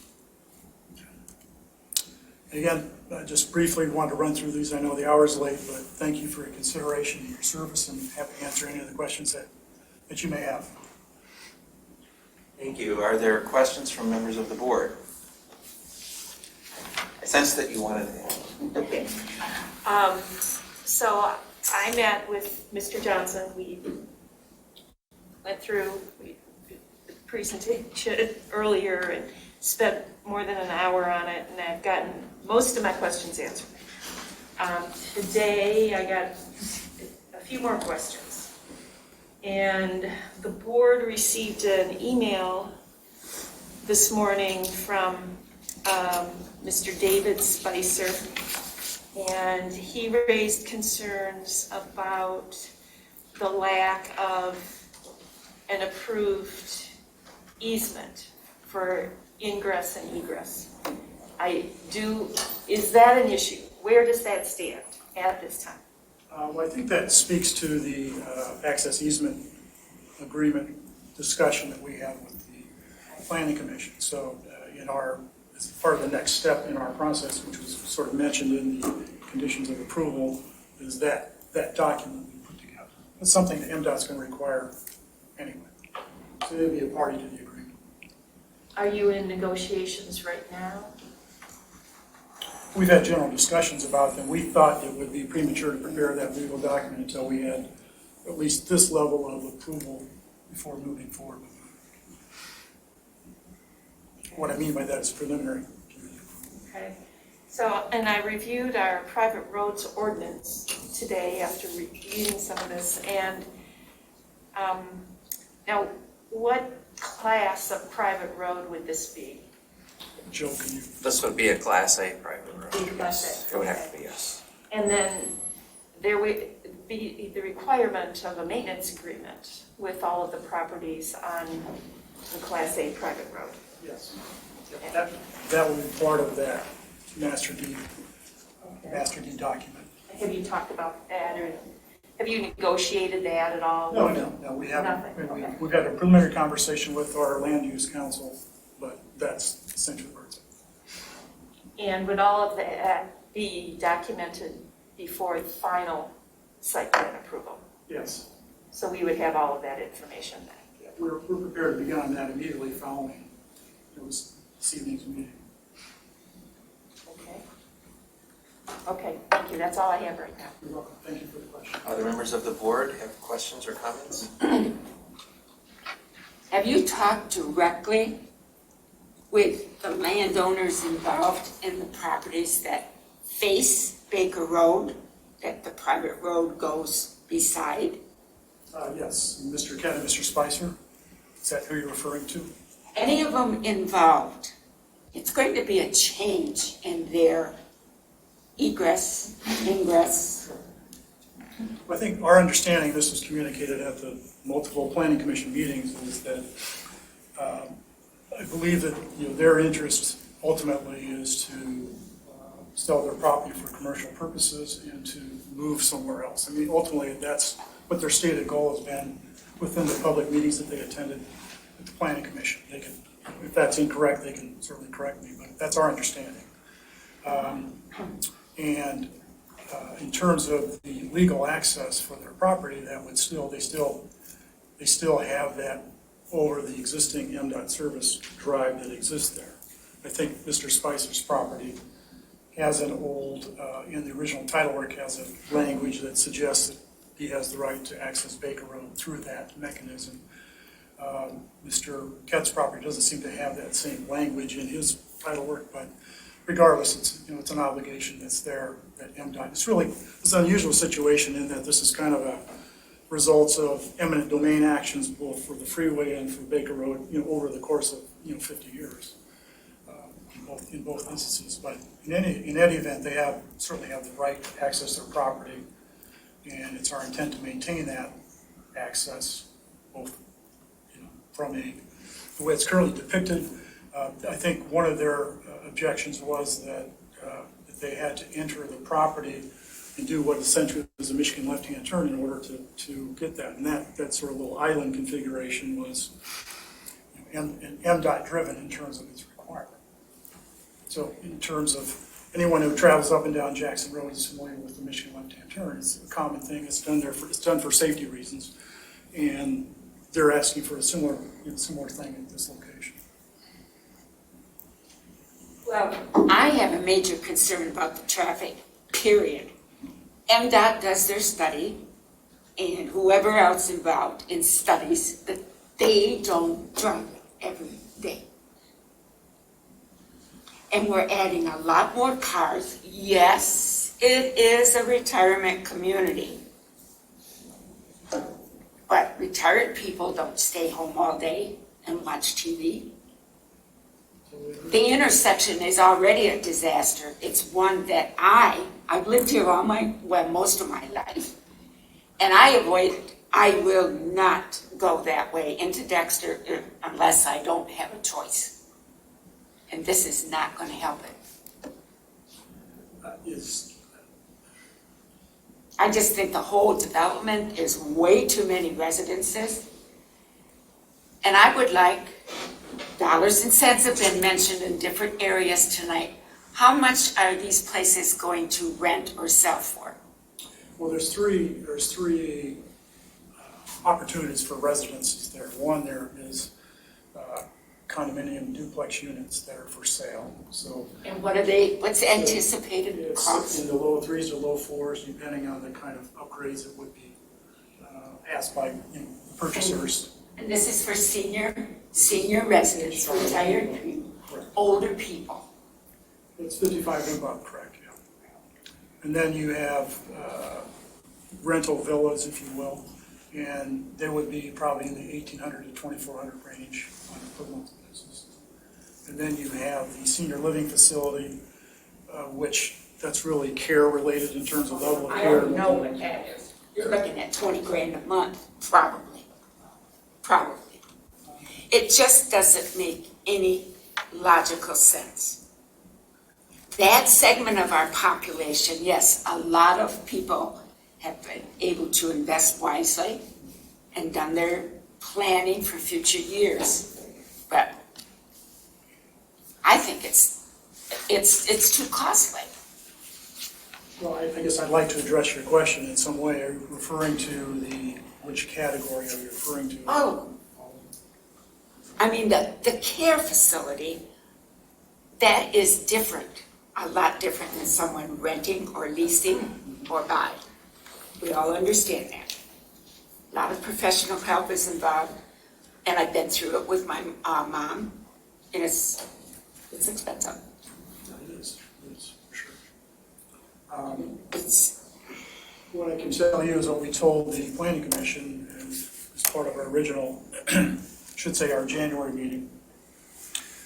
Part of our presentation then was there was a demand analysis that was done by a third party that examined the need within the Scio Township area.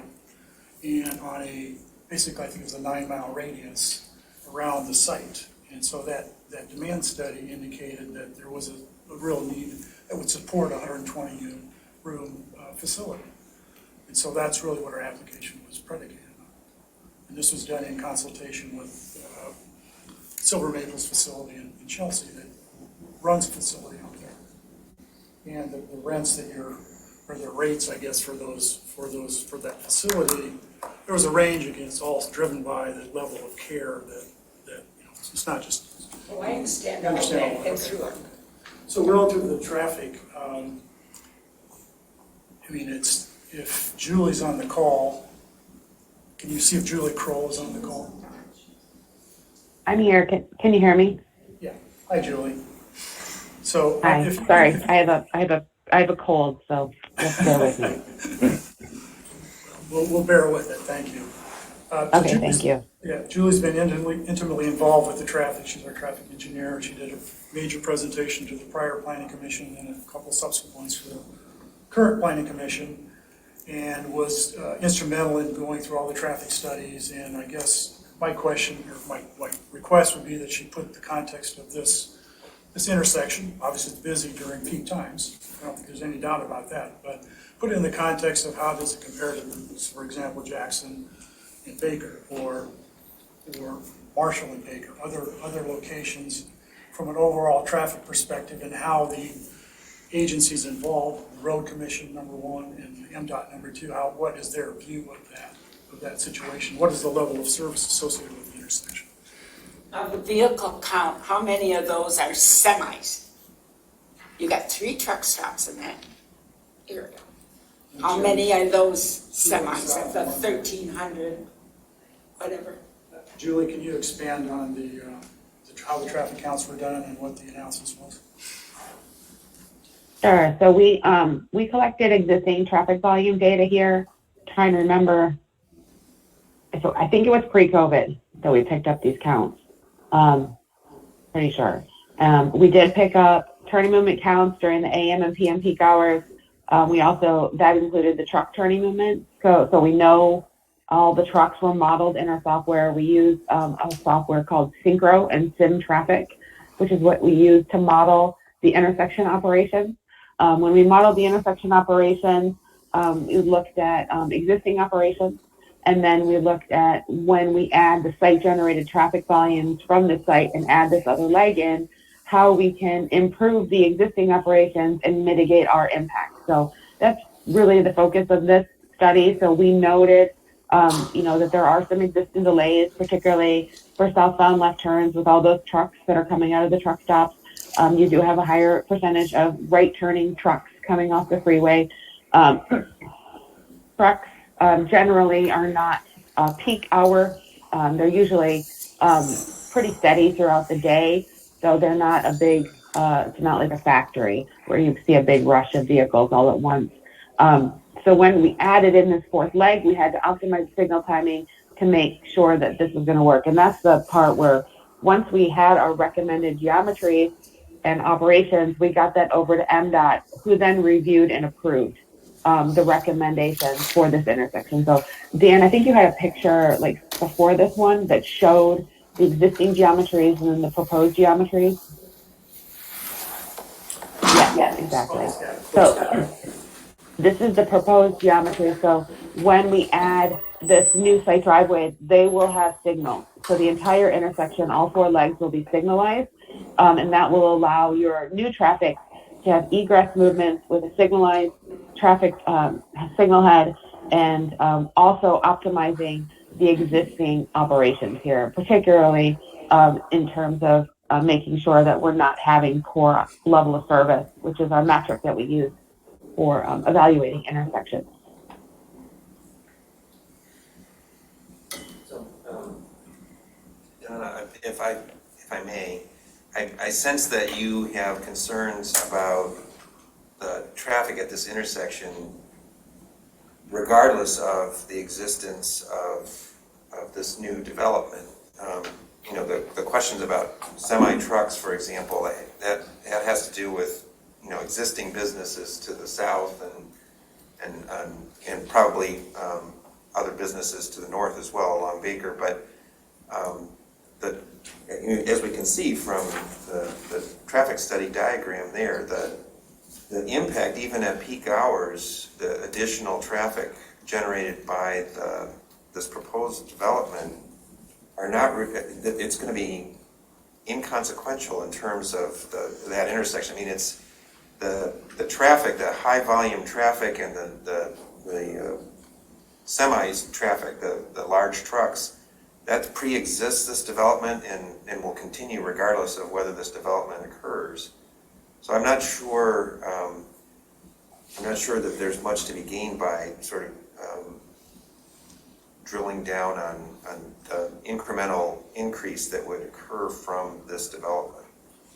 The term that Julie shared this with you, the term that the MDOT would use or the road commission would use is that if you're less than 5%, which is what this is, they call that indiscernible. And it's really, you know, in their world isn't, you know, significant.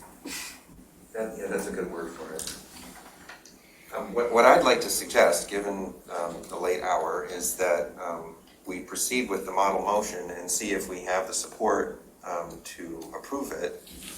And that way we can move forward with the agenda item. If we don't have the support to approve it, then we'll determine that by considering it. So the model motion is quite long. I don't know if anyone else wants to read it or if I should go ahead. So the model motion is to approve OA-PUD number 20001, PSP number 20004, Encore Heritage Woods Village Rezoning and Preliminary PUD Plan as recommended by the Planning Commission with the following conditions. 1, resolution of concerns noted in the planner's January 4th, 2022 review. 2, resolution of concerns noted in the engineer's January 3rd, 2022 review. 3, MDOT meeting with current users of the MDOT service drive to discuss boulevard access. 4, applicants pursue net zero construction for all buildings. 5, utilize best management practices to maximize infiltration for stormwater management. 6, final PUD development agreement and bylaws require that residents moving into the development must acknowledge that they are moving into an agricultural area with the understanding that there will be odors and noise associated with the agricultural use and that residents know they are moving in close to a freeway. 7, final PUD development agreement will address future commercial access to the boulevard should commercial development occur at the properties on Baker Road, and that it should be clear any outside users of the boulevard will be part of the maintenance agreement and other responsibilities for maintaining the boulevard a private road. And there's a note, be it noted, the rezoning of the property is not finalized until the approval of the final PUD site plan as outlined in section 36-249G, which states, approval of the preliminary PUD plan that is required to accompany a PUD application does not constitute final PUD plan or rezoning approval, but only bestows the right of the applicant to proceed to the final site plan stage. The application for final PUD consideration shall be submitted within 12 months of receiving preliminary PUD approval, or the application shall be considered null and void. Is there a second? We got to say something. Yeah. So it's been moved by Hathaway, support by McLaughlin. Hey, when are we going to say something? We've been here the whole time for the public talk. Public comment is at the beginning of the meeting and at the end of the meeting. If There's been new information proposed. We didn't These guys are talking right now. How come we can't talk? Well, they're invited to speak as the presenter of the proposal. If you would like an opportunity to talk, there will be an opportunity at the end of the meeting during public comment. We do have your, I believe your Mr. Spicer. Yeah. We did receive your letter. So I got more than that too. I have my deed here that says how I get out of my driveway. And we did discuss that earlier in the back and forth. We talked about the process and the next steps that would occur if the board approves this, that the developer would meet with you and others who have concerns about easements and so on, but that hasn't happened yet because this hasn't happened yet. I'm wondering, do we want to just give them an opportunity to speak right now? It sounds like they didn't understand that they had to speak earlier. If you would like to speak, we will have the same constraints that we have for public comments, so you would be able to speak for 3 minutes. Okay, I'll do that. Okay. You ready? Yeah, please come up and have a seat.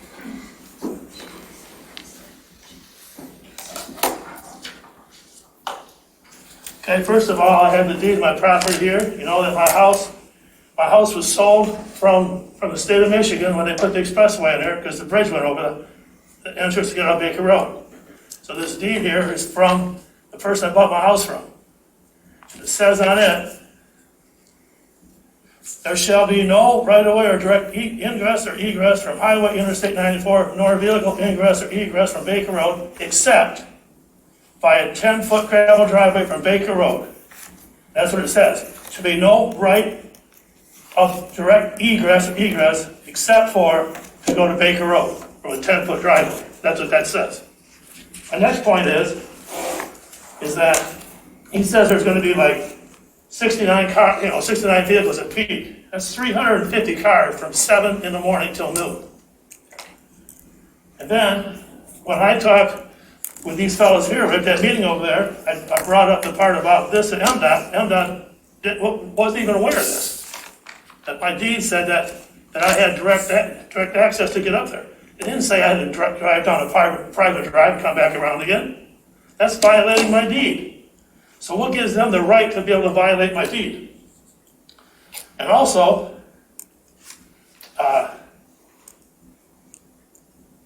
when we had the meeting on February 22nd and March 22nd, nothing came out of that meeting. Not a thing. We talked about stuff, but nothing ever was discussed other than I told them, there ain't no way I'm selling because, right now, because you guys aren't even giving me a way to get out of my property. You're taking up, there's no way I should take my big trailer and drive 1/8 of a mile down that private drive and turn back around to my house.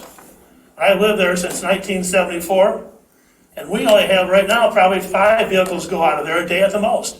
My wife's car, mine, and Eugene and his son's car. That's all we got. I don't want to have all these other vehicles around my place, especially not having when it's not even legal for them to do it. If you want a copy of that, I'll give you one.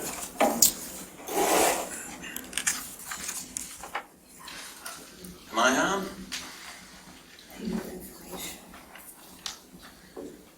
My name is Eugene Kett. I live at the property just south of the proposed boulevard. I buy my property with borderline 1,200 feet of the boulevard property and the backside facing to the west. The numbers that I'd written down about the preliminary traffic study showed 1,800 vehicles a day on that boulevard, not 69 and 69 at the different peaks. You would assume that the peak would have the majority of the vehicles. It just doesn't add up. I had a laundry list of things here to discuss. I didn't want to overlap. I knew what was in Mr. Spicer's letter. It's my understanding that we would have to sign an access agreement that would go along with the deeds of our houses to access that, to be able to come into our driveways. My understanding is that I question the legality of how we are being forced to use the boulevard. When I first started coming to the meetings, I was under the assumption that this is how it was going to go, and we needed to work with these gentlemen to figure out the best means of accessing all of the property, and that doesn't appear to be the case. We've tried to work with them to be involved with this project. I would love to see the property get developed. I bought this house 25 years ago and in hopes to see this develop and, pad my 401k, if you will. My father bought his property under the same pretext, that it'd be an investment opportunity. And at this stage, the only offer that I've seen was less than a residential figure, as opposed to it should be somewhere in the 2 to 3 times that for commercial intent. I guess the main thing that I would like a township attorney to tell me, or an MDOT attorney, is that we have to use that boulevard. That's, the schematic that was shown on the board shows that, we have an entrance, it's an MDOT entrance right off Baker Road. The proposed boulevard comes in, it eliminates that. We have to use that to access our homes. We have to use that in the future for commercial intent. I think it's certainly something that we should have a voice in, if nothing else. I would assume that, I don't want to live through the development of this boulevard and the Heritage Woods and just hope that the property sells sometime in the future. And we've already been put through this, having to sell property to the road commission to widen the bridge. Massive inconvenience. Waiting 45 minutes to get into your driveway and 45 to get out. It'll be the same type of thing with this. The boulevard itself is somewhere between 45 and 61 feet away from my kid's bedroom window. My property is bordered by Baker Road. There's a slice in between the south side and 94, and this proposed development takes up the other 2 sides. Kind of takes away a little of the privacy of living out that way. Is that me? Okay. That's the time. Thank you. Thank you. You also want this to speak at this time? I'm sorry, ma'am. No. Oh. I'd like to add that the cooler opposes this proposal as presented. I can enumerate why, but I think we were trying to move towards a vote. Yes. And I just wanted to briefly say that when planning commissioner chair. I can't hear you. Nobody can hear you. I'm sorry, I'm just mentioning that if needed for any questions, I believe that Planner Luan and Planning Commission Chair Culbertson are available remotely if we have questions. Are there any further questions? We might want to get Doug Luan to describe when the any easement negotiation is going to occur. Because I'm hearing from some of the residents that they're feeling like they don't have a choice here, and I think they do have a lot of choices, and they would have to be active participants in the negotiation. But I would like to hear him describe the process so they can hear it. Okay, Doug, are you in a position to do that? Can you guys hear me? Yes. Okay, because I can't see you guys. Oh. But, We're making faces. yeah, this is a preliminary PUD, and back up a little bit. A PUD is a rezoning to a specific plan, so whatever gets approved ultimately by the township board will be the only thing that can occur on this property. The PUD rezoning process is a 2-step process, so we are in the preliminary stage right now. The plan is really kind of a glorified concept plan at this point. There's been no detailed engineering provided. That will come at the next stage of review.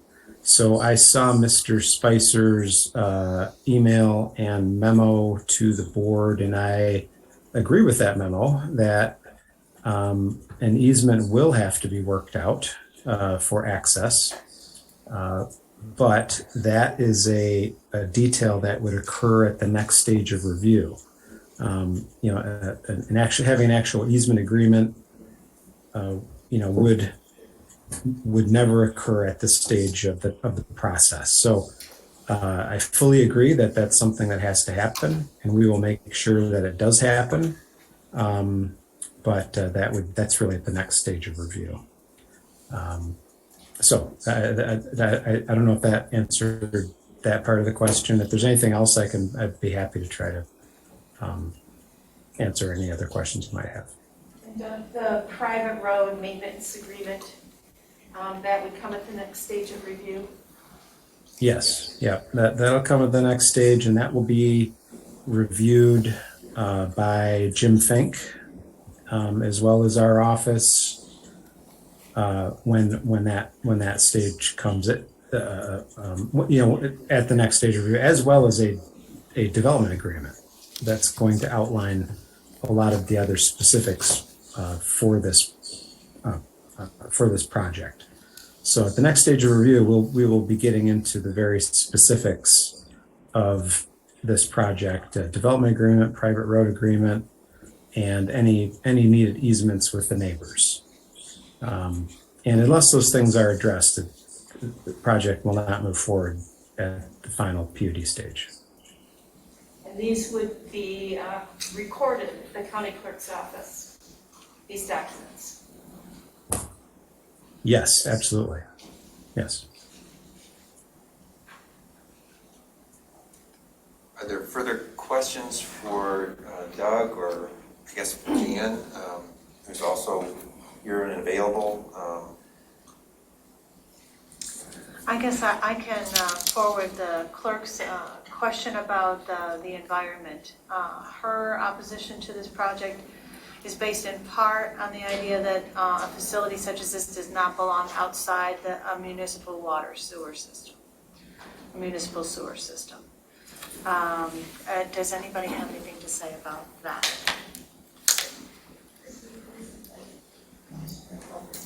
Sure. Can you bring Jan Culbertson? I didn't realize she was going to be available. I'm sorry, I thought I didn't mention. You probably did. Is she still here? She might be.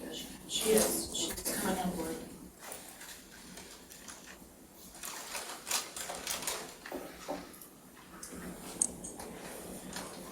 Hi, everyone. I'm going to keep my video off because I'm getting signals saying my internet is unstable. So, and I guess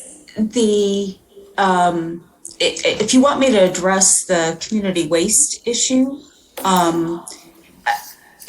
first of all, the overall density of the project is about, I think it's 3.345 units per acre, which actually is a pretty modest density.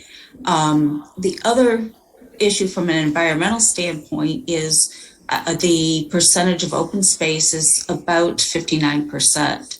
And from an environmental standpoint, that's a huge amount of open space, more than many PUDs that have been approved in the township set. The community wastewater and obviously technology has made these systems viable. They've actually come a very long way, and even we started having our own regulations, and now the state has adopted regulations for them as the technology has evolved.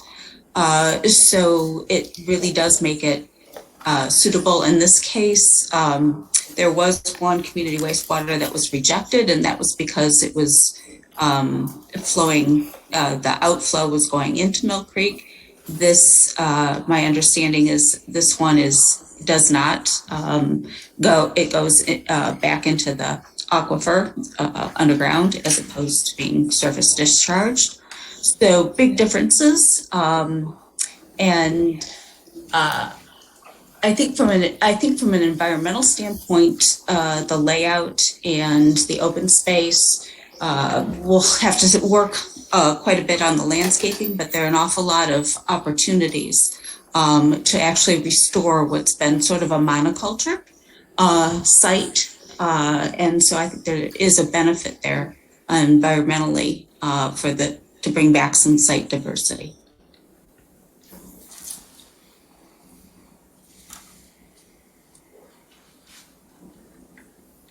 Are there further questions for either Jan or Doug.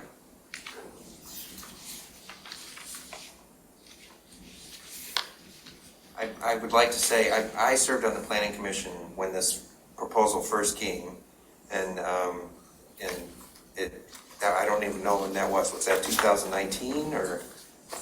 2020, okay. And I remember being sort of perplexed by it at first, but then as I became more familiar with it, I realized that in many ways it makes a lot of sense, and that it's designed to minimize impact on some things that matter a lot to people in Scio Township. The rural nature of Marshall Road, I know, is something that a lot of people really care about, feel strongly about, and this development is set back so far from Marshall Road, and the traffic is not directed out onto Marshall Road. This is one of the things that the Planning Commission, I know, talked about back when this was first proposed. I think, it's also hidden to a large degree from Baker. So it really is kind of tucked away in a corner of the township in a manner that sort of minimizes the impact and yet creates an opportunity for serving a need. And this is one of the things that we deal with in the Planning Commission is, is this proposal designed to meet a need in the township? Is it something that conforms with our sort of overall plan? And I think it does. So I will be voting in support of the motion to give this preliminary approval, and that allows the developer to take those next steps to negotiate the easements with the neighbors and to solve some of these issues. There's a lot of conditions in this model motion. Some of them we've heard that the developer is already working on, but there's still a lot of work to do, and basically this is the township saying, yes, go forward and do that work, go forward and sort of bring this back as a fully formed proposal. So I will vote in favor of the motion.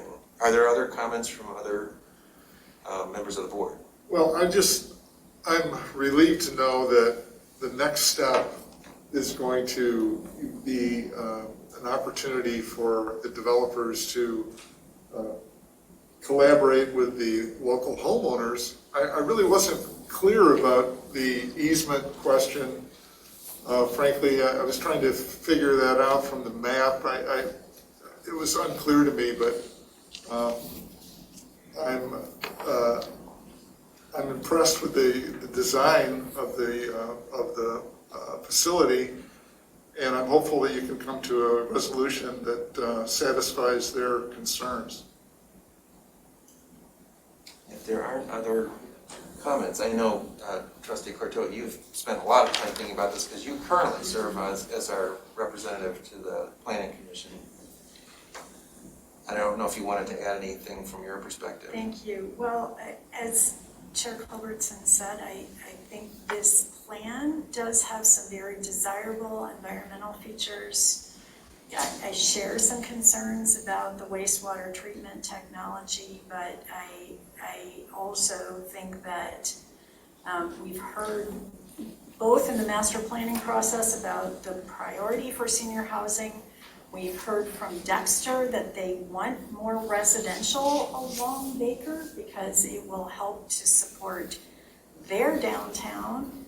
We've heard from Marshall Road neighbors that they don't want traffic on Marshall Road, and this plan respects that. I think this is a plan where we really do have multiple competing goals that many people in the township have for how we develop, where we develop, visions of a rural versus a more dense area. And I hear the sides, and it is tricky. I do feel that as a first step, this plan has potential, and I think it's going to be very important to work with the neighbors and resolve these traffic and access easement issues.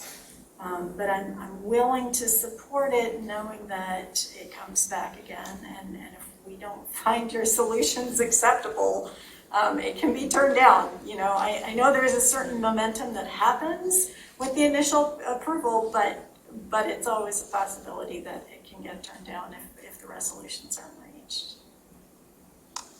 With that, I'd like to call for a roll call on the motion. I'm not going to read the motion over again, but basically, a vote yes would be a vote in favor of approving the initial, the preliminary PUD plan. Did we have a motion and a second? I made don't the have that motion recorded. and Okay. Trustee McLaughlin was the Thank second. you. So it's Hathaway, McLaughlin. Great, thank you. McLaughlin? Yes. No. Yes. Corto? Yes. Palmer? Yes.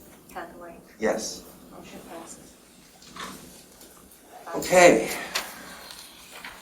Thank you so much. Thank Appreciate you, it. yeah. Thank you, gentlemen. The next item is the one that we moved from the consent agenda. That's I3. This is the authorization of the contract with Plant Moran for the chart of accounts conversion. And I'll explain. I saw the clerk was working on an agenda item, and I've heard multiple people talk about the need.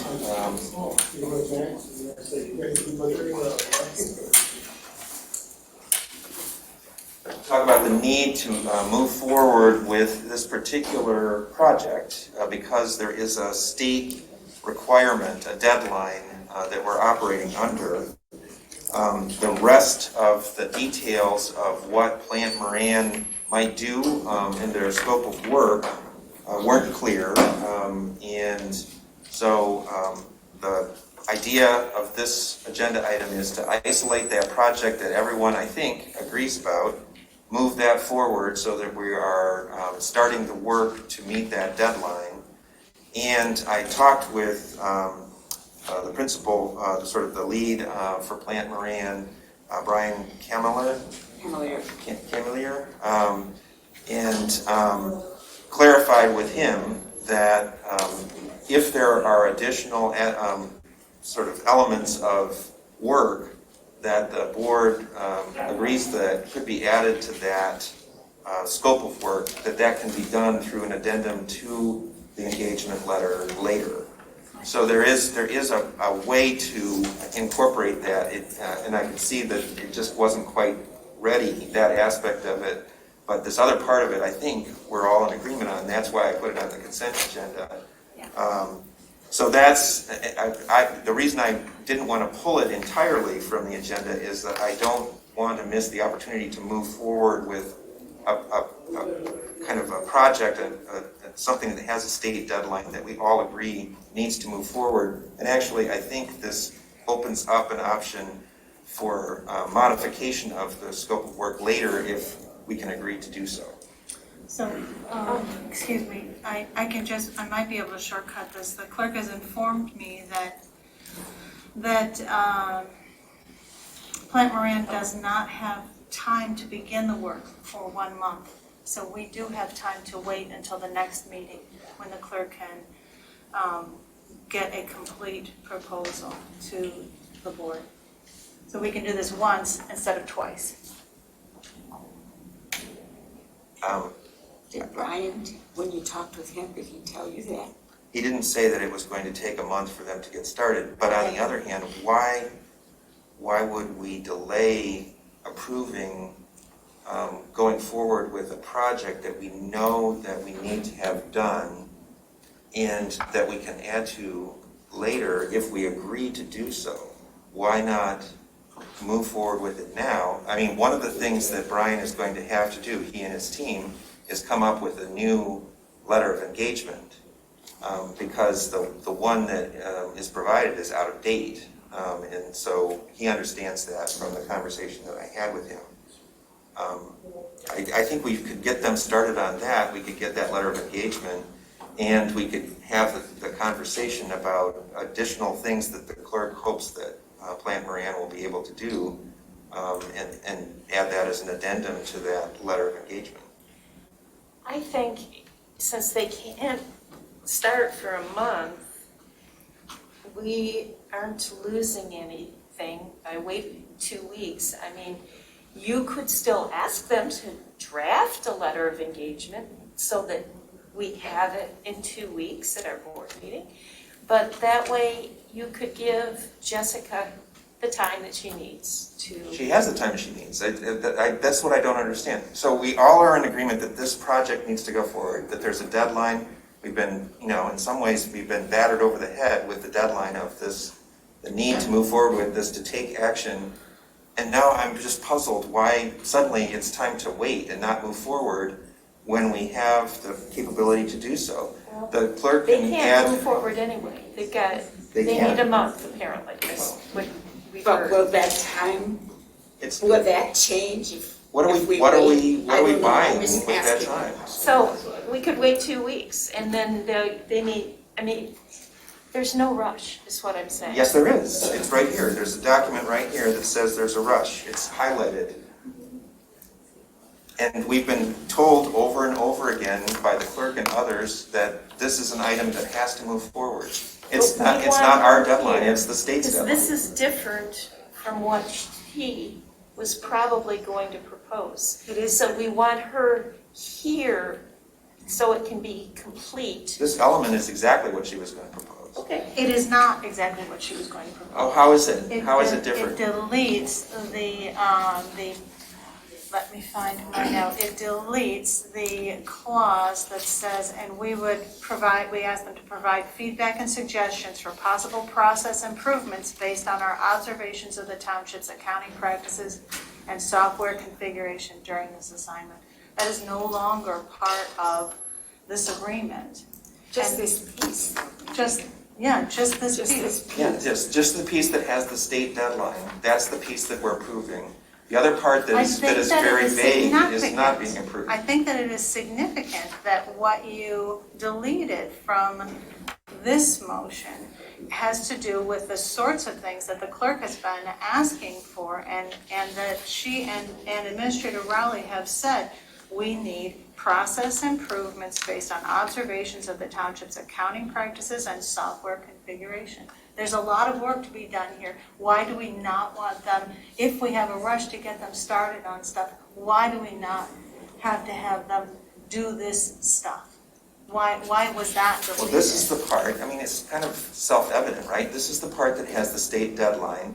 It's $5,000 roughly of $33,000 that was part of the larger proposal. So $28,000, right, is how much the clerk wanted for the vague part of the proposal. $5,000 is what we're considering for the very clear part of this work that has to go forward because there's a state required deadline. You are presenting this as doing a favor to the clerk, and this is not a favor to the clerk. It's not a favor to the clerk. It is. It It's is. not. She It doesn't. is not. She might like to hold the. It is not a favor. She might like to link the vague part of the proposal for the scope of work to the specific part of the proposal. But I think it makes much more sense for us to pull out the part that we all agree needs to go forward, and then have the discussion. We have a scheduled work. Why should we have a discussion without the clerk? Excuse me. We have a scheduled work session with a facilitator to talk through the kinds of questions that are a part of this other part of the scope of work, the 28,000. On Thursday, when she will not be back to work because she is sick with COVID? It's on Zoom, she can participate. I think that you are so Well, disrespectful. I think you are so disrespectful to the clerk, and this is part of your disrespect to the clerk. You put forward an item that was This hers, is not you put it about, under your this name, is not and about you changed respect, it. Deputy Clerk Why Gillis. isn't it This is about not respect? about respect, this is about a deadline for a state requirement That is that we true. need to meet. And the clerk has said it is not imperiled by waiting 2 weeks. Yeah. And it's under her purview. So why do we not trust her?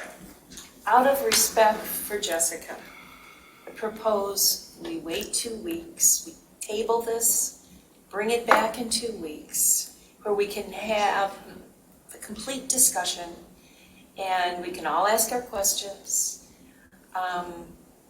there is no hurry, What Will. questions do you have about this? I had a list going, I can dig them out. No, but- really, what questions do you have about the Well, chart of accounts conversion project? I would rather not fragment it. I would rather have the complete proposal done at one time, because some of the pieces are interconnected. For example, they've got the chart of accounts, but are there any other areas or funds that will be impacted by this? By the chart of accounts project? No, by moving right now, you've got the chart of accounts, but is there anything else in there that could be impacted by this? I'm not even sure what your question is trying to get at. That's It's okay, like, Will. it's like you're worrying that something might happen if we approve this Well, project that has to go forward. Yeah, and let's do it all in one package. Well, I would like to make the model motion to enter into a professional services agreement to be prepared by Plant Moran for completion of the chart of accounts conversion project as outlined in the February 15th, 2022 engagement letter for a term to begin on May 23rd, 2022 and end not later than September 30th, 2022, based on actual hours worked and with a not to exceed contract amount of $6,000. The township supervisor and clerk are authorized to sign the revised engagement letter once it is approved by the township attorney as to form and substance, and this is to be paid from budgeted funds in 101-191 accounting. Is there a second? We should also propose an amendment to this motion with the sentence stating that the model motion can be amended to include a higher amount of cost when the clerk can fully participate in the Is there a discussion. second to my motion? If I understand correctly, this can be revised if we determine that additional work is needed later. Yes, that is exactly what they said. No, it's what I heard from Plant Moran, that the letter of engagement, the scope of work can be adjusted if the township chooses to approve additional work for them to do. That should be stated in the motion. It's not stated. It doesn't need to be stated in the It motion. may not need to be, but it should be. It's implicit. No. It is Because implicit we've gone down these working paths with, before. it's implicit in working with Plant Moran. But things have been twisted and it's better to state things expressly in the model motion. So there's no ambiguity. You can save all your trouble because the clerk is going to bring it back at the next meeting, so we don't even have to have this argument now. We can just table it. I'd like to make a comment regarding this mandate, which is we're up against the wall. We've delayed and delayed. The state also gave extra time because of COVID. But something happens, we don't meet the deadline. They will do the job. And $6,000 out the window. It'll be a whole lot more because they've done that. We've heard of, I at some of my meetings, have heard of instances where the state stepped in finally and did the work. And it was 2 to 3 times the cost. And we, or whoever, paid the bill. I'm concerned that the deadlines look like they may be far out, but you never know. I'd like to get it done. It should have been done a long time ago.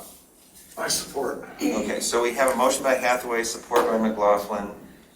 If there aren't any further comments, I'd like to call for a roll call vote. Please call the roll. McLaughlin. Yes. No. Corchup. Yes. Palmer. Yes. Hathaway. Yes. Motion passes 4-1. 4-1. All right, that brings us to K1. I think we should deal with this quickly and just vote to deny the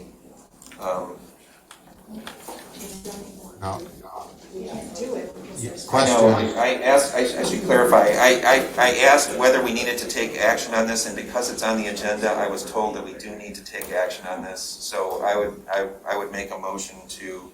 We table. Well, I guess we can table this, maybe that's the simplest thing to do. We have our township attorney here, ask him. Yep, township attorney, what's the simplest way to deal with this agenda item that we can't approve because we have not approved the IDD? So remind me on the IDD, did the board table that? We did, we tabled it, so we don't have an IDD to approve an application for. So I would recommend that you table this as well. Okay, so I would make a motion to table. Is there support? Support. All in favor, say aye. Aye. Aye. Those opposed? All right, so we've dealt with that agenda item. That brings us to K2, which is the Wren's Farm assignment to Vestergaard Farms. And we have with us our very sleepy consultant for the Land Preservation Commission. Good evening, once again. Just to reiterate for you all, we are under contract as we speak right now to purchase a conservation easement on the Wren's Farm on Wagner Road, and we are also under contract to purchase the fee simple interest of the property after the easement has been conveyed.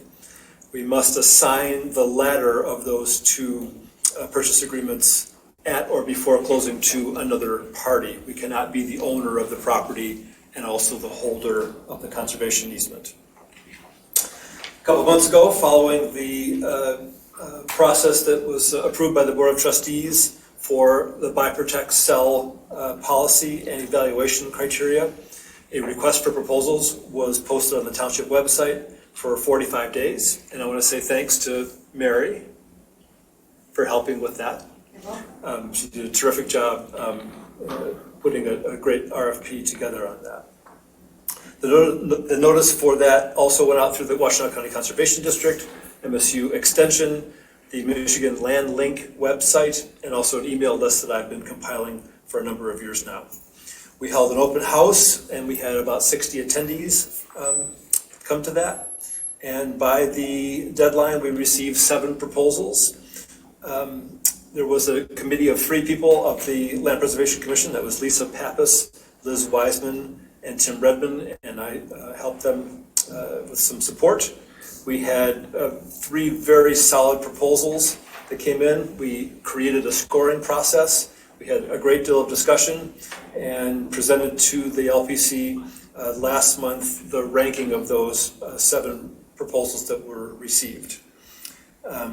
After further discussion at the Land Preservation Commission meeting, we made a recommendation, I should say the LPC made a recommendation for that fee simple purchase agreement to be assigned to Mike Vestergaard. There is a proposal in your packet this evening that came from Mike, so you can, hopefully you've had a chance to look that over and see more about it, but in a nutshell, he runs a cattle operation on pasture about 2.5 miles south of the Wren's Farm, which is also located on conserved land through an Ann Arbor Greenbelt easement. He has a storefront in which his products are being sold along with other local products. He has an expanding business and he needs more pasture to grow more animals. We were impressed with his proposal for the treatment of the land, both in terms of its conservation and also for carbon storage. And he also presented some opportunities for public engagement. And we also liked that it was encouraging more local food production here in our area. And overall, we just felt that was the best proposal that was suited for that particular Wren's property. Mike is here tonight, along with his wife, Lynn, and he's available to answer any questions you may have about his operation. But I encourage you to support the LPC's recommendation to assign the fee simple after conservation easement purchase agreement to Mike Vestergaard. Are there questions for Barry Lund? I want to say this is one of the best proposals for anything that I've read. Congratulations, it's really good. And I would make the model motion unless someone else wants to. I would like to. Okay, go right ahead. I'm just trying to keep things moving along here. To approve the recommendation of the Land Preservation Commission to assign Scio Township's fee simple contract to Mike Vestergaard so that through his purchase of the Ren's Farm, the township can complete the agricultural conservation easement process for that property. I'll support. So we have a motion by Corto and support by Knoll. Unless there's further discussion, I would call for a voice vote. All those in favor say aye. Aye. Those opposed? All right. Terrific, thank you. I'll just give you a 30-second, a 15-second update. We did extend the purchase agreement to May 30th. We are continuing to work with our funding partners, in particular the Natural Resources Conservation Service, excuse me, a federal agency which is contributing a sizable amount of funds for this easement purchase. They've had some staffing challenges here of late. I want to thank Mr. Hathaway for his support in intervening with the state conservationists and also through Senator Stabenow's office to prompt them to move along more quickly. And we are hopeful that we'll be able to close this in 20 days' time. So we'll keep you posted. It's a wild ride, this particular. It has been. A little too wild for my liking, thank you. By the way, I have stopped at the other farm. Yeah. And the things we bought were excellent. Right. The meat is awesome. Also, I just want to say thank you to the township for working with us and supporting the agricultural business. Yeah, we so appreciate it. Thank you. Thank you Thank very you. much. Good luck. So that brings us to the Woodview Commons preliminary amended PUD, OA-PUD number 22001, PSP number 22004. Thank you for your patience. So everyone has the materials, quite a few materials, and everyone is familiar with the project. This is they're coming back to us. I just want to say this is kind of at the township's request. So everyone can sort of bear that in mind as we listen to the presentation.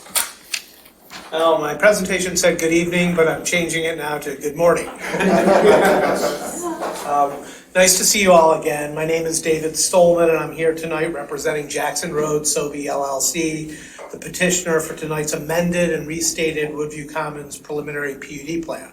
I'm here with Matt Bush, our civil engineer, who represents the Atwell firm, and Claude Faro, our architect, who represents Hobbs & Black. Do you mind if Matt Bush gets promoted to share screen?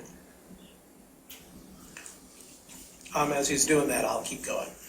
As background to tonight's presentation, I'd like to take a step back and provide a little history as to why we are here tonight and why we have submitted an amended PUD plan to the township when we were just recently approved in October of last year. If you will recall, over 2.5 years ago, we submitted a preliminary PUD site plan for Woodview Commons. The original plan was a mixed-use development comprised of commercial retail buildings, a self-storage facility, and a variety of residential dwelling types, including stacked flats, townhomes, and attached ranches. The project received unanimous approvals from the township throughout the preliminary and final PUD process. In the early summer of 2021, several months after receiving a unanimous recommendation from the Planning Commission for final PUD approval, a great blue heron rookery was discovered by the township in the township-owned nature preserve that is located directly south of Woodview Commons. I think Matt has it in blue there. Immediately after we were notified of the Great Blue Heron Rookery, we began working with the township at their request to study options to accommodate the rookery despite the absence of any state or federal regulations governing the preservation of these nesting areas.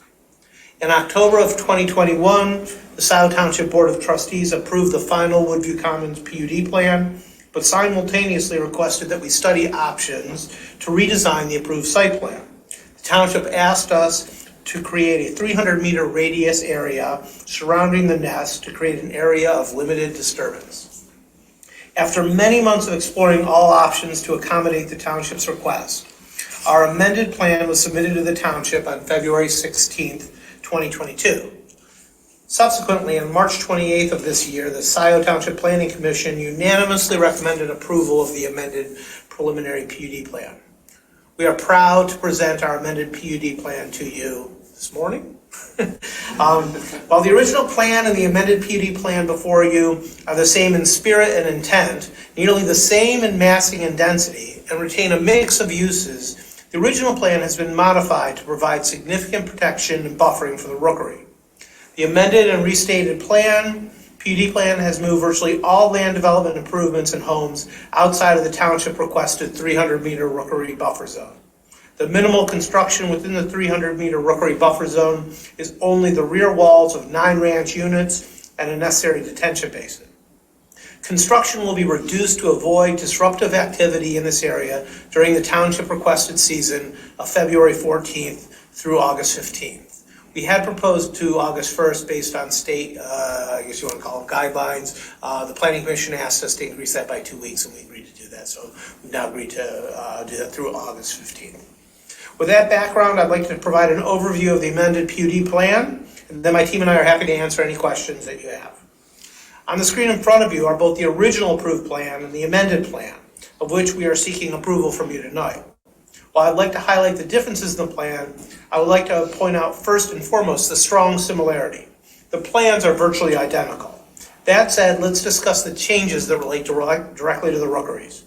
First, as you can see, the amended PUD plan pushes land development and home construction to the north, creating the 300-meter township requested rookery buffer zone I described earlier. Second, while the original PUD agreement described a public pathway through the site and our commitment to build it, our amended plan shows the public use pathway and is part of this site plan. Note that the location of the pathway has been adjusted to not only be farther away from the rookery, but at the same time, at the request of the township, connect to the township nature preserve east of the property. The previous approved pathway connected to the south, closer to the rookeries. Third, as an ancillary result of the shift of development to the north, tree removal has been reduced by approximately 10%, about 157 trees, and open space has increased by nearly 5%, a little over 2 acres. In addition to these modifications, market-driven changes were also made to the plan. First, retail units on the original plan along Jackson Road on the western half of the property have been replaced by a 19,800 square foot single or multi-tenant medical office, medical services building. The reason for this modification is that our market research has indicated that medical office is a beneficial use in Scio Township that is undersupplied, and that this location at the intersection of Baker and Jackson Roads provides easy access to a broad area and can serve more people. Second, the 68,000 square foot 2-story self-storage facility shown on the original plan has been replaced with apartments. The reason for this change is that after speaking to other storage facility owners in and out of the market and commercial brokers in this area, we learned that one, that there is already an oversupply of self-storage in the area, and two, the previously proposed location behind the Tractor Supply had visibility issues that made the facility unattractive and impractical to users. Third, we've refined the retail building in 2 respects. The building has been adjusted to incorporate a paseo, a 16-foot wide outdoor walkway between the retail buildings, which allows customers to stroll between both sides of the buildings and access both parking fields more easily. Moreover, the paseo also allows room for a seating area to improve the attractiveness of the retail space, provides a better overall customer experience, and creates a sense of place.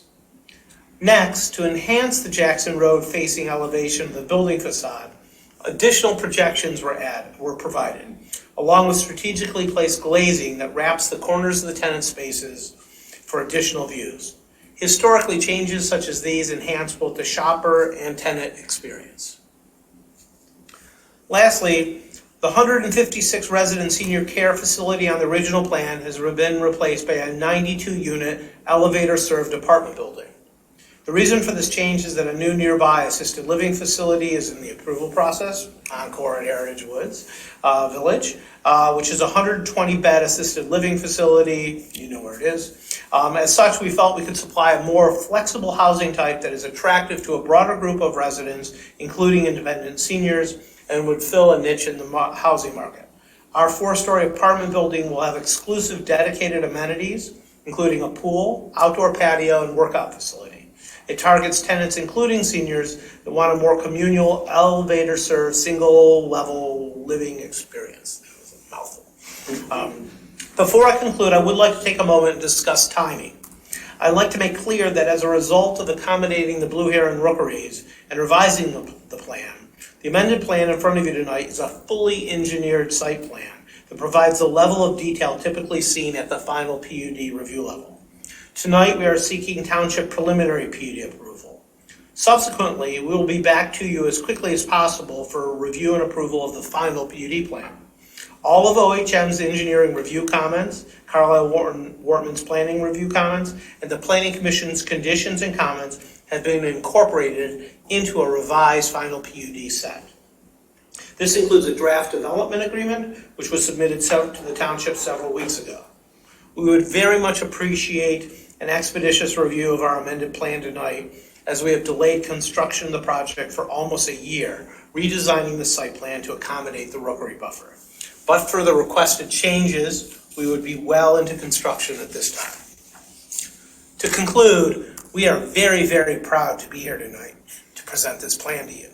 We believe our amended plan is a shining example of public-private cooperation, a thoughtful design that not only protects the sensitive nature of the great blue heron rookeries, but a plan which protects wetlands, provides additional open space, reduces tree impacts, and will deliver a great development within the Scio community that everyone will be proud of. It's different in only the best of ways.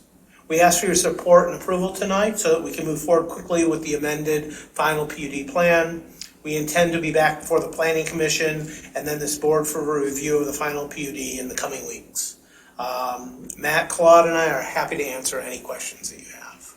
Thank you. Are there questions for the developer? I'd just like to thank you for accommodating the heron. rookery. I think that's going to enhance your property as well, and certainly something that, as a community, we want to encourage that. I appreciate it, thank you.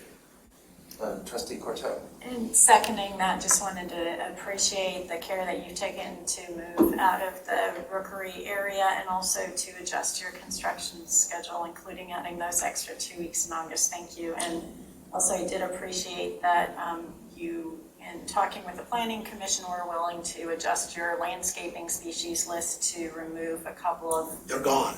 Yeah. Thank you. Mm-hmm. All of that does speak to a respect for the natural environment that is really, truly appreciated. I do think, just as the township, for our benefit, I wanted to point out that we have several volunteers who were willing to monitor the heron rookery during construction time. Several people on LPC and Parks have stepped forward to say they would be willing to make periodic visits so that we can continue to check in and see how the herons are doing. We'll be happy to coordinate that with you. We've been very, as you know, we've started doing some light brush, so we got our fencing up and doing some light tree clearing in the front. And we've been very, very careful with our contractors about what they're doing out there. So any coordination that you'd like between our, contractors and what's going on in the field will be welcome. But there should be no problems here making sure that the blue heron rookeries are undisturbed. I think having the path is extending the network too is going to be a real advantage for the community. We're happy to have it there. And by the way, the Planning Commission did ask one thing of us, which we've agreed to. It's in the development agreement. They wanted to make sure that the path would get built completely, because we're doing it in phases as we're building. So we've added into the development agreement that when we post our initial bond to start real construction out there, that the full cost of the path will be included as a financial guarantee. So you'll have no concerns that the path doesn't get built for whatever reason. I appreciate the additional assurance. I have no doubt that you would build it, though. And to move us along, I'm going to read the model motion, make the model motion, if I can, and then hopefully someone will second it. To approve OA-PUD number 22001, PSP number 22004, Woodview Commons rezoning and preliminary amended PUD plan as recommended by the Planning Commission with the following conditions. 1. Resolution of concerns noted in the planner's review dated March 23rd, 2022. 2. Resolution of concerns noted in the engineer's review dated March 15th, 2022. 3. Work with the township to provide conservation easement, donation, or sale to protect the southern open space in its totality in perpetuity as discussed. 4. No construction in the southern area during the blue heron nesting period from February 14th to August 15th. 5. Increase EV charging stations above the 4 previously approved. 6. Ranch models shall be EV ready. 7. Collaboration with the proposed development to the west in order for that development to connect its walking path with the pathway easement on the Woodview Commons site along the west property line. 8. Certain number of units in the 4-story apartment building to be dedicated to seniors through a set-aside or through marketing or some other means. 9. Power backup, such as an emergency generator to be provided at least for the 4-story apartment building. 10. Consider net zero electric development. 11. Consider adding play area for children of differing ages. 12. Space for trash and recycling containers to be provided. 13. Shorten phasing on path construction and provide bonding to ensure completion of pathway. 14.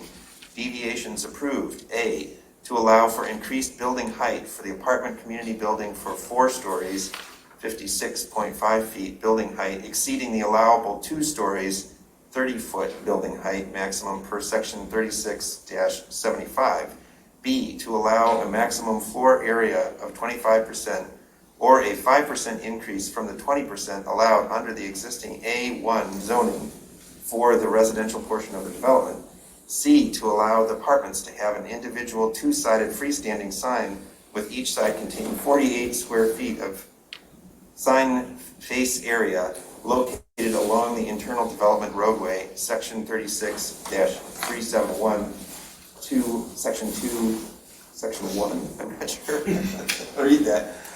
Be it noted, the rezoning of the property is not finalized until the approval of the final PUD site plan as outlined in section 36-349G, which states approval of the preliminary PUD plan that is required to accompany a PUD application does not constitute final PUD plan or rezoning approval, but only bestows the right of the applicant to proceed to the final site plan stage. The application for final PUD consideration shall be submitted within 12 months of receiving preliminary PUD approval, or the application shall be considered null and void.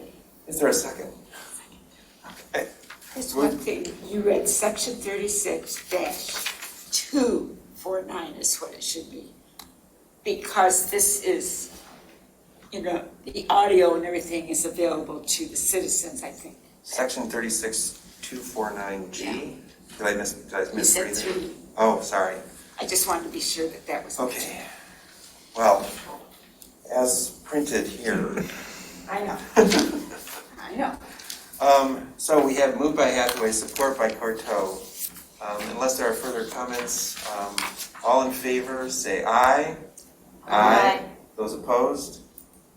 So, motion is approved. Thank you for waiting. Thanks for your presentation. Thank you very much. We appreciate it. Thank you for modifying the, I really do think that it's gotten better despite all of the hurdles. I think it's a better plan now than it was before. We agree. Okay. We'll see you in a few weeks, months. Thank you very much. We appreciate it. Thank you. Everyone have a safe drive home. Thank you. Good All night. right, that brings us to the second public comments. This is the time for members of the public to speak for up to 3 minutes on any matter under the purview of the Board of Trustees. Trustee Jerome had to leave for a family medical emergency that he had to respond to. So I will, unless someone else wants to, I will take over timekeeping duties. You have, if you would like to come forward, you have 3 minutes. Okay, just just want to be crystal clear on this. I don't do this every day like you lovely people. Mrs. Palmer, I've known who you are my whole life, and I went to school with your daughter, and it hurt me to hear those people talk about you, and I think you're wonderful. My question is, if these people don't have our agreement to use this easement, how could this possibly go forward? Why was it given preliminary approval when there's a discrepancy with the access road? We're going to be inconvenienced all to heck with this. It devalues their property. Doug, do you want to respond? This is kind of a process question.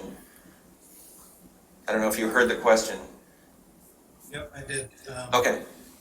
Yeah, it will, the easement language and easement details aren't typically worked out until the final PUD stage. So this stage is not allowing them to get moving. It's not allowing them to put a shovel in the ground.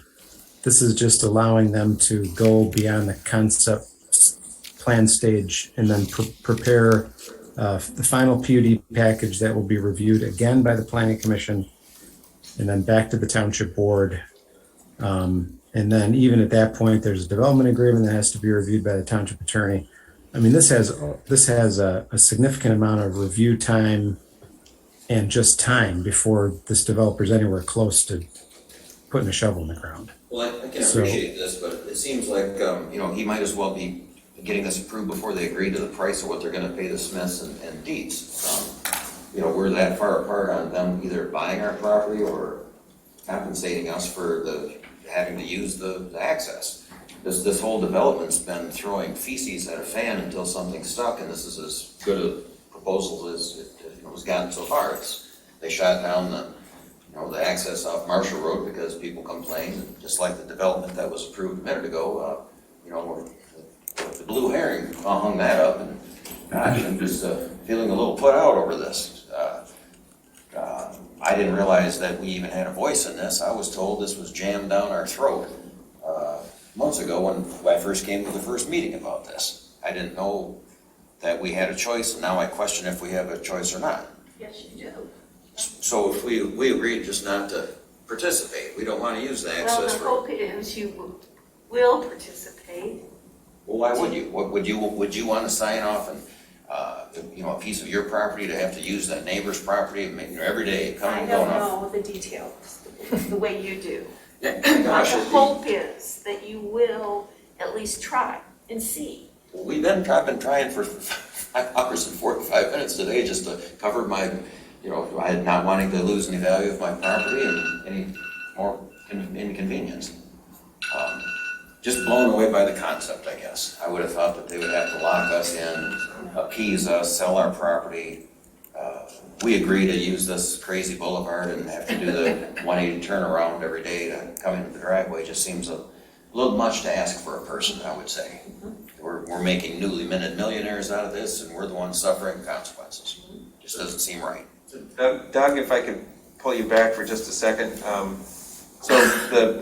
I think the question that I heard is sort of what happens if there's a failure to reach agreement between the developer and these adjacent property owners as to easements or whatever other things they would have to negotiate. Yeah, there's going to have to be some kind of agreement at the final stage of review. And that was kind of reiterated by MDOT. I sat in the meeting. I don't think Mr. Spicer was in, or Mr. Spicer was in the meeting. I don't think Mr. Catt was in the meeting. We had as requested by the Planning Commission, we had a meeting with Washington Engineering, the developer Dan Johnson, myself, Mr. Spicer, representatives from MDOT, and my recollection is that MDOT sort of reiterated the fact that the homeowners on that access strip are, they're going to have to be on board. So, it remains to be seen. There's a lot of steps to go here, but the whole idea here is that there will be some agreement that you guys and the developer at some point will come to terms with, and we'll be, I'm sure the Planning Commission and the Township Board are not going to be real thrilled about moving this forward until that agreement's developed. Well, legally, you can't, can you? Or, I mean, I understand this is the MDOT approval is given the approval for the project, because that's the only way it'll be allowed to happen, but as you touched with our agreeing to use the boulevard, our signing a separate deed that goes onto our permanent record on our homes, it just, I don't know, it just seems like, I just want to make sure that so I can sleep tonight a little better, that I'm not going to get railroaded out of this and some township attorney is going to say, nope, you, for the betterment of the community, you have to use this. That's how it's going to go, and tough. This is my concern. Yeah, all I can tell you is the intention is that there will have to be some kind of agreement between you guys. I mean, that's I'm not an attorney. I can't tell you, what your deed says or what it doesn't say or what rights you have, but it seemed to me that the MDOT representative was pretty clear that there's going to have to be some sort of agreement. I think there's supposed to be some sort of, I agree with, I said earlier, I agree with Mr. Spicer's letter that there's going to have to be some kind of agreement before this thing gets approved, obviously. So I don't know what to tell you at this point. It's preliminary. It's the preliminary PUD stage, and this is the kind of detail that's worked out at the final stage. I want to be mindful that this is public comment, and Mr. Spicer, it looks as if you are also desiring to speak. I just want to read my letter that I sent to you guys. Can I do that? Sure, So it's on record? That's what I want to do. I'm not a very good reader, but I'll try. May 10th, 2022. Board of Trustees, Scio Township, 827 North Steve Road, Ann Arbor, Michigan, 48130. Regarding Encore at Heritage Woods Village. Dear board members, I am writing in regard to your consideration of the preliminary site plan for the above referenced project. My property is adjacent to and south of the proposed boulevard accessing Baker Road. Throughout the review process of the Planning Commission, property owners to the south of the boulevard have expressed concern about the negative impacts that it would have onto our properties, as well as possible negative impacts to the value of our land. One thing that may have been overlooked is that the property owners' existing means of ingress and egress to the south of the boulevard would be removed if this plan is adopted or approved. In order for this development to receive final approval, all property owners to the south of the boulevard must become part of an easement agreement granting ingress and egress throughout the boulevard. After several discussions, Mr. Johnson does not appear that a mutual satisfaction agreement can be made to get the property owners to sign on to an easement agreement. I would have the board members consider postponing any further consideration of the Encore at Heritage Woods Village application till this issue is resolved. One of the very basic requirements of site plan approval is that the applicant must have legal rights to the affected properties. Insight LLC does not. Thank you for your consideration. Dave Spicer, Baker Road, Dexter, Michigan. Thank you, Mr. That's all I got. Thank you very much. I'm gonna go take a nap. I'm gonna go to work. Are there other members of the public who would like to comment during this time?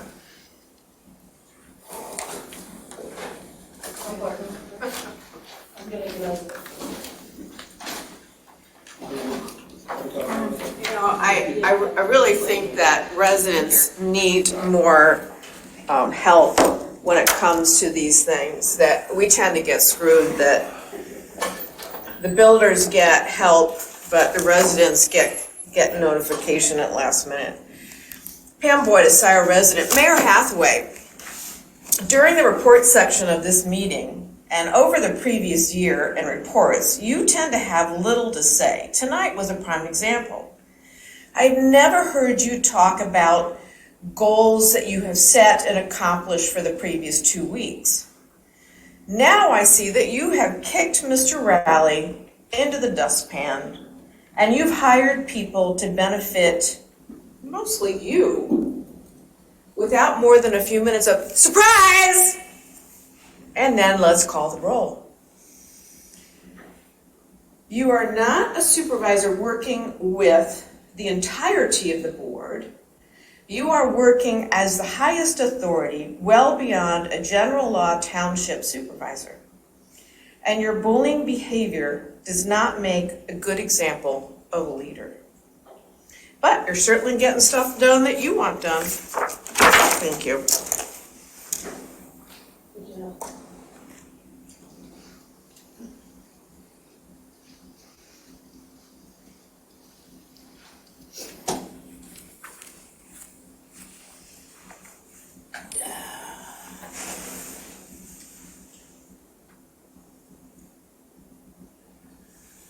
Hi, Kathleen Rand. I'm wondering, is that greedy attorney still online? I want to comment on Woodview Commons. That seems like such a nice developer, the kind of developer that I think we should have in Scio Township versus the developer for Heritage Woods.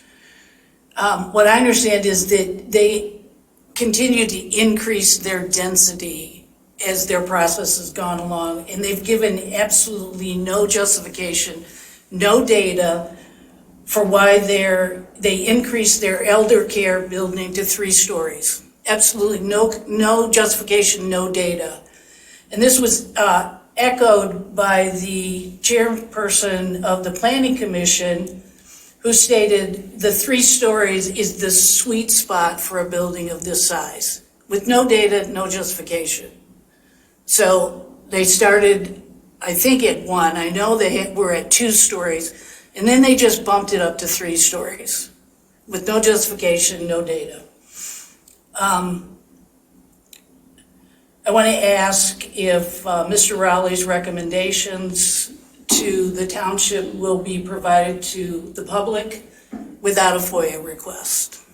That would be nice, that we should know what he's recommending. I also want to point out, Mr. Hathaway, that you are very misogynistic when it comes to talking to women. When the deputy clerk was talking about the issue of the accounting with Plant Moran and putting in the uniform chart of accounts, you raise your voice. You raise your voice in anger. You do the same thing to Trustee Noel. You are so misogynistic. It's noticeable, it's visible. We hear your voice being raised. You don't do that to gentlemen. And further, I would like to repeat a quote from Madeline Albright, and I'm repeating this quote to Trustee Cortell. The quote is, "There's a special place in hell for women who don't support women."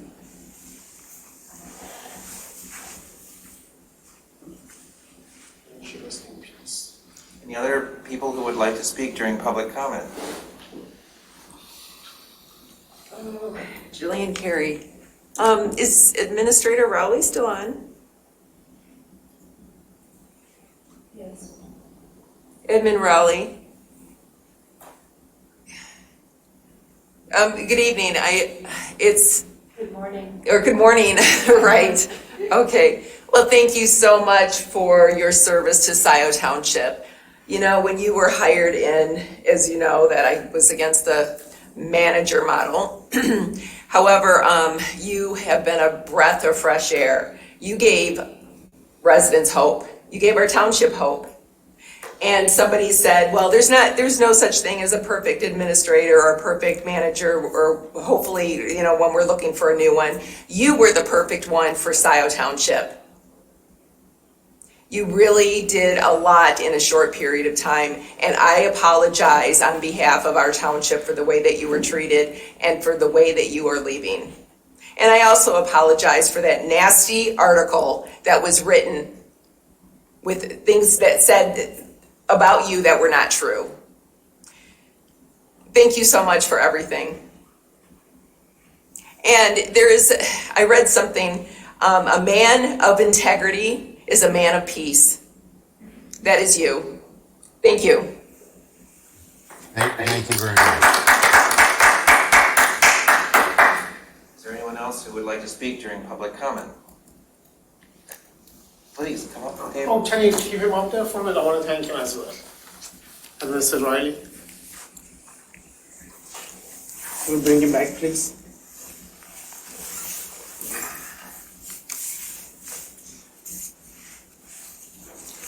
Mr. Riley, I want to thank you for all your services. I haven't known you for a long period of time, but in meeting you the few times that I have, you're a man of honor.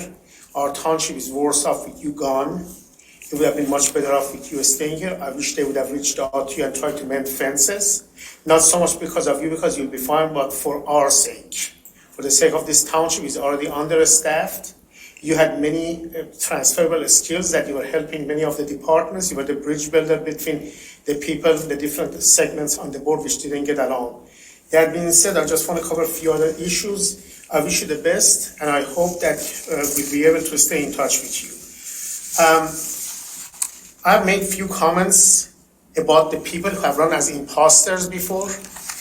Every one of you who ran, you signed an affidavit of identity and received a filing. It says, I acknowledge that making a false statement in this affidavit is a perjury, felony punishable by fines up to $1,000 and up to 5 years. Mr. McLaughlin signed his affidavit. He wrote no party affiliation, instantly crossed it out and wrote Democrat. Instantly, instant change of heart. No party affiliation, doesn't even take the time to clear it up. Crosses it out and write Democrat and initials it. That is not what the law stands for. We'll see where that's going to go. And he's not the only one. Now, couple other things. We have major problems in this township because you guys like to do a study on the studies and the study. May of 2018, the recommendation was made that our township needs at least 2 fire departments. Our response time is too slow for the northeast section. Haven't done anything about it. Food fight. The sewage pipe running from this township to city of Ann Arbor is a single pipe. If that pipe breaks, we're going to have a bigger environmental disaster than the plume. We cannot have enough trucks on M14 to pump it out. But instead of doing anything about it and building a parallel one next to it, what do? We sit there until it breaks. And then once it breaks, all these businesses who can't flush their toilet, they're going to be leaving this township. And literally we'll have an environmental disaster. Nothing is being done about that. But we'll study, because anytime something costs money, we study it. We don't want to spend the money as it's required. There are no Republican or Democratic potholes. We got to take care of the business, not overspend, but not underspend. Our infrastructure is old. We have the benefit of this township right now being blessed with all these businesses. But if that sewage pipe breaks, these businesses are not going to stay here. People are not going to be able to take a crap for months. Why we haven't going? I don't know why you guys don't act on it. Why don't you act on it? Somebody has to die before you act on the recommendation of the second fire department? But government is bad. Damn, socialist fire department is going to show up at people's home when they're on fire without asking for any more money. And the last, since the alarm is going off, this thing which happened tonight, of you passing ordinance, Trustee Noel is my elected official. Ignoring her wishes for 2 weeks and knowing that the clerk is also against it and passing and pushing agenda over and over and over your colleagues, that does not promote good understanding. That does not promote people wanting to work with you. Okay? So the idea that we become instant Democrats, but when we get on the board, we run then we act as Republicans. This is Reaganomics 101. Running against the government. We don't want to add to the size of the government to the detriment of public. FDR, Franklin Delano Roosevelt, the Democrats like a larger government, historically. We want things to get done because we feel that the government is a collection of us. What you guys are doing all the time, sitting here, and we have no redundancy. We don't have enough staff. Township's money has gone to $1.5 billion. Staff is equal to 15 years ago. Time is up. If staff is equal to 15 years ago. Well, here's what I hope you will do. Instead of keeping your eye on my time, listen to what I'm saying a little bit. Your time is up. No, I don't care what you say. I don't care. What did you become instant Democrat too, Will? Because you told me your dad was a Democratic attorney. You lied to me. Yeah. Then I found your dad was a real estate attorney, Republican attorney. Will, you run as an imposter. Donna Palmer told me that everybody who knows her knows she's not a Democratic person. Oh, all right, thank you. Sure. Thank you.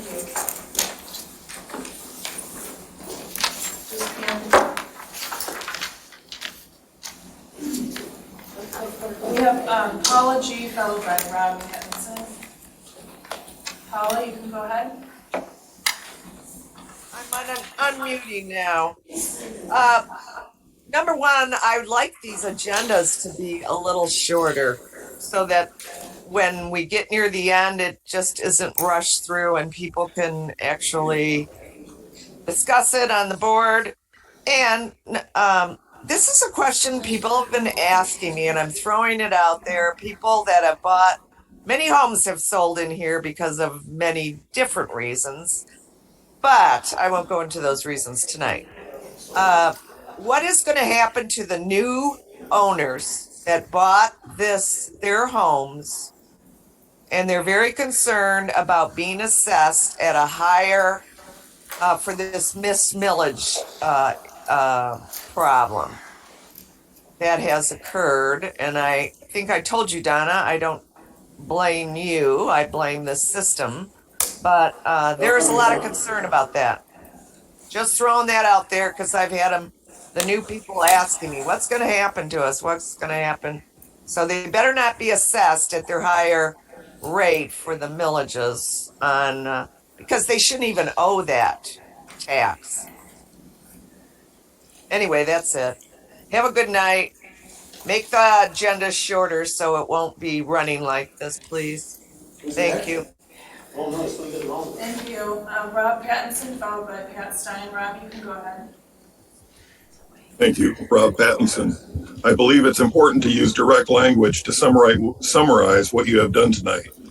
Will, you have fought to have absolute control of the agenda. You won that fight. Tonight you left off 2 items from your agenda that you had time to talk to the treasurer about and have your lawyer research.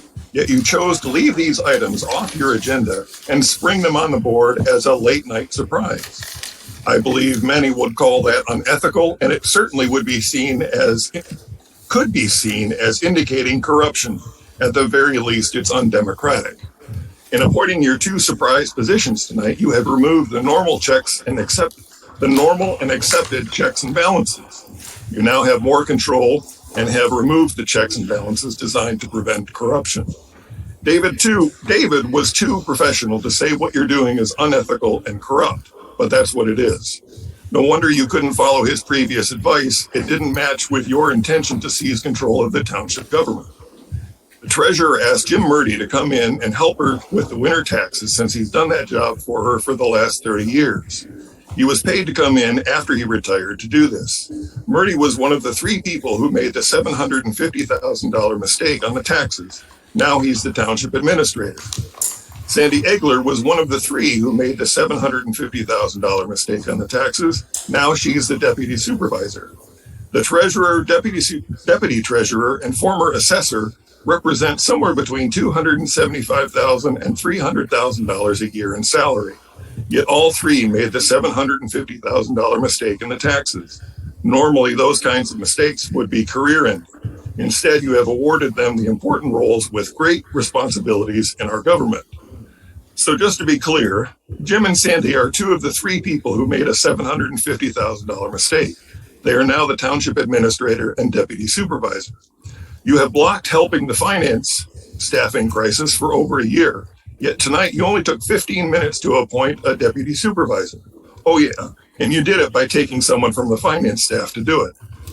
I hope the introduction of David Rowley would bring some honor and integrity to Scio Township government. You have leveraged his leaving into more diabolical, dirty tricks to grab more power. As bad as last summer was to watch this board, I wouldn't have believed it could get worse. Tonight it got much, much worse. Scio Township is at a new low, and I am very concerned that we won't be able to recover from the damage already done, let alone the inevitable surprises we're in for in the near future.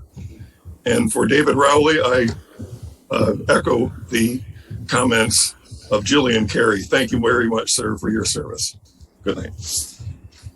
Thank you. Next is Pat Stein. Pat, you can go ahead. Good morning. I would like to address my first comments to Administrator Rowley.